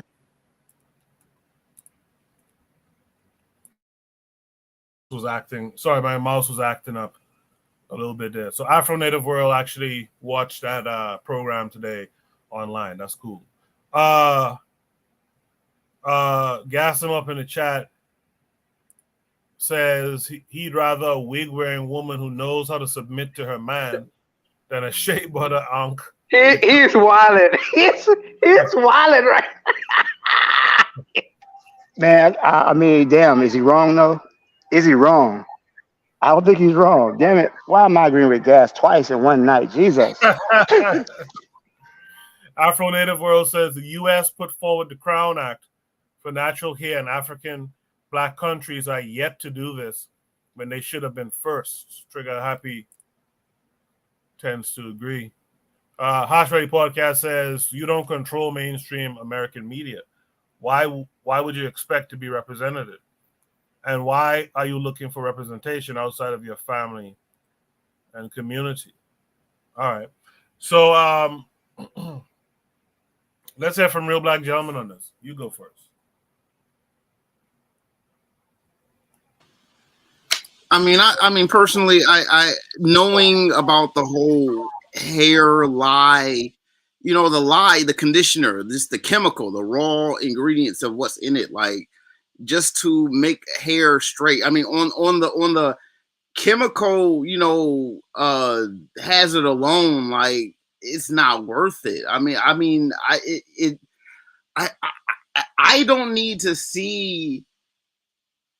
I don't know. I mean, as a woman, perhaps. I mean, I'm not a woman. I mean, I hear that it's easier to take care of, but I know that it's just poison. I mean, anything that would, even anything. I mean, I don't know if it's even if it's for natural hair. I mean, anything that you would do to your hair that is adding something to the hair and to your skin and to your body. I mean, that's just my angle. I mean, I'm not picky on it. I mean. I like to see girls with nappy hair. You know what I'm saying? I like to see the naps. You know what I'm saying? Whether you have it curled up or just a nice little fro, I like it. I mean, I get it. You know what I'm saying? I'm not big on it, but it's what it is. I mean, if you don't have to put too much into it, I mean, into your hair, too much chemical and all that, I think it's all the better. I mean, that's just, you know what I'm saying? I'm not too big on. I'm not too picky, but I mean, I prefer, you know what I'm saying, something more. I mean, something more authentic. That's all. Appreciate that, Real Black Gentleman. Let's hear from Yana B. Yeah, so I 100% agree with this young lady. It's crazy because I can't even I can't even watch some videos if like the weave is, Diana Rossi or just, a little bit too Mariah Carey, Naomi Campbell on the runway at Versace show or something. But I don't take those women seriously because like what she said, they don't represent me. I had an appointment the other day and I had to go somewhere. And the lady that was in the room before me, she was the complete opposite black woman of me. So when I went inside of the room, this white woman, I mean, she was just staring at me. And I'm looking at her through my peripheral vision. And I just wanted to say to her, like, what? Like, why you keep looking at me? I know I'm a decent looking woman or whatever, but I had to understand her perception that she was projecting on me was the woman who sat in the chair just a few minutes before me is complete opposite. She had like literally a long ponytail down to her ankles. She had Edward Scissorhand fingernails, the Cupid doll, snuffleupagus eyelashes, the makeup that You said snuffleupagus. yeah, that's what they look like. Snuffleupagus eyelashes. And the makeup where you can't tell if it's a man or a woman, a transvestite. She was big as hell. Like, I mean, it was just crazy. So I get what she's saying because I don't even wear clear nail polish on my nails. My nails are very trim, no nail polish. I'm very natural. I've never worn makeup in my life, probably like a few times. And my hair is also natural. So, and me and her was not the same size. So I can understand what this young lady is saying.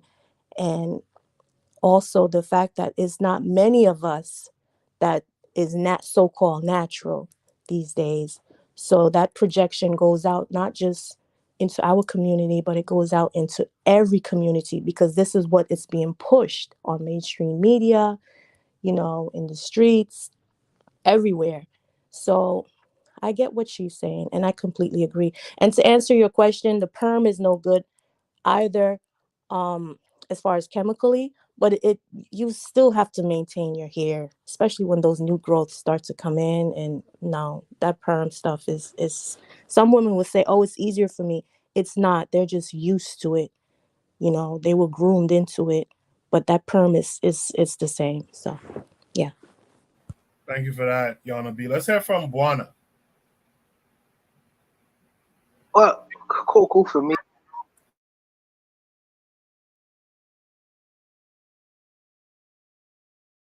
One of your sound cut out see there. some big. I see some women who wear big dreadlocks who's dating married white men.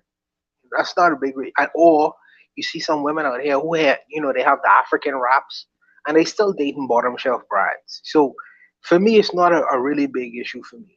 I mean, if it may be for some, but it's not a big issue for me personally. I think that with hair politics, I think that's a women's concern.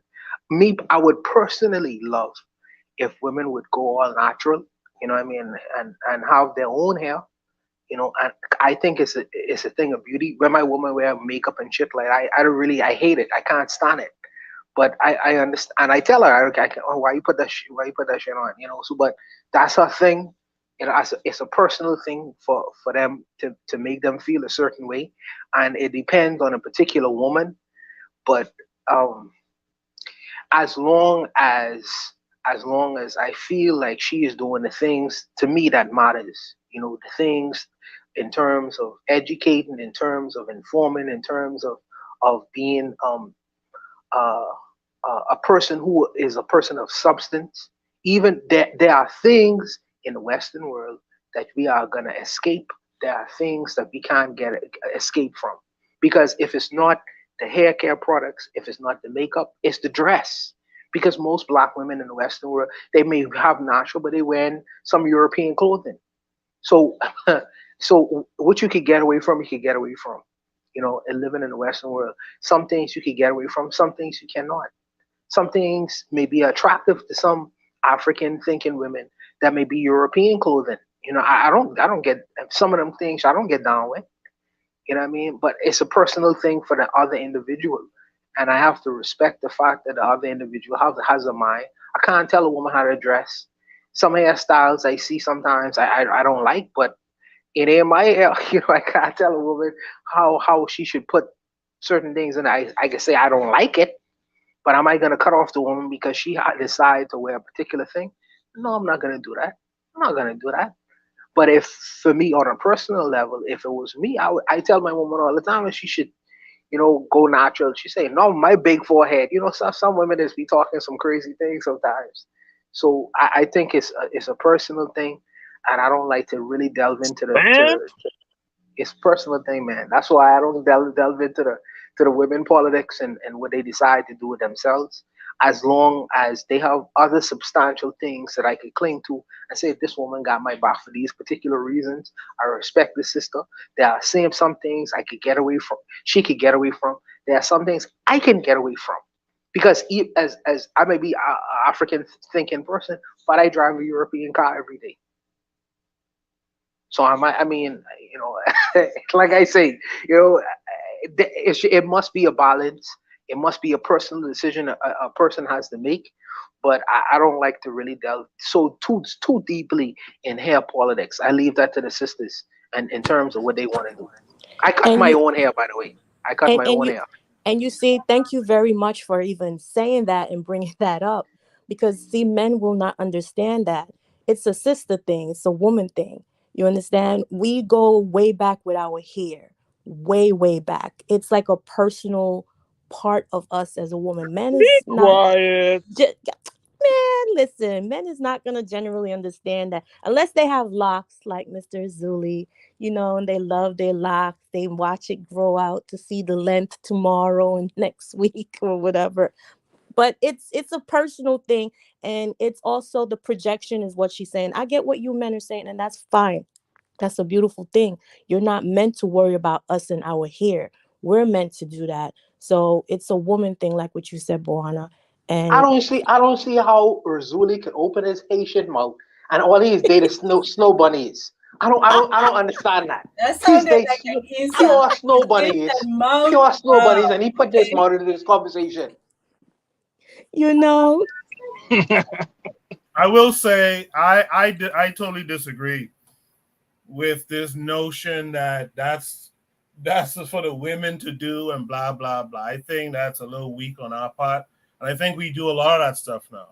I think we don't deal with the LGBTQ issue that's starting to creep up because we're just like, well, once they keep it away from me, You know what I mean? As opposed to like, yo, no, we supposed to put our foot down and say, nah, that's not what we accepting. You can't if we're trying to get out of this European chokehold, you cannot be looking like the Europe. You cannot be looking like a wannabe European woman. I agree. I am not co-signing nothing what Koku saying. I need to hear from his woman in terms of how she's dressed and how she's functioned, because this is pure bravado right now. I need to hear from her. Yo, can I talk? Can we talk? Hold on 1 second. No, Oh. not bravado. This is real. And by the way, I think someone kind of mentioned that in the chat that it might have been D-Web that you know, the guys who want the natural one mostly date women with the processed hair and stuff. You know why that is? Because that's what the women wear. And you might and because we are not as a collective putting down a rule of embracing your African features completely and wholly, we have to deal with these women sometimes who are processed. You know, that's the issue. Yes. Koku. So Sorry Koku, to what could happen? the Sorry, women, go ahead. Sister. the women dress and put on, you know, the female, you know, weaponry to attract the men. So they're only doing what they think that the men want. You know? Yo, Cap. What? Stop lying. Yeah, stop that. Wow. Stop that. Okay. Women have agency, man. Women have agency. Stop that, man. Y'all doing that for you. And women will tell you straight up, they do this shit for them. They don't do it for you. Partially for them, but mostly for the men. Who are the Lies. That's a lie. Stop lying. Maybe in the 70s, Are women 80s, lining not up now. to pay OnlyFans models thousands of, you know, dollars to show? Now, you know, it's the men who are paying the women. So the women are just That going is not to the true. market demands. Yo, Tin, stay your ass in Kenya. Stop. Body slammer. To Always the trying to point. make like women are so To nice the and not point, doing no. to the point that where he said there was a poll on Twitter, and I'm pretty sure Oni saw this, where black men were asked what type of hairstyle they like on black women. Most of the black men said that they like natural hair on the women, and almost every black woman responding to that poll said the black men were lying. So when we say what we like, we usually women do what they want to do because they're adults. They can do what they want to. It's not because of beauty standards we're forcing on them. These women choose many times to wear their hair the way they want to wear it. Well, let me, since we're all just jumping in freestyle, I don't know. I want to say, yeah, technically they might be appealing to white men. Like maybe like realistically, white men want to see straight hair, you know? So like I think that's really what we're missing. So you know, especially even if you say what Ken was saying about you know, who's paying for the OnlyFans. A lot of white guys are paying for OnlyFans. You know, a lot of white guys. So that's really what it comes to. And then also, if we're being honest, a lot of black men cut their hair, you know, get their Caesar cut or what have you. And you know, a lot of black women, you know, change their hair to quote unquote look professional for this white man. So it's partly attracting white people, but also, you know, what does your employer want? And unfortunately, especially inside of the West, you know, a lot of times the employer is a white person, and it's not that white people actually say they want this, but it's what black people think white people want, and it kind of goes back to Carter G. Woodson. That's a cap. That's a cap. That is pure cap. Pure cap. No, that's a pure cap. Pure cap. No, that's pure a cap. What you just said. Pure What's cap. cap? You just said that. But that's not what white people want. That's what black people think white people want. Let me get him for a second. Go ahead. Most of these Europeans, man, you get them in a conversation, they won't mess with a black woman with dreadlocks. You know why? Because they feel like they conquering the so-called jungle. You know what I mean?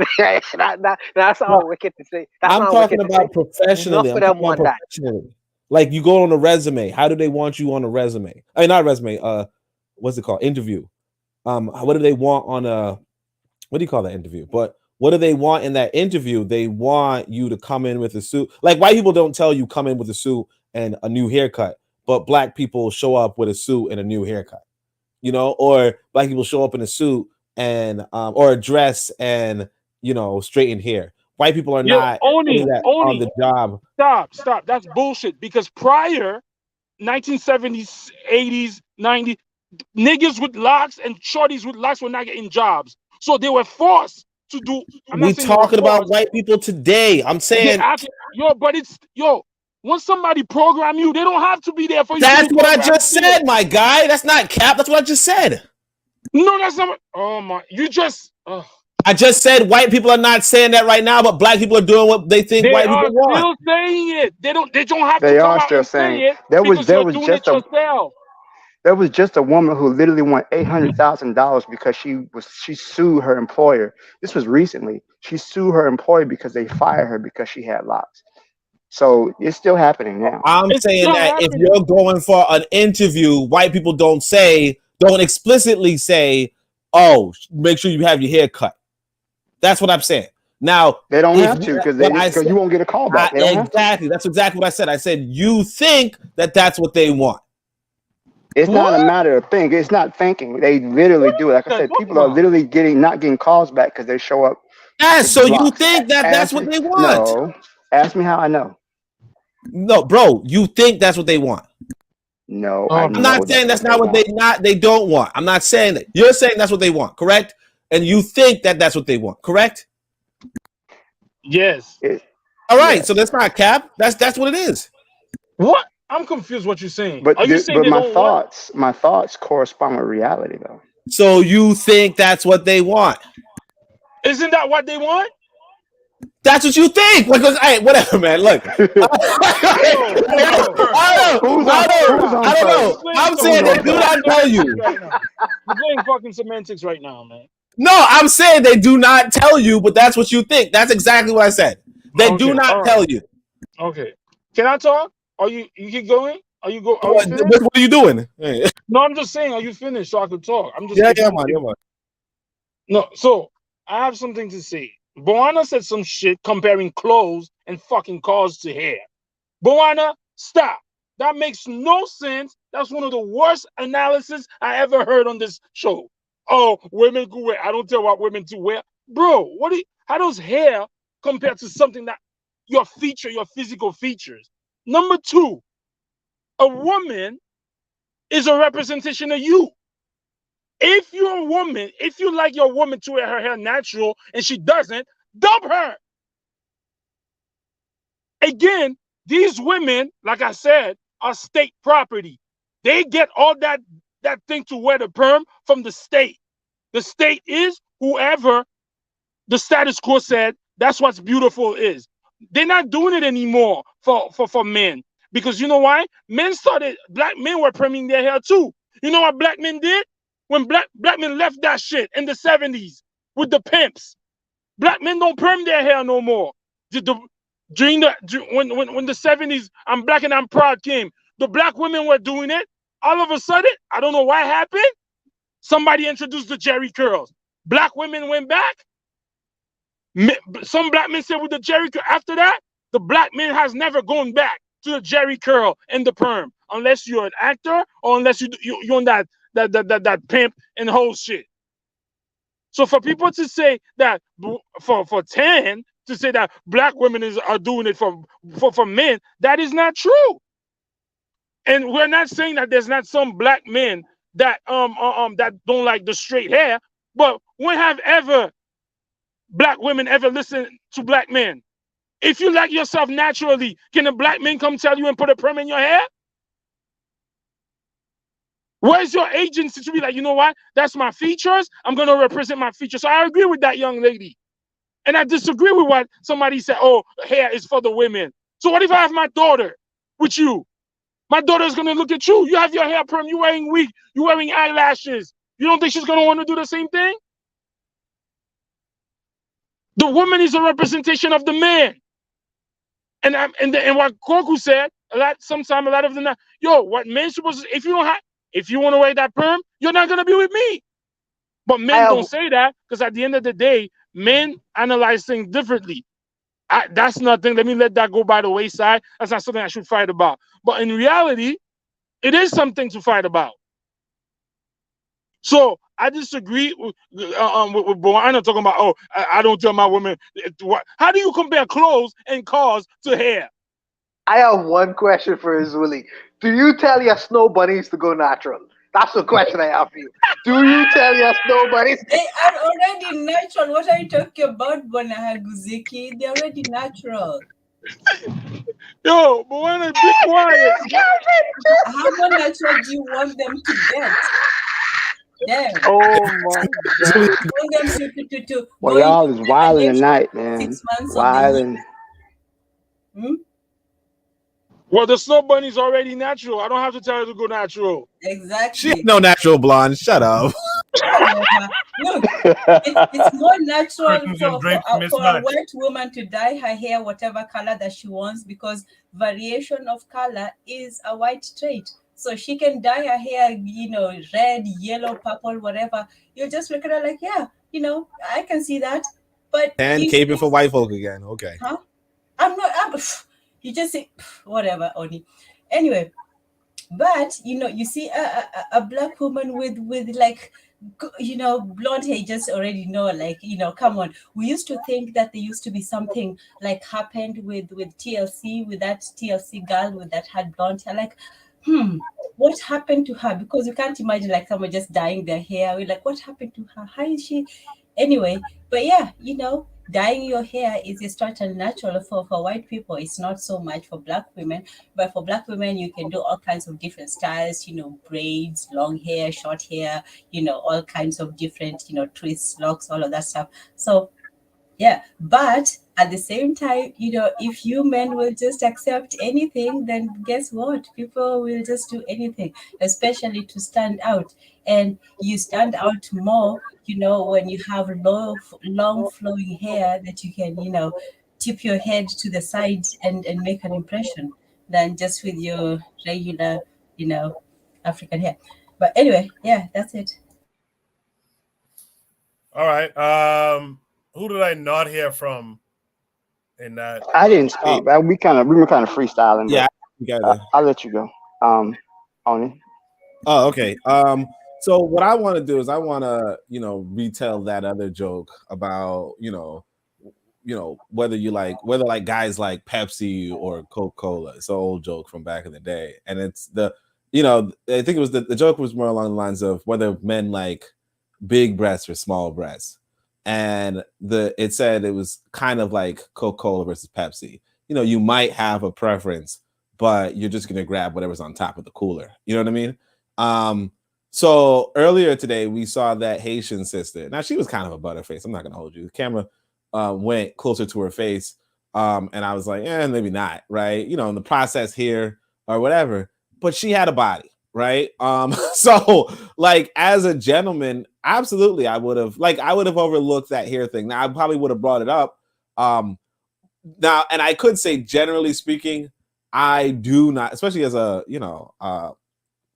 I don't know what to call it, free-forming kind of locks guy. A lot of sisters with processed hair don't really, they don't really talk to me per se. But I mean, obviously, I would give it a chance. Like, I don't give a shit. Not that I don't give a shit. I prefer natural hair. But again, what another person chooses to do with their hair is up to them. Just like what I choose to do with my hair is up to me. Now, there are women who advise me on how I could look better with a certain hairstyle, and and I advise women how they could look better with a certain hairstyle. It's like that's the world. But as far as so yeah, I obviously, honestly, a preference for natural hair, absolutely. The majority of the women I've been with, natural hair, all like pretty much. But I could say, there's two scenes. One is obviously Spook Who Sat by the Door, where the guy meets with the prostitute and he says to her, you look like a queen. You just got to do your hair differently. And she shows up and does her hair differently. And I could say, because it's a Saturday, let's talk about my sex life. Right. But yeah, I remember I was with this woman, and at some point she was like, "Can I take off this wig?" And I was like, "Yes, please." You know what I mean? And that's what it is. Like sometimes it really comes down to yeah, maybe some women may think that like you might like that style. Like generally speaking, we live in a society that likes European features. Okay. Because we are in European societies, Europeanized societies. We live in that kind of society. And you have to, as an African person, let the women that you're in contact with, or let women in general know that you like African features. You know what I mean? You like her lips, you like her hips, you like her nose, you like her clothes, you know? And that's what it is. And I guess it's the last thing I want to say is that Buana keeps talking about how he don't like European clothes on women. Like he's just trying to see these women naked, man. Like, bro, stop it, man. It's not that late. That's all I gotta say. Anyone else want to add any last words to this prompt? I'm just going to say really quickly. So African features, our phenotype has been demonized by society, by the world for centuries. You know, hair, our noses, and it takes a lot to overcome that type of indoctrination that we really receive from the minute we're born. You know, we did a story the other day about a man who cut his son's hair against, you know, the child's wishes, you know, because he didn't want his son to look like a thug. Why did he look like a thug? Because he had locks. So I mean, we're constantly bombarded with negative imagery or negative opinions about our appearance, and many times people succumb to that. So I understand the young lady's original point. She didn't feel like those people with processed hair really represented her, and I understand and I agree.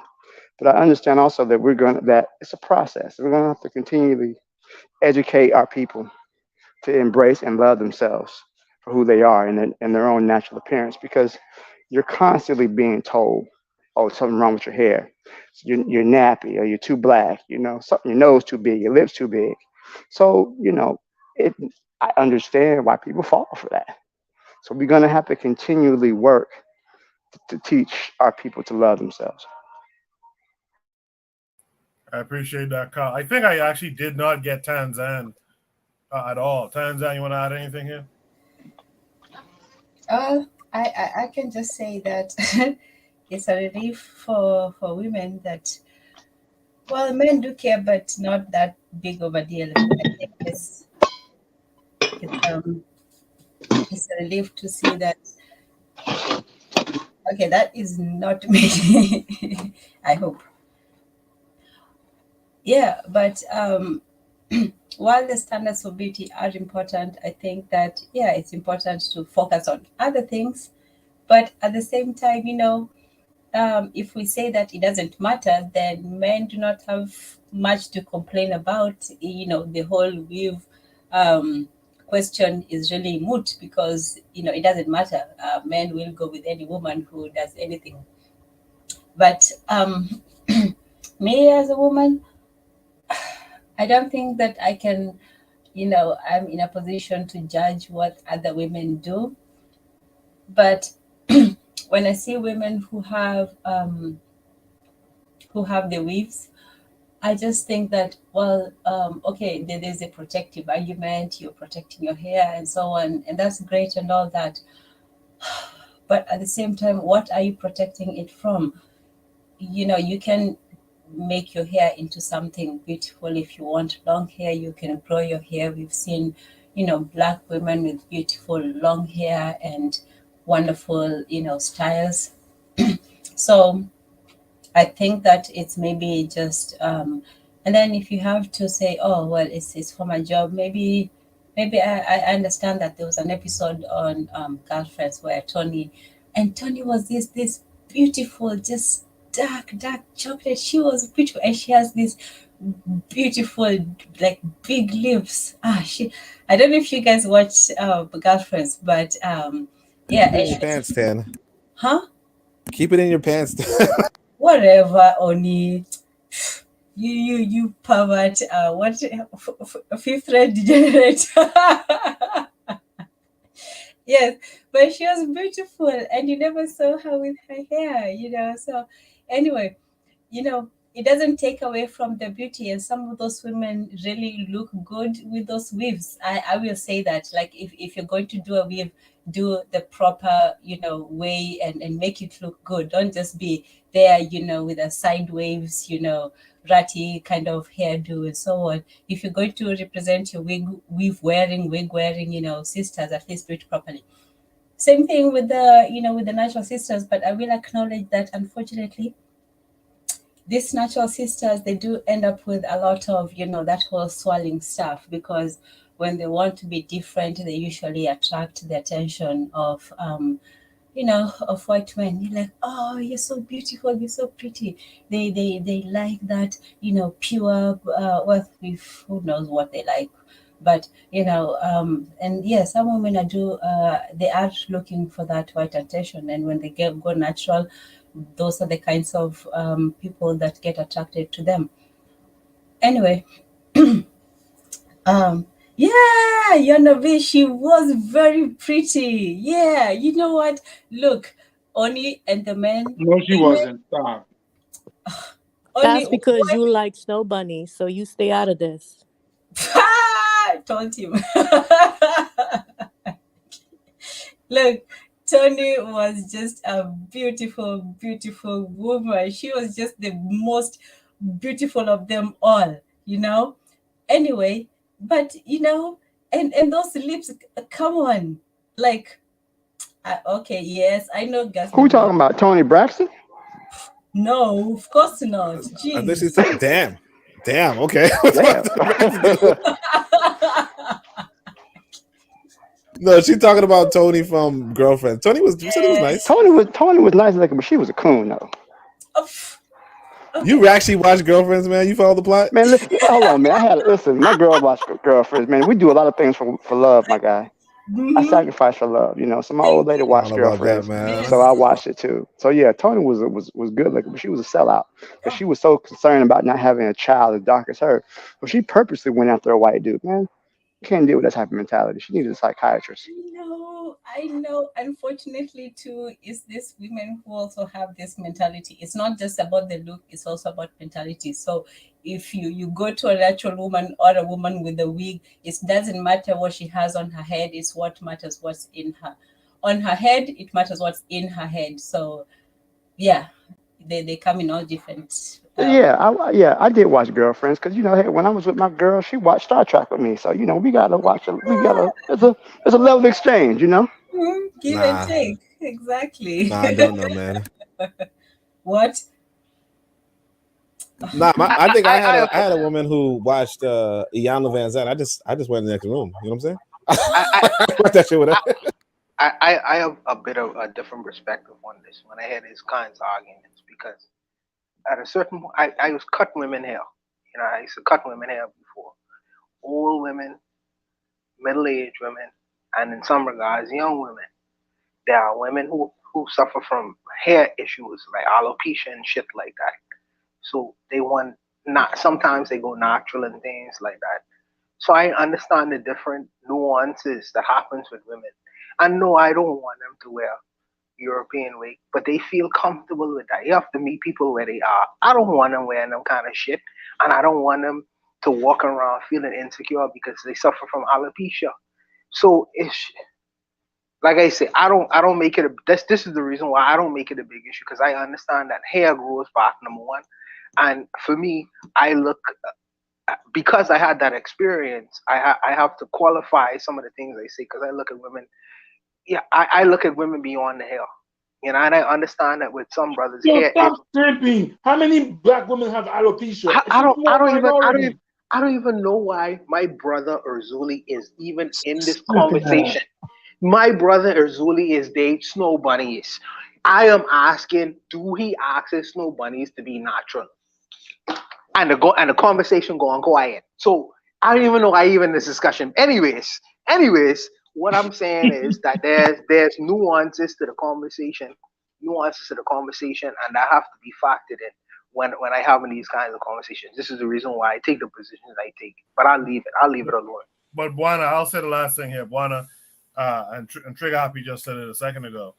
Like, there are wigs. If you have alopecia, we're not gonna be an asshole towards you, but there are solutions that can have you looking like your natural self.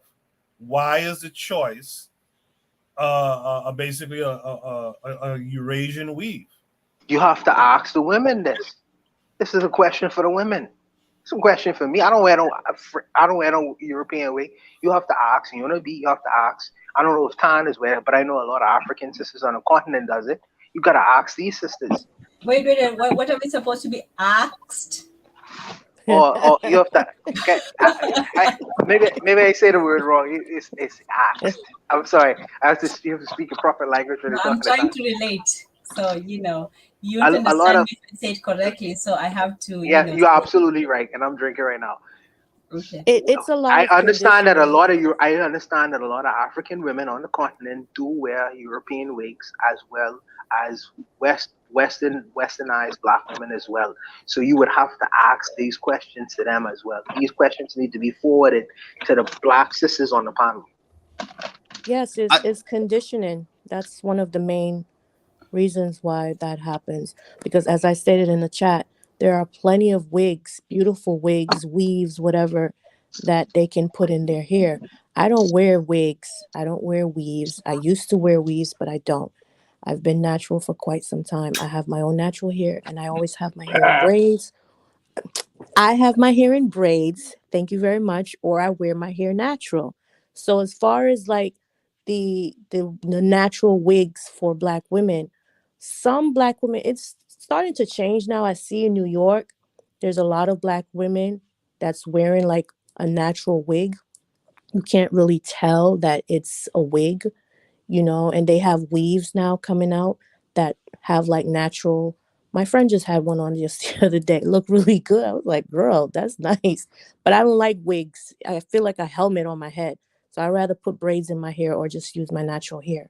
So a lot of women are coming around now to wearing that natural wig instead of that European stringy thing. But I think it has to do with conditioning. That's the main part. It's conditioning, it's glamorized. They make it seem like, it's perfect, it's the way to do, it's trendy, you know. Us women love a good trend.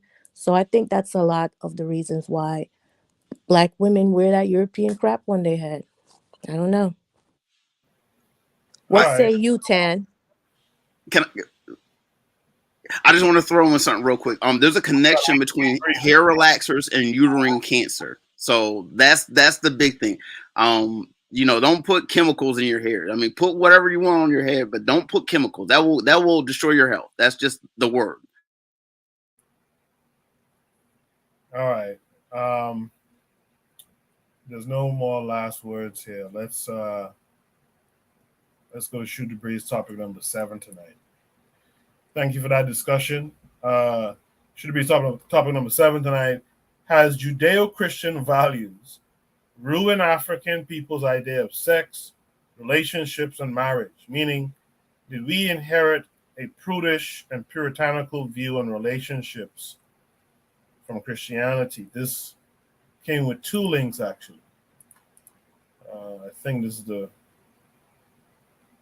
first one here. I'll have to fix up here.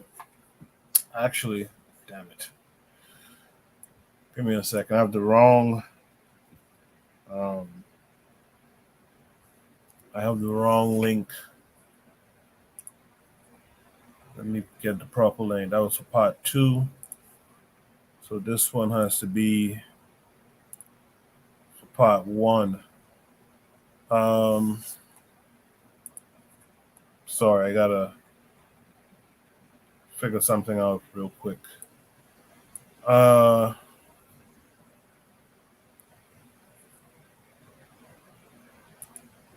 Okay, why is this not coming up? Hold on. All right, so the first link is taking us to YouTube, actually.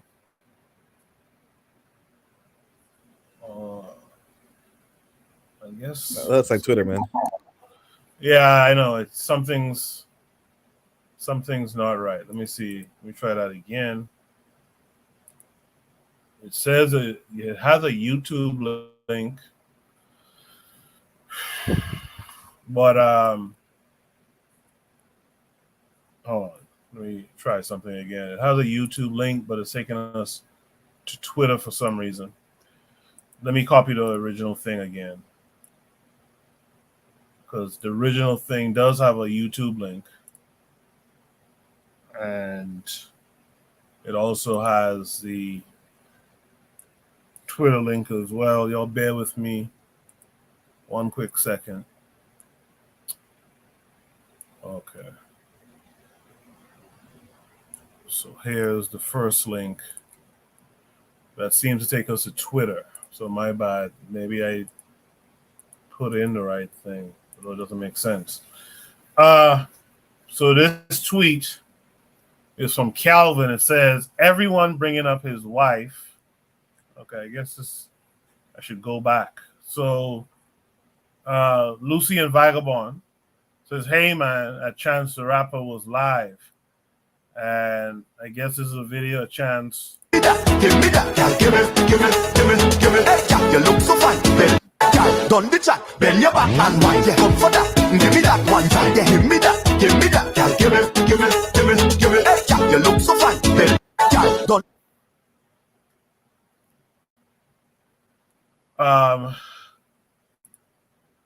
And then from that, hold on. And then from that video, there's this tweet. Everyone bringing up his wife. Dancing, especially at Carnival, not that deep. You could dance with a stranger and never see him again, married or not. The next link that this comes with takes us to YouTube. This is the one I was giving a problem last time. This should take us to YouTube. Let's see.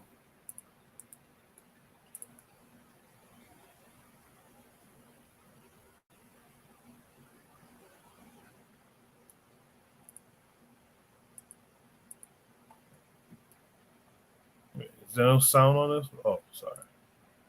Bit too crazy and having fun while on his trip to Jamaica for Carnival this past weekend.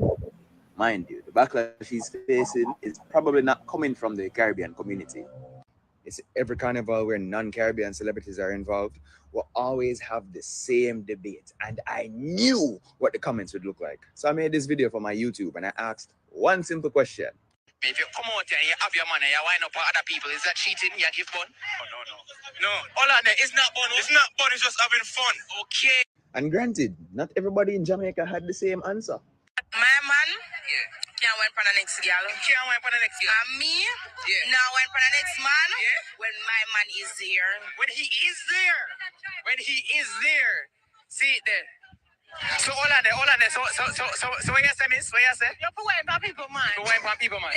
So Chance the Rapper is facing backlash for going a bit too crazy and having fun while on his trip to Jamaica for Carnival this past weekend. Mind you, the backlash he's facing is probably not coming from the Caribbean community. It's every carnival where non-Caribbean celebrities are involved will always have the same debate, and I knew what the comments would look like. So I made this video for my YouTube and I asked one simple question. If you come out here and you have your money, you wind up for other people, is that cheating? You give fun? Oh, no. Hold on there. It's not fun. It's not fun. It's just having fun. Okay. And granted, not everybody in Jamaica had the same answer. My man, can't wait for the next girl. Can't wait for the next girl. And me, now wait for the next man when my man is there. When he is there. When he is there. See it there. So hold on there. So what you say, miss? What you say? You're for waiting for people, man. For waiting for people, man. So Chance the Rapper is facing backlash for going a bit too.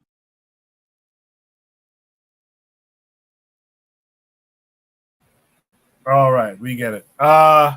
So you guys see the prompt has Judeo-Christian values ruin African people's idea of sex, relationships, and marriage, meaning do we inherit a prudish and puritanical view on relationships from Christianity? Let me mix it up a bit here.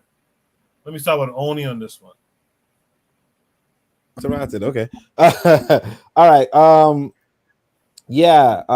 Yeah. Obviously. Right. Yeah. I mean, so many of our values are from Christianity, kind of thing. And actually, I remember one time I was actually kind of low key schooled. When I think I was in Harlem at the Marcus Garvey Park, in fact, and they were, women were dancing scantily and all that kind of stuff. And I was like, I saw like a quote unquote, conscious, natural elder. And I was like, oh, it's so shameful what our people are doing, type, Judeo-Christian type shit. And she was like, what the fuck are you talking about? This is a carnival. It's like a, goes back into slavery type thing, whatever. She just gave me some sort of lecture. And I was like, oh, I guess so. I guess, now granted, I was never a Christian, but still, yeah, the qualities, the things that comes to us. So what this lady was talking about of she wouldn't dance on a man in front of her man, right? That's a concept, I remember one time I went to I think I brought some woman to a bar, right? And she didn't want to dance, but there was this nice looking woman in front of me. And I was like, oh, you think I should dance with her? Like type thing. I was asking the lady if she thinks I could. She was like, yeah, you could go if you wanted to. Right. She didn't seem too convinced. And later on, I was told, she said if you did dance with that woman, she would have left. Like if I did dance with that woman, she would have left. So yeah, generally speaking, people don't want you to dance with another person in front of them. But if you are out having fun and you're not effing the other person, like it is pretty damn harmless. Like it's still harmless if you're there. It's just like, why did you waste my time? Why did you bring me out if you just wanted to dance with other people? But if you're out and by yourself, because as far as I'm understanding, maybe Chance is married, it sounds like. But yeah, like he's just having fun. And like I don't blame him. The sister looked nice, good complexion. And I didn't really peep that she was natural.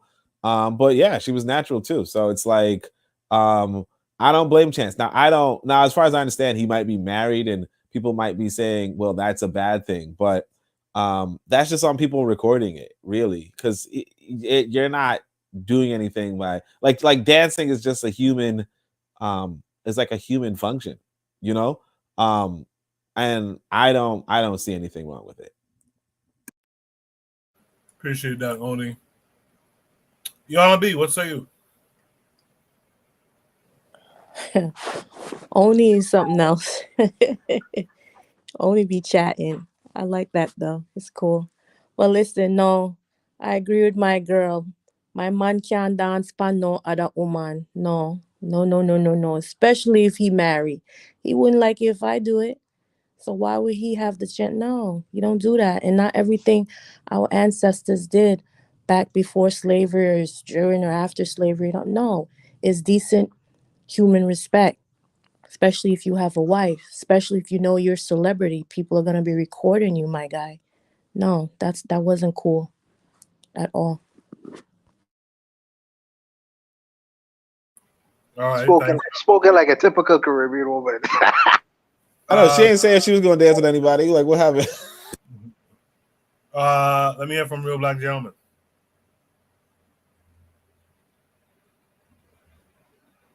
Man, there's no there's no incident here. I'm just, what I'm saying, it's just good clean fun. I'm, what I'm saying, the Bible, man, look, I mean, I think it goes without saying, man, like, we can't that book does not no instruction book that is like pertains to anything that, what I'm saying,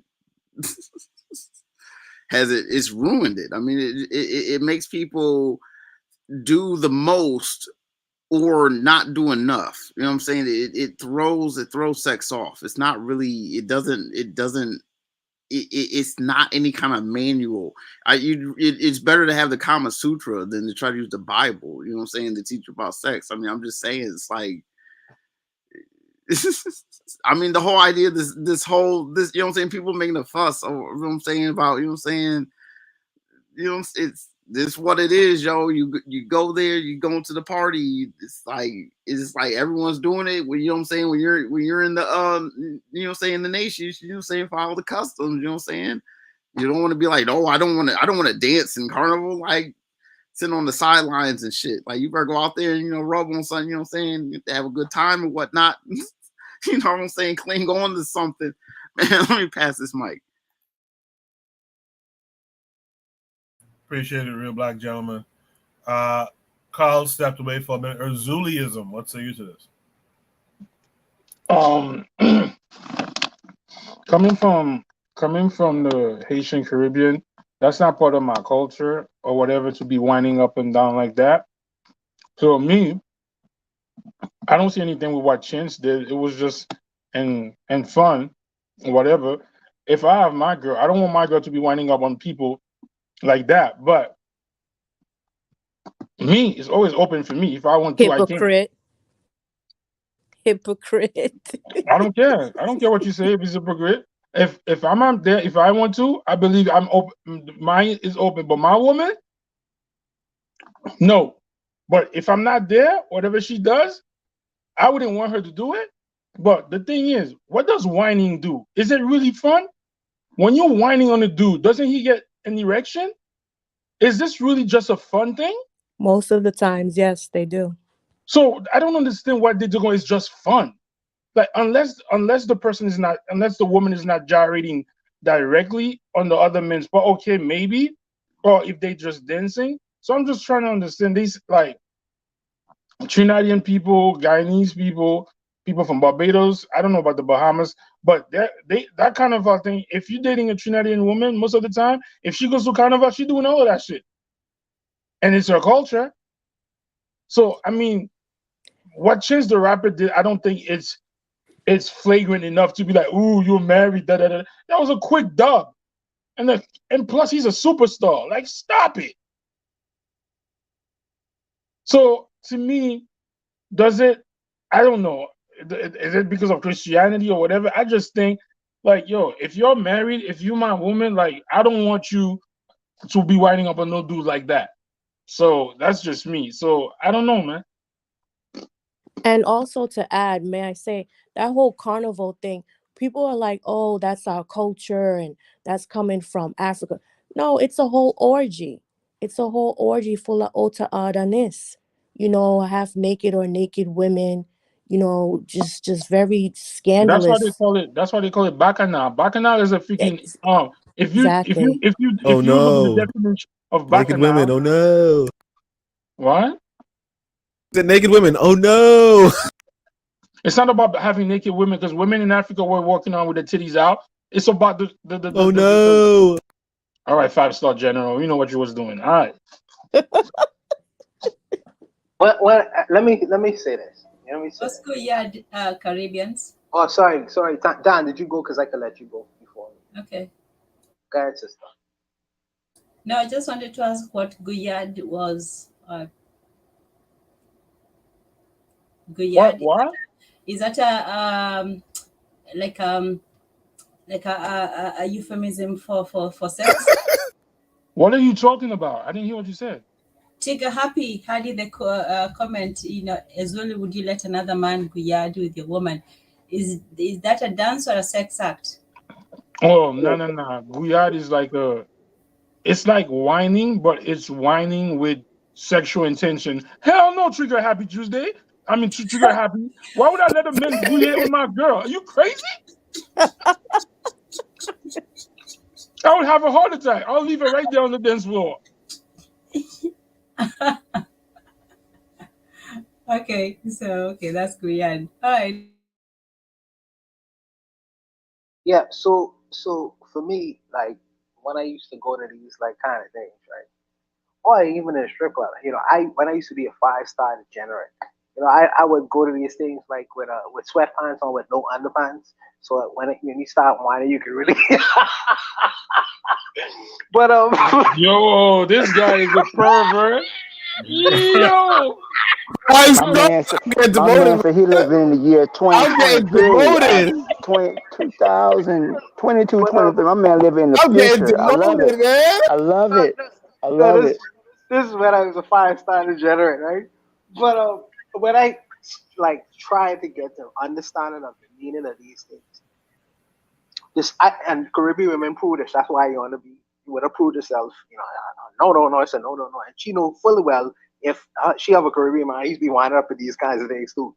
But let me say this, and she is right. Bacchanal come from, I think, the Greeks and the Romans when they was having their orgies and things like that, and that's exactly where Bacchanal comes from. But there is an African element to it. And the reason why some people, westernized, would have seen these kinds of things and see it as simulated sex is there's another perspective of this as well. Because we do get it in some instances from when the Greeks then was doing that freaky bullshit, right? But we do get it from the Africans because understand that sex is, we don't see sex as devilish. You know what I mean? I think that the Judeo-Christian belief sees sex as almost in a way as devilishment. It's devilish. We see sex or the simulation of sex as a celebration of life. And remember, these people are people who, I think that the average lifespan of a person coming from going to into slavery in the Caribbean is like 7 years. You know what I mean? So I think that the interpretation and intent of these kinds of things is a celebration of life. Is only true sex human being. The progression of human life could continue.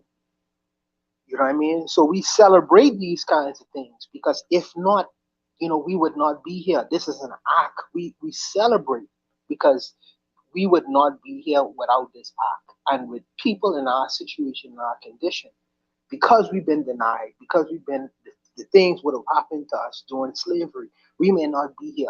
So as soon after sex, we continue and we celebrate that existence of that. We don't see it as devilish, as some Western eyes may look upon it.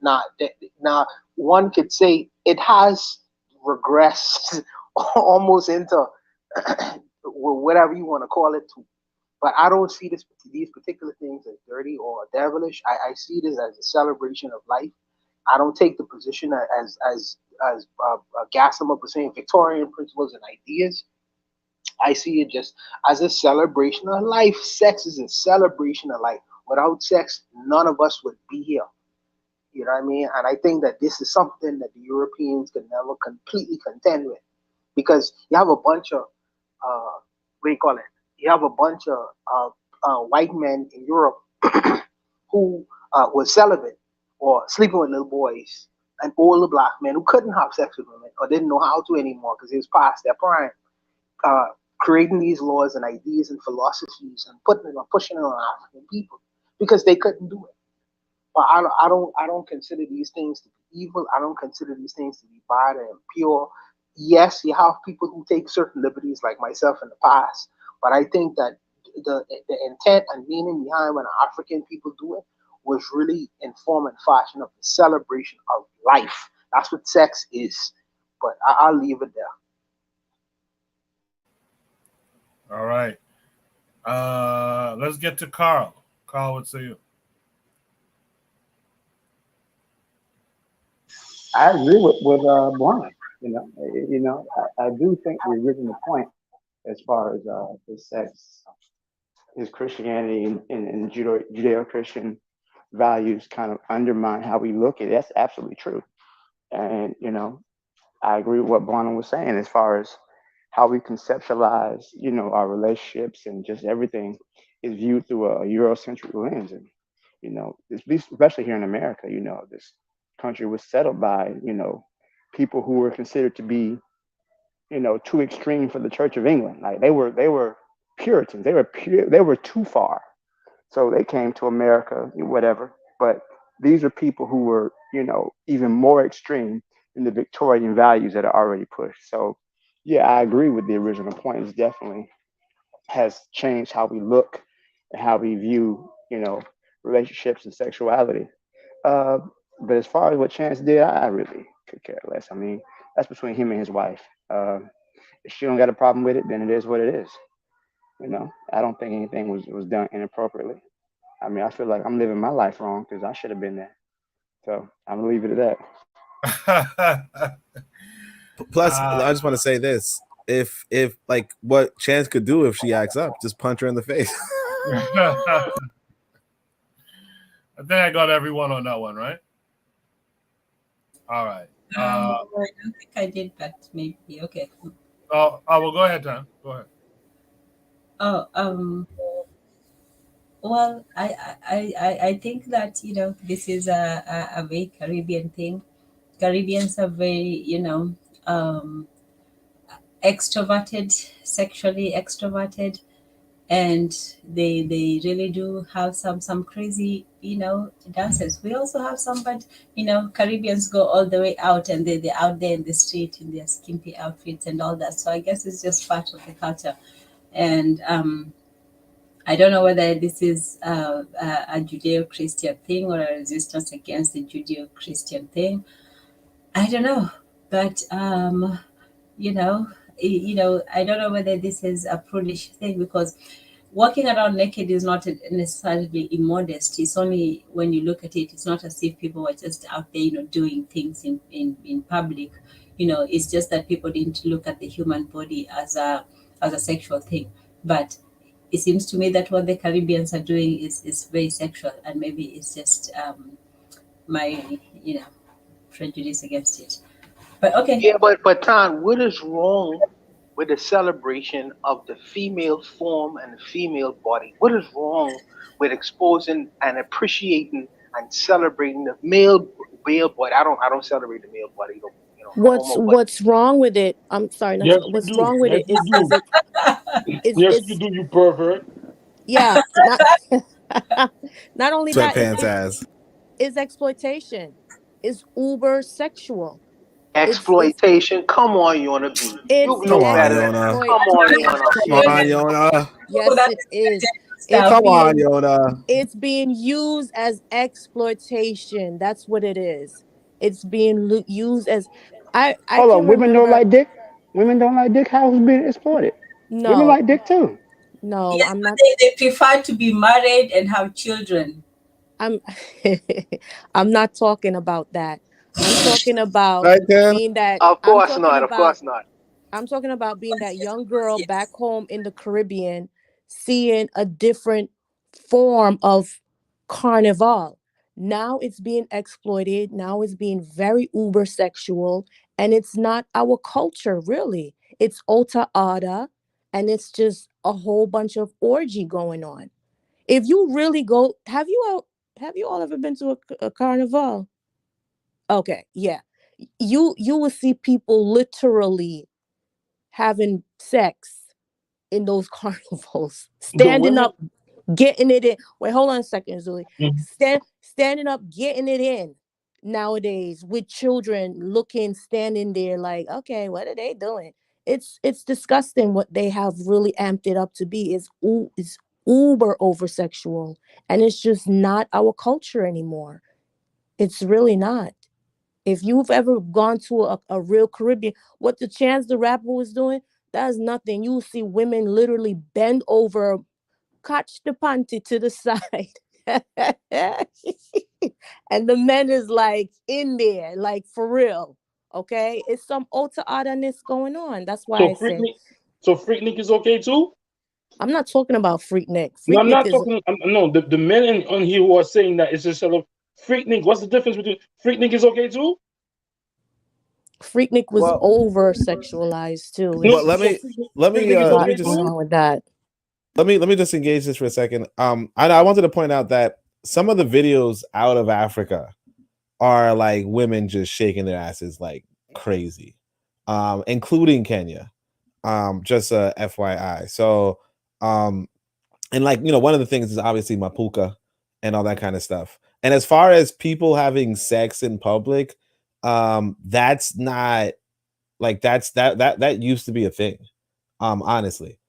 So there was this I was somebody briefly showed me some interview that some guy was talking about torture, and he was saying that there were inside of Europe there was like this guy was getting tortured to death before he was killed, and people were having sex during this guy's torture. And obviously it's Europeans, it's whites, and all that kind of stuff. But So the why reality you of bring European thing and an African thing?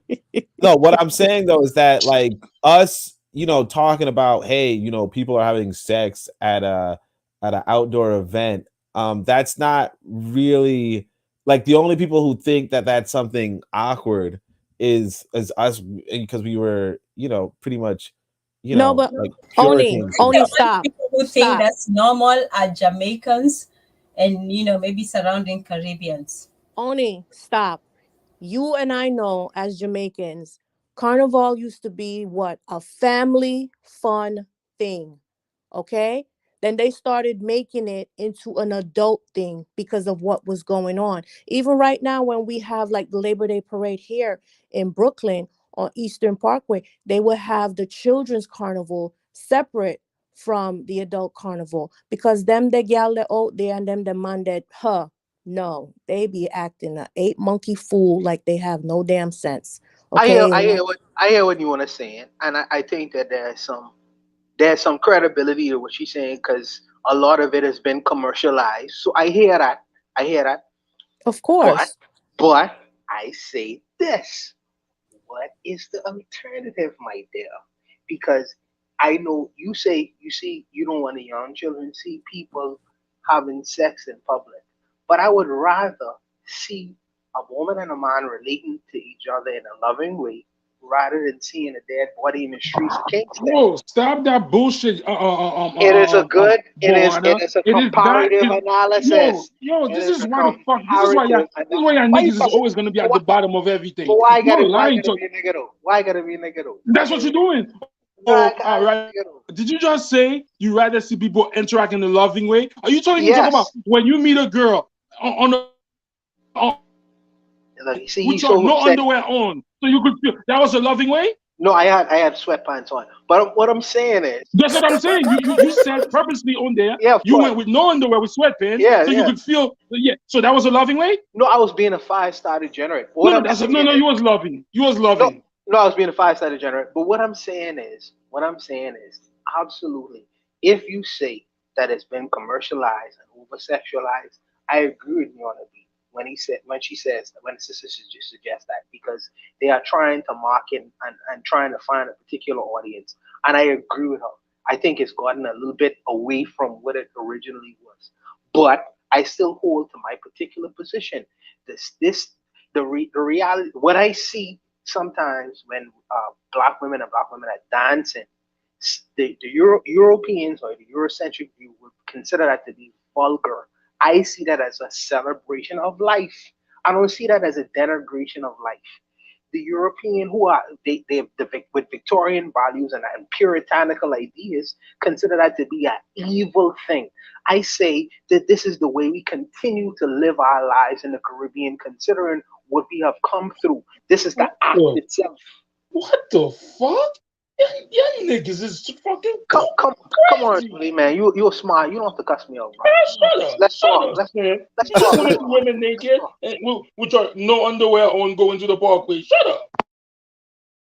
Becky wouldn't do it. That's for sure. But look, at the end of the day, no. See, I actually personally did not go to what was it called, Labor Day parade here in Brooklyn. Some people call it, get shot at parade in Brooklyn. Partly because it's like a really violent occasion. But I was reading Cabral today, and Cabral was like, there's different classes in the city, and some of the classes are people who do nothing generally. And they would be like the prostitutes and the thugs and the thieves and the tricksters and all that kind of stuff. At the end of the day, it possibly is, because one of the things that we tend to do is we tend to romanticize the past and make it seem like things got worse when they used to be good, from some kind of nostalgia, when realistically, as Zuli just pointed out, Freaknik was a thing, and there were things in the quote unquote degenerate events before and after that. There's always going to be that sort of stuff. But at the end of the day, if you really think about it, it might just be that some prostitutes and some thugs want to have open public fun. And that's all it is, right? You're not in their class. They're not in their class. They just want to go out and have fun as human beings as they are as human as the rest of us, right? That said, like what about it? If you don't like it, don't go. I've heard about this Labor Day parade, and there was something that goes before Labor Day parade that's like has like a Haitian name or something like that, and I just never attended. I was told, they do all sorts of stuff. There's this, that, so forth. I just never went. If you don't like it, don't go. But there are people who are not that afraid, or there are people who feel like they can get money, or there are people who feel like they can get some dick, or they can get some pussy, right? And it's not for us to sit back like, Christians or whatever, just sit back and judge other people for how they choose to enjoy their life. Because the one thing that Cabral was pointing out today was that their life is actually pretty tough. Their life is actually pretty boring. To be a prostitute, you sit around and wait for somebody to call you so that they can have some boring sex with you. But wait right? a minute. That's Wait a your minute. Why does it have to be a What the fuck is this guy talking about?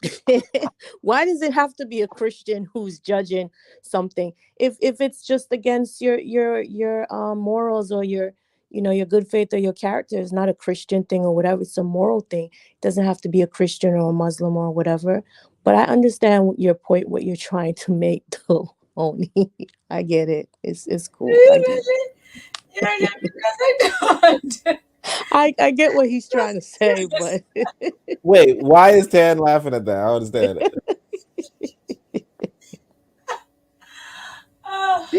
These guys are prudes, man. They prudes. They prudes. They prudes, man. Christian prudes. They got the Bible right now.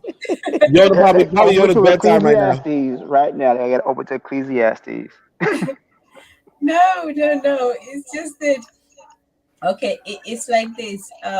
Okay, you can go to a strip club and all of that stuff, right? But it's a very hollow kind of thing to do, because you're just looking and you can't get the women, and you still have to degrade the women for you to get your enjoyment. So you're really just paying for someone to degrade yourself, and you wouldn't want your guy, your mother, your kin, or anybody to do anything like that, but you partake in it. No, you wouldn't want that. Oni, are you thinking about your mom when you get a lap dance? Come on. I mean, this Never. is like it's a female. It's I'm completely. It's like you wouldn't want that, It's a but that's vaginal not. conversation. These women are voluntarily going there. These men are voluntarily going there, and then we are sitting back, not even in attendance, saying, "How dare they do that on a street that they designated for this particular celebration?" Oh my gosh, I was going to bring my kid to here, but now I can't because they have organized this event that they are having out in the public, and we should criticize them. Why? Let people have fun. All right, Oni, have fun. All right, have fun, Oni. I mean, I don't personally go there because they get shot there, but a lot of people get shot in these kind of events. But yeah, if it was not violent, sure, I would do it. Like, why not? That's just a happy coincidence. There's no reason why in those particular places those kinds of things happen. Okay. Actually, there was a shooting of this lady who asked no, there was a shooting of a family where they asked their neighbor to stop shooting during the night, and he just went and shot all 5 of them. So no, there's not a big coincidence. Although I'm not saying that I didn't already say that there were thugs going there, but Oni, but yeah, okay. What? Did you just interrupt me to say yeah? Yeah, because if we're not careful, you're going to launch into your 35th time at the place and peaches and okay, yeah. Where's peanut butter? Because you sound like jelly. Jelly? Let's go to Sugar Breeze topic number 8. Exactly. Thank you. For time's sake, Sugar Breeze topic number 8 is: has this guy jumped out of the frying pot into the fire? The frying pot. Okay. This comes with a link. Takes us back to YouTube. Let's watch and then we'll discuss. Well, my name is Joshua Milton Bly. I was known as General Botneke in the Liberian Civil War. I was a warlord who was had a brigade that was with naked people. And we were naked because we were not using physical military tactics. We were using spiritual tactics. And it came about because I was the priest to my tribe. I was born to be the priest to my tribe, the Crown tribe that Sergeant Doe, the one who overthrew Tolba, came from. He was a Crown man, and I was the priest to him. So I advised him and gave him spiritual guardians and the rest of the tribe. So when the war came, 1989, I needed to protect the tribe as a priest. And to protect the tribe, I made a lot of innocent children sacrifices to the deity to accumulate more spiritual powers for the protection or for the implementation of my protection over the tribe. And several human sacrifices. And one last sacrifice that was so hard to do because the child that was used was brought by her own mother, and she was so beautiful and peaceful. She was being given to me, and she was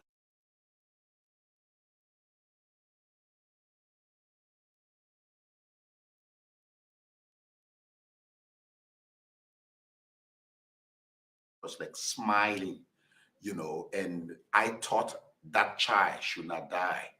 But with the demand, from darkness, the demand from evil, the demand from the mother, and seeing my people die, I had to sacrifice her.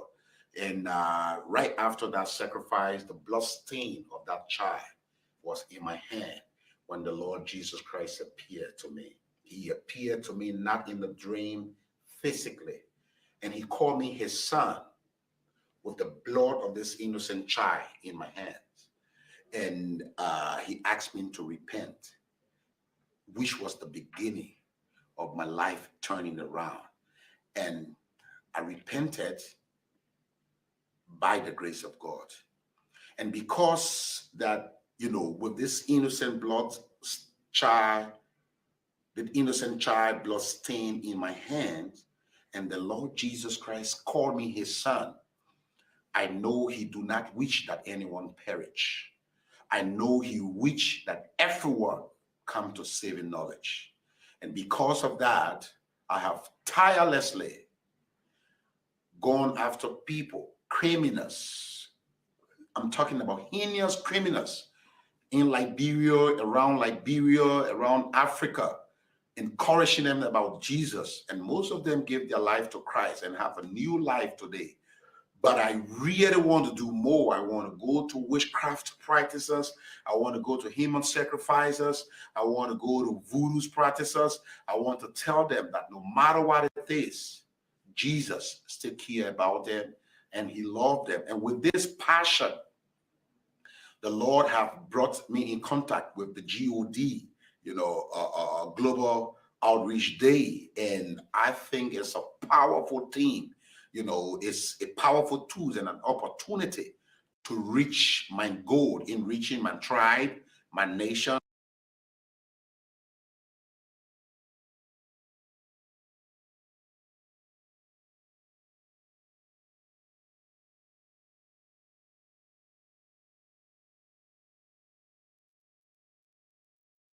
And my continent, Africa, to discourage them about these human sacrifices, to discourage them about the negative, dark life, told about the glorious life of Jesus Christ, that they will come into this marvelous light. And so I'm here in Nigeria today, on team, on board with Global Outreach Day to hit Liberia next year, to evangelize Liberia. As a militant, I use a lot of military words, so when I say hit, I mean attack and capture, conquer Liberia with the Global Outreach Day. God bless you.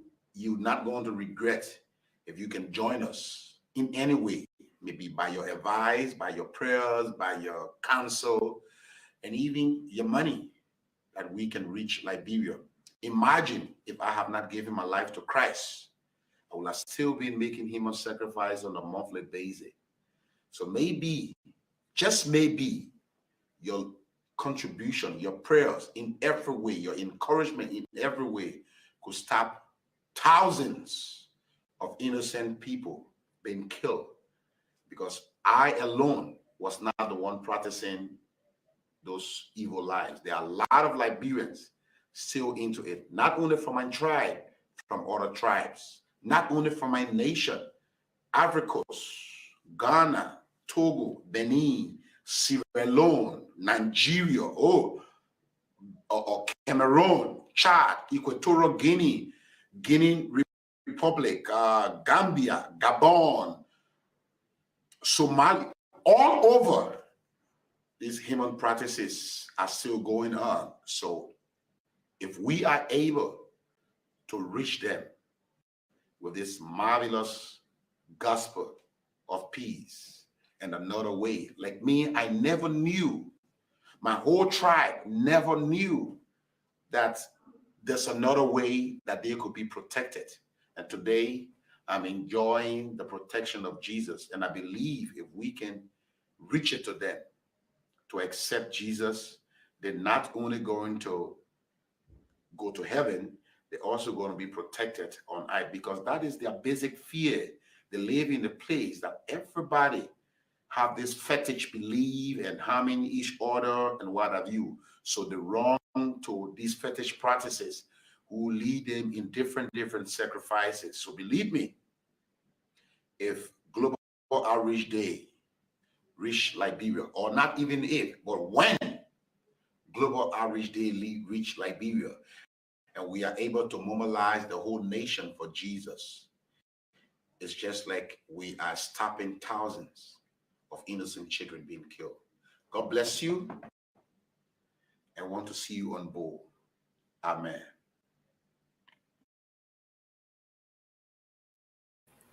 Yeah, that's a wild boy.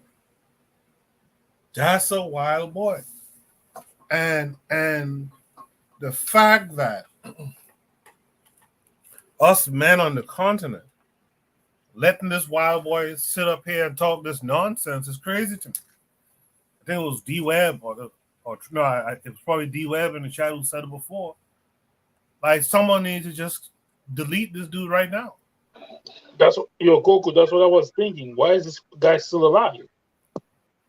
Why is he still around? Because he accepted Jesus. Don't you guys understand?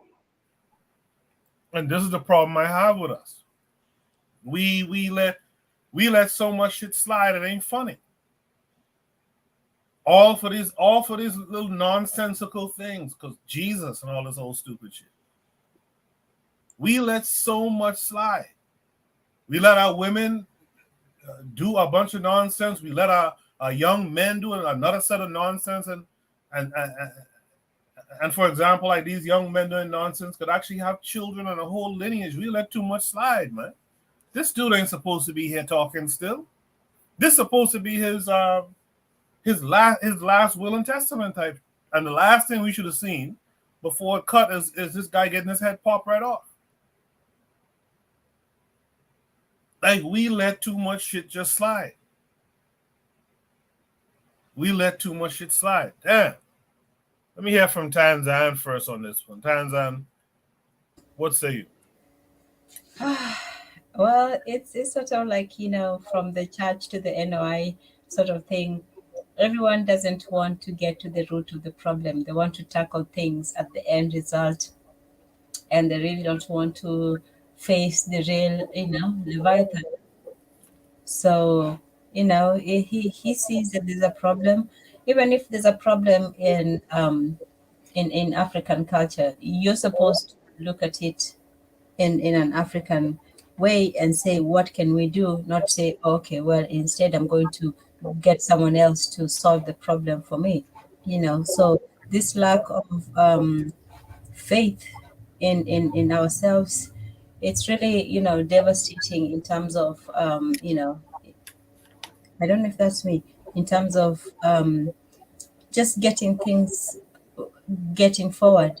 Yes, it's the I don't know which one is worse, getting into one or the other. Sometimes it's maybe a little bit better when people are, oh well, I'm going to stop doing this and improve my life in one way. So I don't really say it's all bad. At least there's some kind of awareness, but it's just not going all the way. It's like people know there's a problem, but they don't really want to go to what the solution is. So, they'll take to whatever is comfortable at the moment, and they'll go with it. So, yeah, it's a shame. Yeah. I appreciate that, Tan. Yeah, this is yeah. Anyway, let's hear from Azuli next. Azuli would say.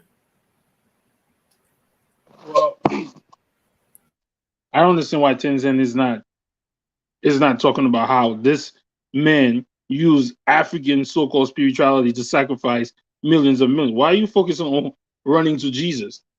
That's not the point. This man just said he murdered, sacrificed children in order to protect his tribe from the Liberian War. And this man right here is on YouTube looking healthy, not one scar, and is talking like he's like he's he's forgiven. Who forgave him? And again, Jesus did. is this Ezuli, yes? Jesus forgave him. That's who. When you come to him, whatever you did in the past, whatever you however bad you are, all you have to do is believe, and you'll be washed white as snow. So yeah. Okay. Yes, Jesus forgive. We shouldn't. This man is breathing healthy. Look at him. He probably got shea butter on his face. Look at that. I agree. And this man is there talking like that, and he's talking about he sacrificed children. I don't believe this. Got to be a hate piece. This man just did this to keep people from practicing their own African spirituality. Because I don't believe none of that. This is and the fact that he has to lie. He sacrificed. So this man should not be arrested? Where's the what's the called, Koku? The tribunal courts. This is a war criminal. And he's here talking. Look at the confidence. Like, my God, you evil if you did that. Where's the tribunal courts? Where's the United Nations? This man should be in jail. Talking about and the way he talking about the little girl was so beautiful and I sacrificed. What the? Nah, man. And nah. This is black people. I'm so what the? This is crazy. Yo, I'm a pass, man. Let me hear from Oni on this one. Yeah, I remember a long time ago I heard about General Butt Naked. I'm surprised the guy's still alive too. It was hard to listen to, not gonna lie. But I actually chill. I'm sounding like Carl when I say I might actually agree with Erzuli here. But no, I just messing around with Erzuli. But yeah, because I was gonna make it about Christianity, kind of. But it is kind of telling that people are, sacrificing other human beings, including children, outside of Christianity. So that is a little bit on the wild side. I still want to say that, the Christians are accepting, child sacrificers. But this is more of an indictment on like the customs there, because the thing about the little girl he was detailing was that the mother herself was offering the little girl. I tend to point this out, that spirituality, is very imaginary. It is very imaginary, and the things that you can get people to believe, the things that you can, like, it's a lot of deception. Even if it was, like, I don't know to what extent this is a pre-colonial religion or a pre-colonial ethnic group. that might not be it. But yeah, like there should have been some sort of consequences for this person's role, because like I said, I've heard about this gentleman. Well, I shouldn't say gentleman, but I heard this person, decades ago, and yet the fact that he's just there, and pushing around Christianity, no less, is really like, yeah, I'm kind of like, I'm shocked, appalled, and disgusted. Let's have from Carl. So, so I guess my understanding of the situation. I mean, human sacrifice has always had a long history within humanity. I mean, Europe, the Vikings would sacrifice people to Odin. The Aztecs and the Maya and Central America with human sacrifices. So I've also heard about how some of the albinos in places like Malawi tend to get preyed upon. They cut off their feet and their body parts because they're supposed to have magical properties, whatever. Uh, this dude, if he's telling the truth, then he needs to be in front of a firing squad. I mean, Rick Ross did an album called "God Forgives, I Don't." So I mean, that's kind of how I feel about the situation. But I really think how he just took the time to kind of demonize. He mentioned voodoo, um, but he took the time to kind of put voodoo and other African traditions, not including human sacrifice, but in a negative light. And this is what Christianity has always done, is that it positions itself as the truth, the only truth, and your native religion, your traditional spiritual beliefs, no matter whether it's whatever it takes, is seen as demonic or satanic. So just by you practicing your traditional beliefs, you become a tool of the devil and need salvation. And this is why Christianity is so dangerous. And that's why it's always been, it's a tool of imperialism. It's a tool of conquest. They come in with the Bible telling you we're here to save you. You need to be saved from your dark ways. We're here to bring you to the light of Jesus. And what happens is that your culture, who you are as a person, gets destroyed. Now, I am in no means condoning human sacrifice. If this man is guilty of this, then he needs to be punished to the full extent of the law, up to and including the death penalty. So I'm not condoning any type of foolishness, but I just want to put it as a point how he positioned voodoo as demonic. And African spiritual, our beliefs have always been considered to be demonic and evil. I remember reading about the Salem witch trials in Massachusetts during the late uh, 17th century in the United States. And what got it started was a black woman from Barbados. Her name was Tituba. And she was showing these little white girls some stuff she learned from her people. And they took it and ran with it. And all of a sudden it became witchcraft. So, our history, our culture, our beliefs have always been shown in something to be demonic, something to be purged of, something to be saved from. And we'll ignore all of the violence and the atrocities, the devastation committed by Christianity. What Dr. John Henry Clark called male chauvinist murder cults in many ways. So we'll ignore that, but yet they'll come to us and tell us our beliefs are demonic. So this man here, like I said, he needs to be locked up. So I'm not condoning human sacrifice, but then for him to turn around and go, hey, you know what? I'm saved now. I'm gonna pray for me and give me some money. I need that too. I didn't ignore that part of asking for money. That kind of stood out. So just gotta be wary of these preachers and these pastors and these people trying to, sell you a story to proselytize for white God. All right, thanks, Coco. I'll leave it there.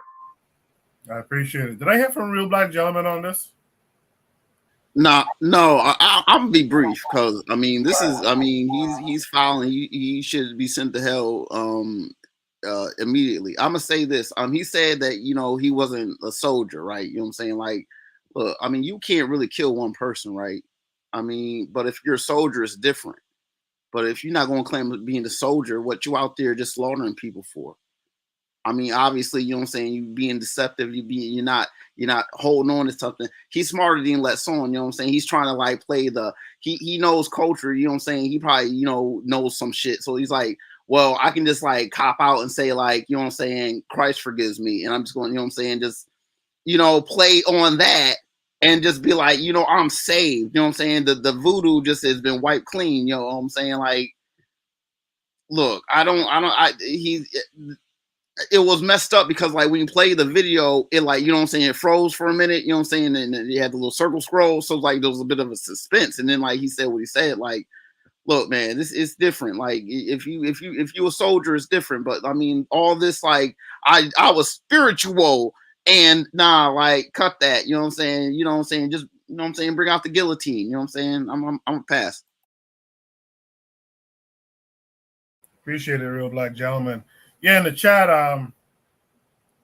Trigabi262 said, like, there are probably a lot of things of our culture that isn't good, but it's congruent online. It's what I focus on.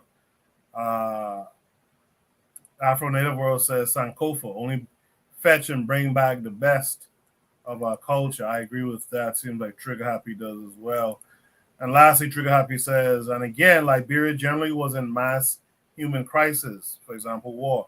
That's usually when that happens, probably because that's all they had to eat, referring to this guy being involved in cannibalism. This brings us to Buana. Buana, what say you here? You're a fan of General Butt Naked. Well, what say you?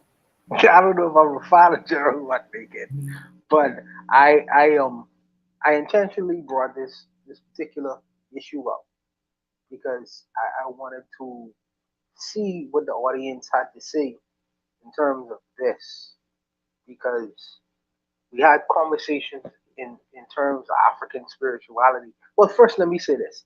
Anyone who would like to have an in-depth understanding of this particular gentleman, because I heard say, well, why isn't he before the courts? Why isn't he before the courts? He was before the courts, the Liberian courts and the international community.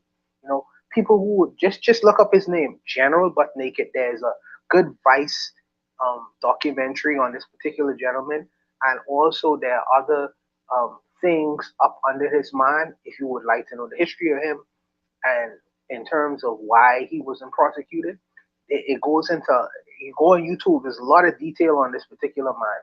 And there were many threats to his life. Many Liberians was trying to kill him. People in Liberia and outside of Liberia was actually trying to murder this man, you know, in terms of what he would have done. But, you know, the reason why I brought this particular prompt is I really wanted to hear what the views would be, because my argument was always African culture is a beautiful thing. There are aspects of African culture that we should keep, but there are parts of African culture I think that we should really cast aside. And one would say, well, who am I to determine that? Well, as a reasonable human being, if I am living on this planet, I think the slaughter and the killing and the murder of an innocent child, as this man described, is an evil. And he did this thing. If you was to hear this conversation and argument out of videos, he said that in doing that, they became impervious to bullets. Impervious to bullets, guns, people shooting at them. They become invisible. This is one of his arguments, you know. And it's interesting to hear the follow through from the audience, because it's almost like a guttural one. They completely reject it, even though he was practicing his traditional culture. This is the reason why I say there are some things we should embrace. There are some things we should cast to the wayside. And so, who am I to say that? I think murdering a child is a wrong. Murdering any innocent person is a wrong. But in particular, an innocent child is a wrong thing to do. So when I say that he is jumping out of the frying pan into the fire, what he doesn't understand is Christianity has aspects of human sacrifice in it as well. Jesus Christ in Christianity is the ultimate human sacrifice. In fact, the God or the Father in that storyline sacrificed his son for the whole world. This is how the story goes. if and I stand corrected if I'm wrong or right. But he is the ultimate person of human sacrifice. But there are many different forms of human sacrifice within that book itself. You know what I mean? I think that the God of the Bible was the biggest genocidaire in really religion. You know what I mean? He was random with his ideas of genocide. Very random with it. You know, he killed whole thousands of people for just looking in the ark. You know what I mean? So that has its place. But I think that this particular gentleman has jumped out of the frying pan and into the fire. The African spirituality he was practicing was an extremely morbid one, but the Christianity that he is embracing is a very morbid one. The Europeans used to say when they used to go into Africa, they used to sing the song "Onward, Christian Soldiers, Marching Off to War." And what's that saying? They go into other countries to murder, kill, and dominate and displace people all around the world. You know what I mean? So I say sometimes we have to take a sober view in the things that we actually doing and practicing, not only with other people's cultures, but within our own cultures as well. Because there are criticisms that can be levied within our culture. There are criticisms that we should that is levied in our culture that we should weigh and measure and decide which ones we should keep and which ones we should discard. I think the murdering of children should be discarded, despite the fact that someone was to suggest to me that this is going to cause me to be impervious to be bullets. It's a nonsense. It's a nonsense. What happened to your brain, brother? Your spirituality displays your ability to reason and seeing that murdering a child is a wrong thing to do. We're going to just reject that because we practice in our own traditional culture. That needs to be dealt with. That needs to be displaced. Throw into the ash bins of history. And yes, I saying that. Yes, I saying that. So, like I say, anyone who would like to have more of an understanding, because I hear questions coming up in the discussion in terms of who is this particular gentleman? Where does he come from? Why was he persecuted before? Look him up. General Butt Naked. You know, he's all over YouTube. Anyone can do an in-depth history of him and find out the reasons why this man ain't dead yet. Because people have tried actually to murder this man and get him out of the paint. You know, but I'll stop there not to be long-winded. Obviously, they didn't try hard enough. He's still here. Anyway, I was following this person. That whole that person is very steep into the voodoo religion. He said something that's what he said. He said that blood sacrifice is not African or Haitian. That blood sacrifice is what Europeans did to tap into the magic. According to him, he said black people don't have to do blood sacrifice because it's their magic. So this man right here, did he win the fight? I'm just asking a question. Did he win the war? Yes, they won. They won. He won. He won. He won. Who he was facing? He was fighting alongside, what's the brother name? What's the brother president of Liberia? What's his name? What's his name who went to the Hague? What's his name called Coco? Taylor? Charles Taylor. She was fighting with Charles Taylor. But Charles Taylor was the bad guy. No, brother. Charles Taylor became the president of Liberia. Yo, didn't they kill? Is Charles Taylor alive? Yes, he's doing a jail sentence now, but at the time he was fighting alongside Charles Taylor, and eventually Charles Taylor became the president of Liberia. Charles Taylor was not the good guy, man. This guy. I agree. I agree. What is he? This guy's a freaking. This guy is a war criminal. I don't want to hear shit he have to say. He was not using African spirituality to. Yo, what is he talking about? To make him. So none of his people got shot. Yo, this is terrible, man. To me, that's a hit piece. a hit piece. This guy needs to be arrested. She should not be on YouTube. Nobody should be going to his church or following him. This man deserves nothing but 100, 2,000 lashes, butt naked. I was fighting butt naked, General. But who is this guy? But you know what? I bet he got like 10 wives, 10 women who let him reproduce. His book. Oh my goodness. He sacrificed children to be bulletproof. And then he said Jesus saved them. Told them that's not the right thing to do. Erzuli, just check out the interviews that the brother had. He'll explain it all in detail, brother. Let me All ask you a in. question. Yes, Hold sir. on. Since you saw some of it. Yes, sir. When he became, in his mind, he became bulletproof in the war. He said that he said that after he did that, it made him and the people who was fighting with him invisible and invincible to bullets. Just like I said, go on YouTube and he explains it in detail. All right, but back to my thing. Okay, I got you, Born. Back to my thing. One of the guys here, he said, blood sacrifice is what you do when this is not your magic. He said, according to him, he said, indigenous Black Americans or Africans, they don't have to do blood sacrifice because that's not yours.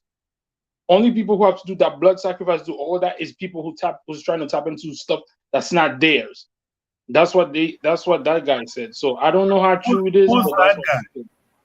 Who's that guy? Who's that guy? Who? The guy that I said? It's a dude that I follow on YouTube. He's a voodoo, he's a Uga, and he said the blood sacrifice, human sacrifice is not, you don't do that. You don't sacrifice your own people to the gods. That's what he said. So I don't know, man. Okay. I don't know. But this guy deserves to be in jail. And jail, under the jail, that's why they don't take us seriously. Could you imagine if a Nazi, do you see what the Jewish people do to the Nazis and Nazi collaborators? This man would have been hung. And he ain't there talking about Jesus. And you know what the sad thing? Mad Black people who probably he killed, their family, probably are forgiving him right now. Talking about, he changed. That's an absolute fact. That's an absolute fact. Because that's the power that Christianity has over. I mean, this religion really does have Black people in a stranglehold, because any religion that teaches you to forgive your enemies was given to you by your enemies. So we have this whole idea of even within Christianity, there is one sin that God doesn't forgive. That's blaspheming the Holy Spirit. But anything outside of blaspheming the Holy Spirit, you get a pass for. Murder, cool. Rape, cool. Child sacrifice, it's all good. As long as you give your life to Jesus afterwards, you're all good. Everything is square. And it just allows violent people to have free reign in our community. Can I say something? I know we're a bit short on time, but it's not just about religion, because when we were talking about this reminded me actually of two things. First, the gangster culture in the hood, where they usually have like the younger members go do some things because they're not able to do things. And then that movie with Idris Elba's Beast of No Nation, where they were doing some things to the children, and some of it was also on the, how do I say it, man on boy level. So it was SA grape, all of that. Yeah. And no, not to cut you off, Idris Elba should have never played that movie. He should have never taken that role. I have never seen it. I will not see it. I'm okay. I just know what it's about. And I said, no, just like this guy, I know what to stay away from. And people who can, look you in the eye and just say the horrible, devious things that they have done, and then still expect to get a pass. That's an extra level of evil that you can't really justify. And this is not really about religion about African traditions. He's not even justifying African tradition, because if he's behaving the same way, that the same, generals in African armies do to children, and the same way that gangsters who are not religious in any way do to children in the ghettos and so on. So this is not so much about religion, but about a certain mentality within Black people, that they think that they can sacrifice other people, not themselves. Look at this fat bastard. He hasn't, skipped a meal in, forever. He, the children that he's sacrificing, he's not sacrificing himself. Go do that. At least, that's respectable. But you're taking children and doing that to children for the 10. I bet you he didn't sacrifice his kid. Yeah, that too. I bet you he didn't sacrifice his kids. Oh my God. Oh. And this is, go ahead. Sorry, Tim, go ahead. No. These kinds of people, they will use anything and everything, to try to make themselves look good. And they'll even look good to try to make themselves right. They look, a certain way, they'll project a certain image, just like the gangsters, they'll dress right. We were talking about, the thugs and the gangsters.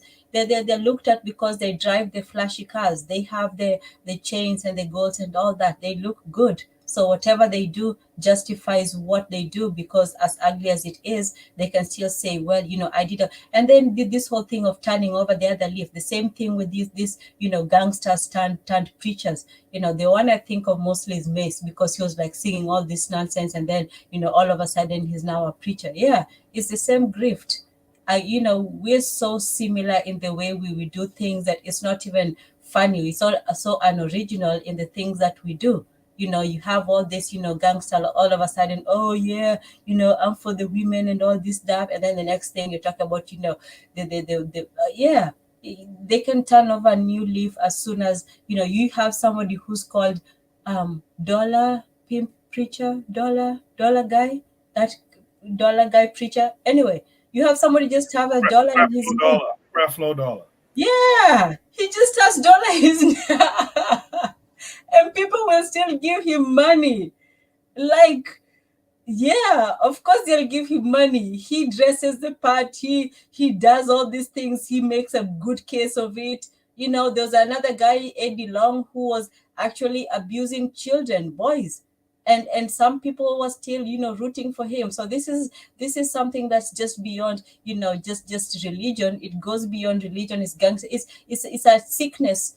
I hate it. Oh man, but yeah, these people are within our community, and people will protect and look at this person as some kind of authority. Anyway, that's all for me.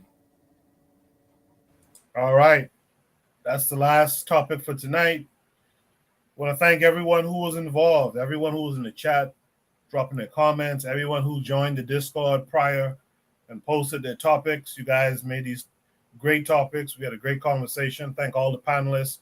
Yana B, who was up here, Urzuli, Carl, Real Black Gentleman, Tanzan, Oni, and of course, Buana. I hope I didn't miss anyone who might have been here tonight.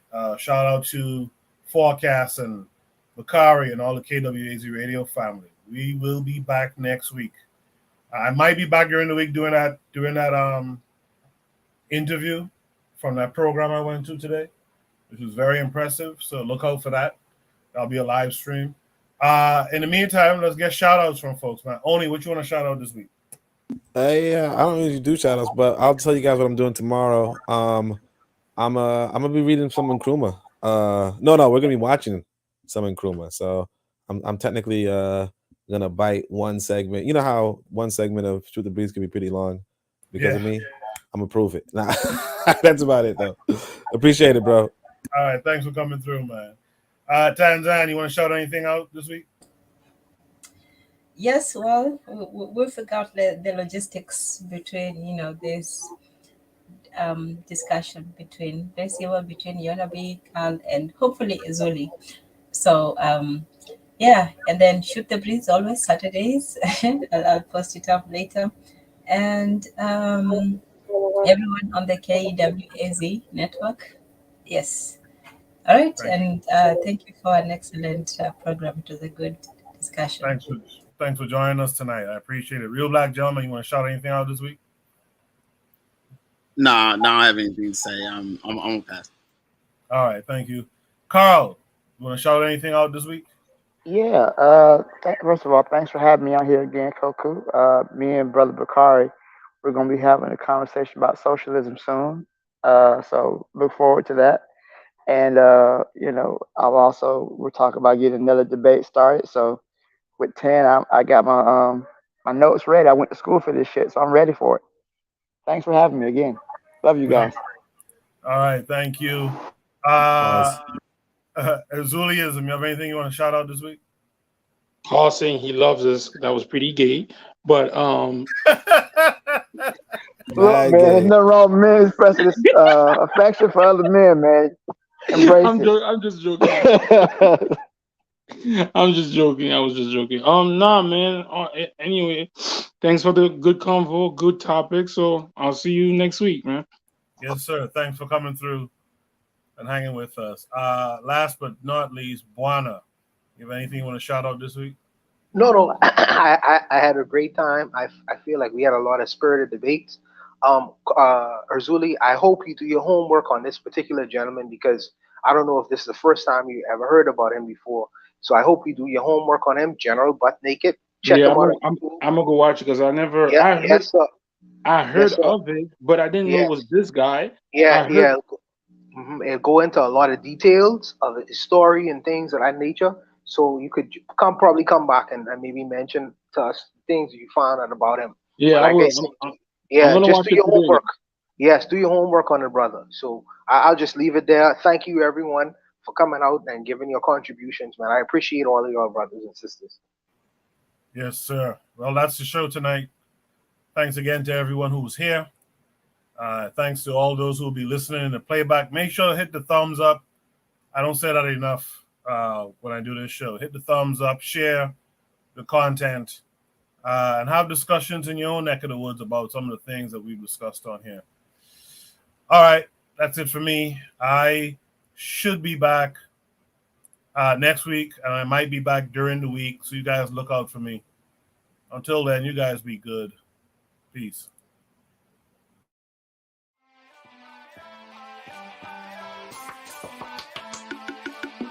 Thanks for listening to the Bitter Medicine Podcast with your host, Koku. If you like what you just heard, we hope you pass along our web address, bittermedicineblogs.com, to your friends and colleagues, and share our show to all your social media.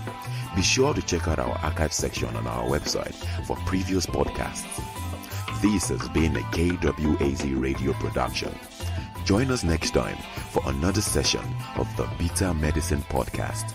Follow us on Facebook at Bitter Medicine Show, Twitter, Bitter Meds, Tumblr, Bitter Meds, Instagram, Bitter Medicine.